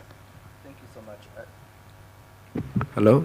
Yes, thank you so much. I believe that he's aware that the rules of origin was in the first phase of the negotiations and has been now on the board.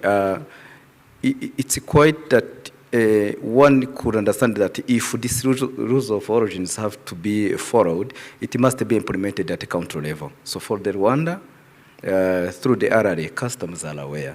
So we are following that. They are trained on that, and they are helping all companies that are interested to export to comply with those rules of origin.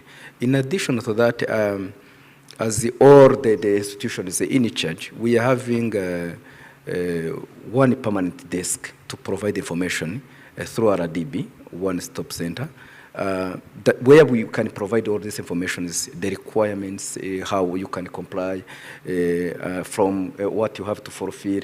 I think those informations are provided. We don't have any problem. And again, even there this website of AfCFTA, where you can see all this information regarding the rules of origin.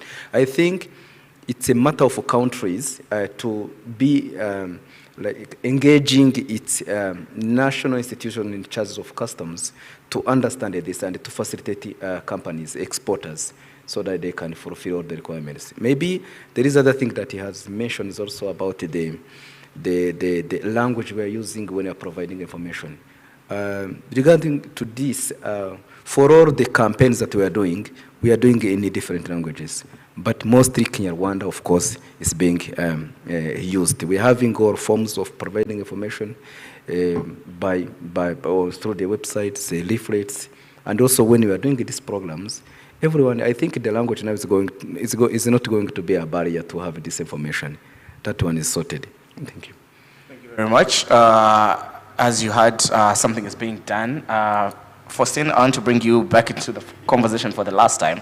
That question regarding positively impacting the policymakers, the barriers on cross-border trade, those NTBs, how can that be best tackled? Thank you. Indeed, we agree with you that there is that need of dismantling all the cross-border barriers.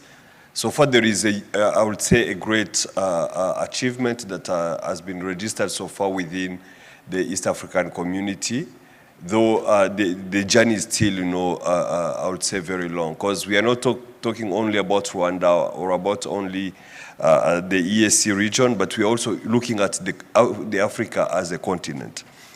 If we can just look at the simple example of the single customs territory, before it used to take 22 days to have the container from Mombasa to Kigali. And by the time the single customs territory was implemented and enforced, we saw 22 days reducing to 5 days. You can imagine already, the impact of that in terms of the costs. And that, it affected positively many aspects of, within, the trade ecosystem. Because be the transport, it shifted, from 6,000 to 3,800 almost. So there is huge that, has been made in that regard, and we still advocate. By the way, as the Private Sector Federation, we are good as well to make noise on this. So we have been really shouting within within Rwanda and also with our other partners within the region, and we are really seeing a lot being made on this, but the journey continues. In terms of the private sector to take the lead, as I've said, in Rwanda, I would say we are already ahead a bit.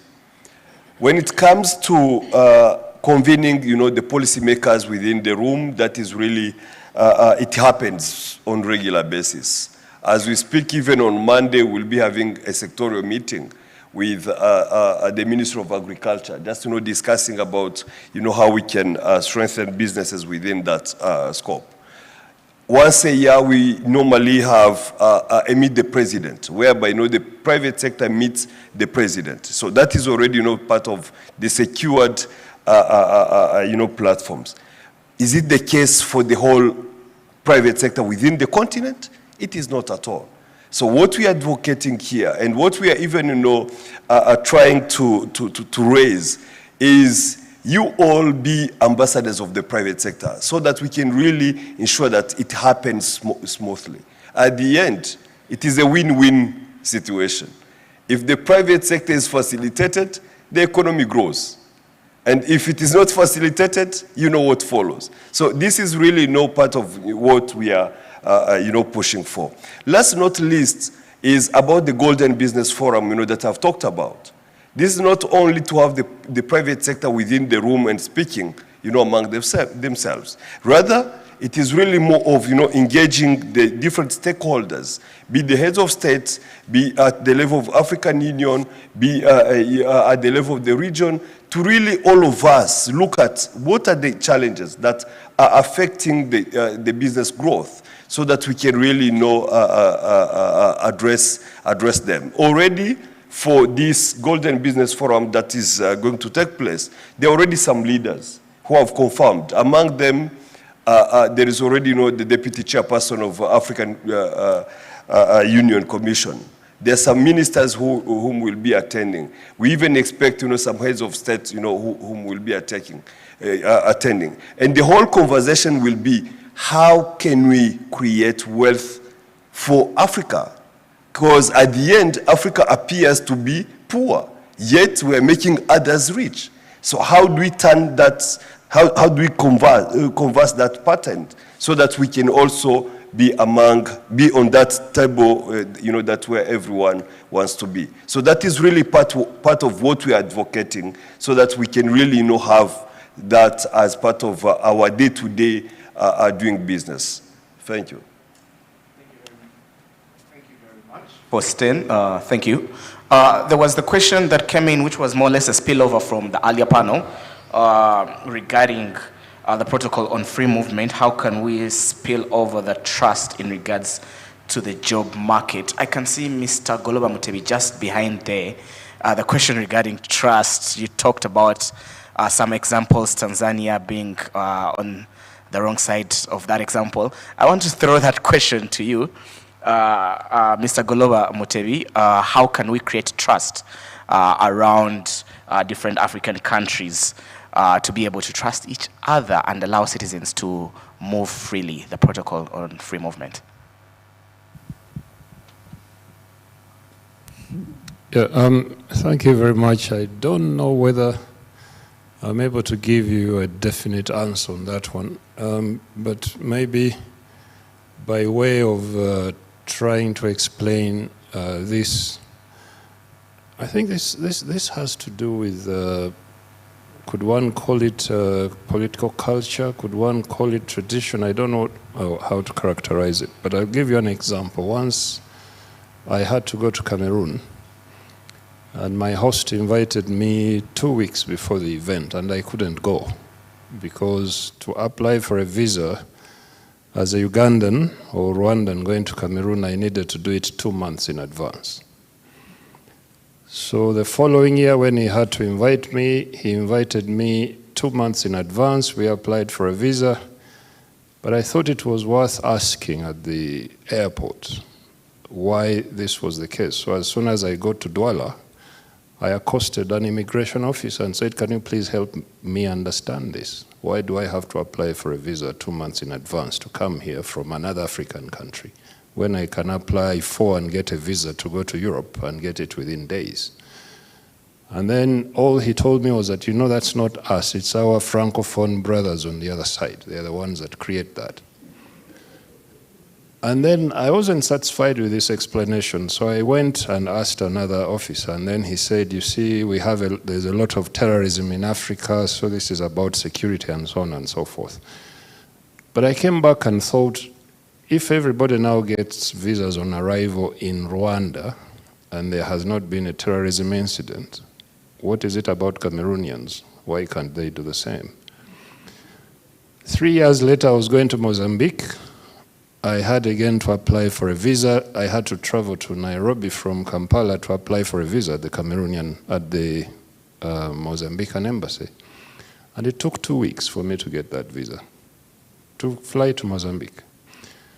I think this is something to do with political traditions in various countries, or the broad-mindedness or narrow-mindedness of the people who lead these countries. I really don't know. But I'm not sure that we can find an explanation or we can find a strategy for creating trust. I don't even know if it's a trust issue. I think it's one of those things that are peculiarly African that are very difficult to explain. I've had similar experiences in Addis Ababa. A colleague of mine was held at the airport for 2 days. He was from Mozambique. He hadn't got a visa from Maputo to fly to Addis Ababa. He believed he could get it on arrival. But he was kept in the airport for 2 days waiting for the next flight to take him back to Maputo. But all the Europeans and Asians were getting visas on arrival. So is this a trust issue? Is it narrow-mindedness? I don't know what it is. So I'm afraid I can't answer your question. The answer is in what he did not say. Tony, please help us interpret the last question on the stage here. We didn't really get it, and we're throwing that question to the UN resident coordinator, the PS, and the DSG. Please, one of you to answer that question. DSG has been chosen.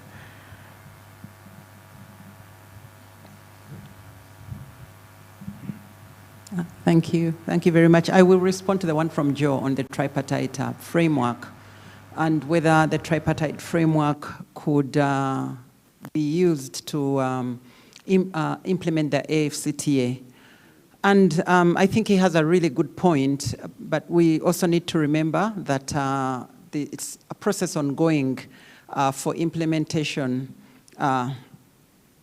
We need 14 signatories for the agreement to come into force. We have 11. And so there's a lot of advocacy within the tripartite countries to push those numbers up so that we have the 14 that are needed. And once we have the 14, I think things will be much easier. But on the other hand, there's a lot of collaboration ongoing within the tripartite RECs on different matters of customs and trade cooperation. And so the AfCFTA should not be problematic at all. I also wanted to respond to there was a discussion on the rules of origin, and within the ESC, the approach is to ensure that the ESC rules of origin are aligned to the AfCFTA rules of origin, and that process is ongoing because then that eases the application of those rules, because ESC rules, AfCFTA rules, if they are all the same, then it eases the private sector's ability to use the rules to be able to obtain preferential treatment. So I think that's another development that is on course. On liberalization, at least 90% of tariff lines already offered. So again, trying to approximate ESC to AfCFTA. We're really working hard to ensure that there's alignment and that it eases the work of the private sector in application of different technical and policy-related requirements. There's light at the end of that tunnel, it seems. The PS has a submission.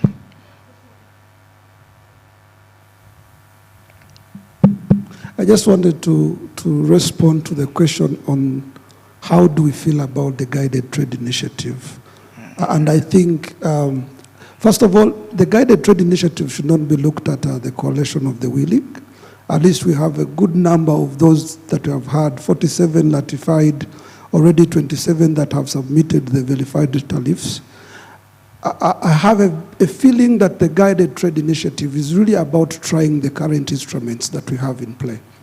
And maybe if it takes longer, then we can start thinking about why a minimum number are participating. But it's really about trying the instruments.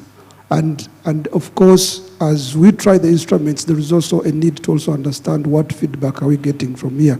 So it's really about that. It's a pilot of instruments, and there are countries that have gained to participate in that. But CFTA is a continental approach. It's a wider market approach. And of course, different countries will be joining along the way. Thank you. I thought I would add up that.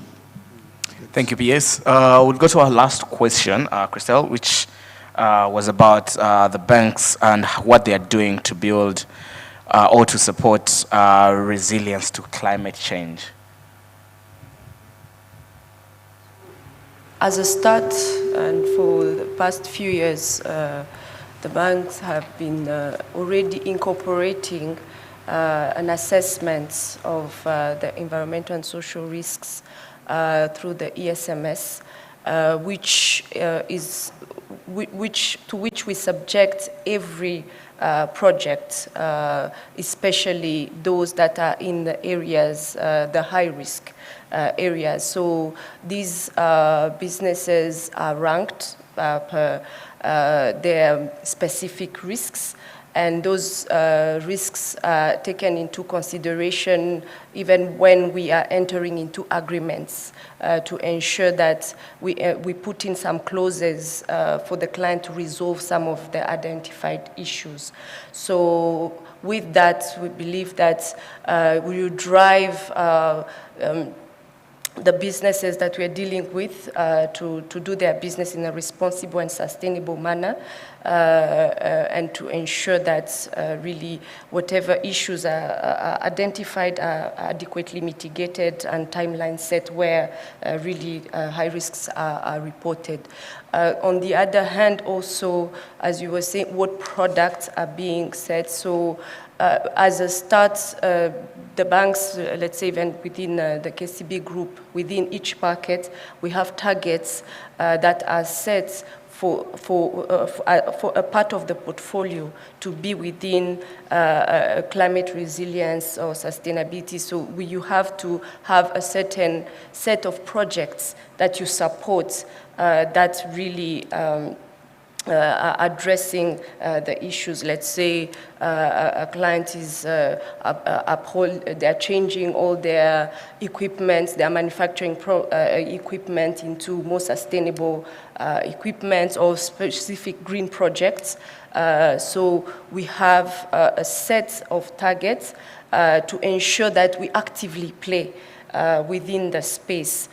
We offer currently the same type of products, but of course, each client is approached on a one-to-one on their need basis and their risks assessed and and the structuring of their facility meets the needs, and we ensure that we do increase our role and our share of support of those specific projects that are building our climate resilience. Thank you. Thank you very much, Christelle. I want you to help me thank our panel of experts that have helped to break this down. I would like to start by thanking Dr. Alexis Kabaiza. He is the Chief Technical Advisor at the Ministry of Trade. Dr. Alexis, thank you. Thank you so much. Mr. Faustin Karasira, he's the Chief Operations Officer at the Private Sector Federation. Thank you. Mrs. Christelle Kaihura, she's the Head of Credit at BPR Bank Rwanda PLC. Thank you. She approves the money, so you could clap harder. Mr. Emmanuel Asiak, he's the Chief Investment Officer at FEDA. He deals with money, guys. Clap harder. He deals with money. You're going to go with it to these people. And last but not least, Mrs. Sakina Unsenjimana. She is the chairperson of the Rwanda Youth in Agribusiness. Very solid submissions. Also, allow me to thank our director here today of ceremonies, Ms. Antoine Kajangwe, for guiding us through this session. I would throw it back to him and allow our panelists to go back to their seats. A hand clap for yourselves for being patient as well. Thank you. Thank you very much, Arnold. Since we're giving thanks, let's also thank Arnold. He is a journalist at the end of the day. So to make sure that he's easy on us, a financial journalist at that. So thank you very much. You can make your way back to your seats. And as they make their way back to their seats, really just that we've reached the end of our program for today. It's been a long one, but I think it's been a very interactive and a very enjoyable session today. I think there's a lot that we've taken from our discussions. Key among those, better scheduling of these discussions. I think the CEO of AE Trade Group said it very well. It was a deep discussion that I think allowed us to exhaust a lot of the ideas in the room. And allow me, before we invite the Permanent Secretary to close this dialogue for us, to just share some outcomes that I've noted down through our discussions and that can help put together an outcome statement that can then form as a way forward for us. 3 big ideas that I've taken from this discussion. There's no box. We've done away with boxes. When we think, we're thinking broadly, we're thinking about new ideas, new approaches, new pathways. Strong mind, strong businesses, strong economies. And to supplement that, strong competition, strong economies. So really thinking about how do we foster the AfCFTA and the competition and use difficult times to create more robust economies and businesses.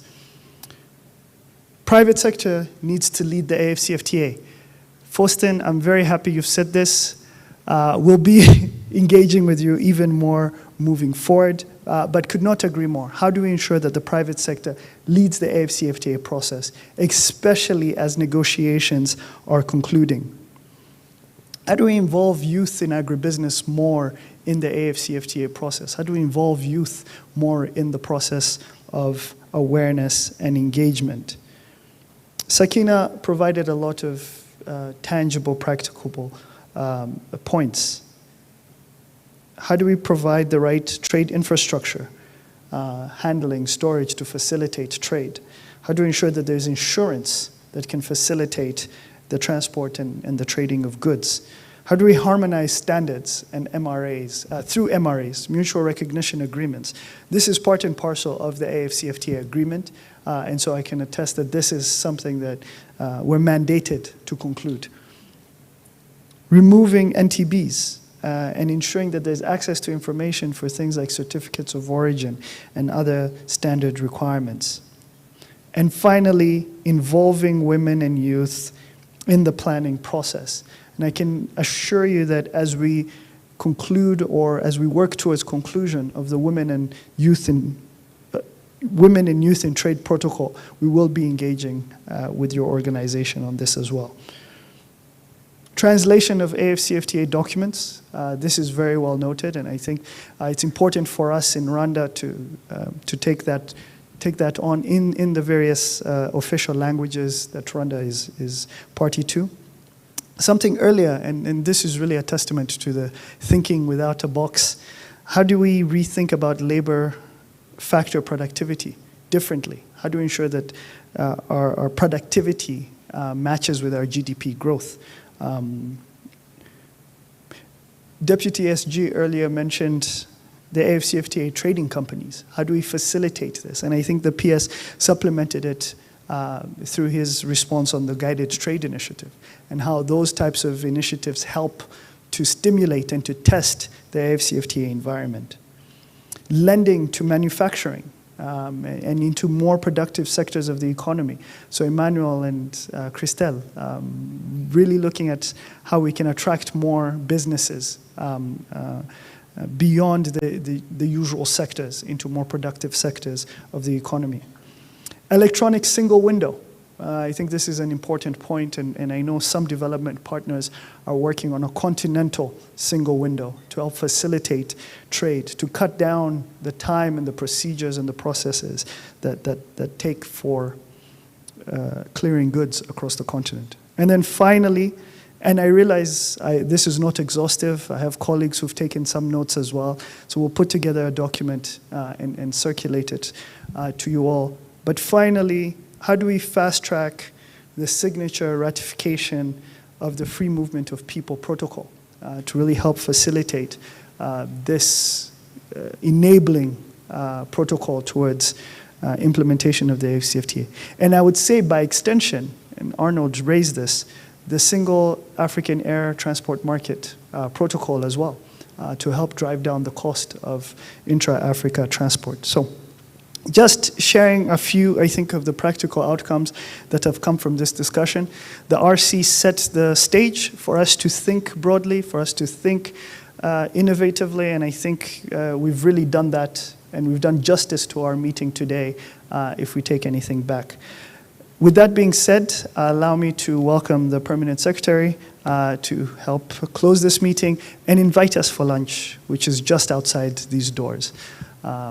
P.S.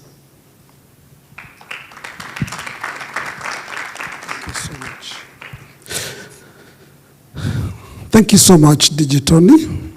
Let us once again thank our moderator. I think he did a very great job in really moderating these discussions.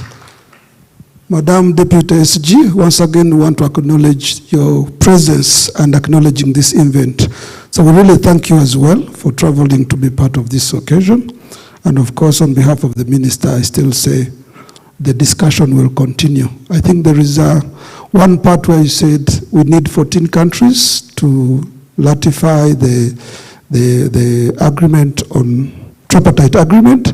We have 11. We are remaining with only 3.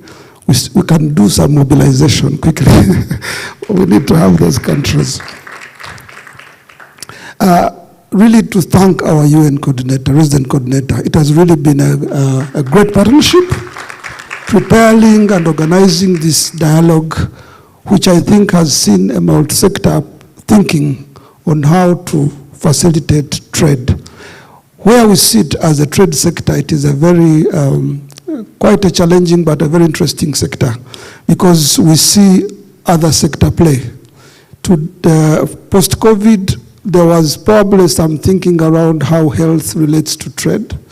But after COVID, everyone knows what it means to have a healthy society so that you can achieve your trade targets. So it's an opportunity. That's one of the cross-sector example that I gave.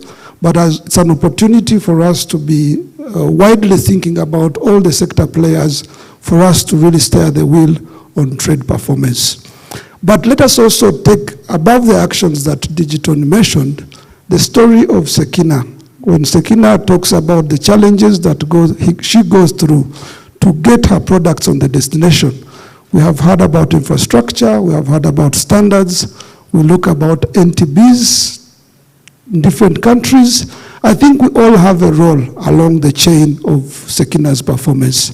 And this should be looked at not as challenges, but solutions should be thought about.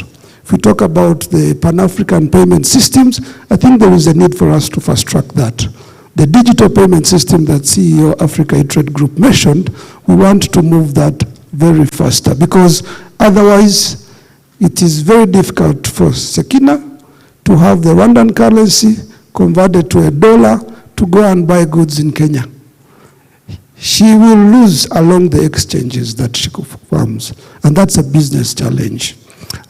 I also take note of the Africa Adjustment Facility that already predicted the possibilities that we will face probably some impacts, negative impacts along the integration. But we already have some of those risks taken care of. So private sector, public sector, there is a fund that we need to start looking at. It should not be a limitation for us. Lastly, as Our Excellency always talks about, Africa has always been a destiny for aid and has not been sustainable. Today, the sustainable approach is markets.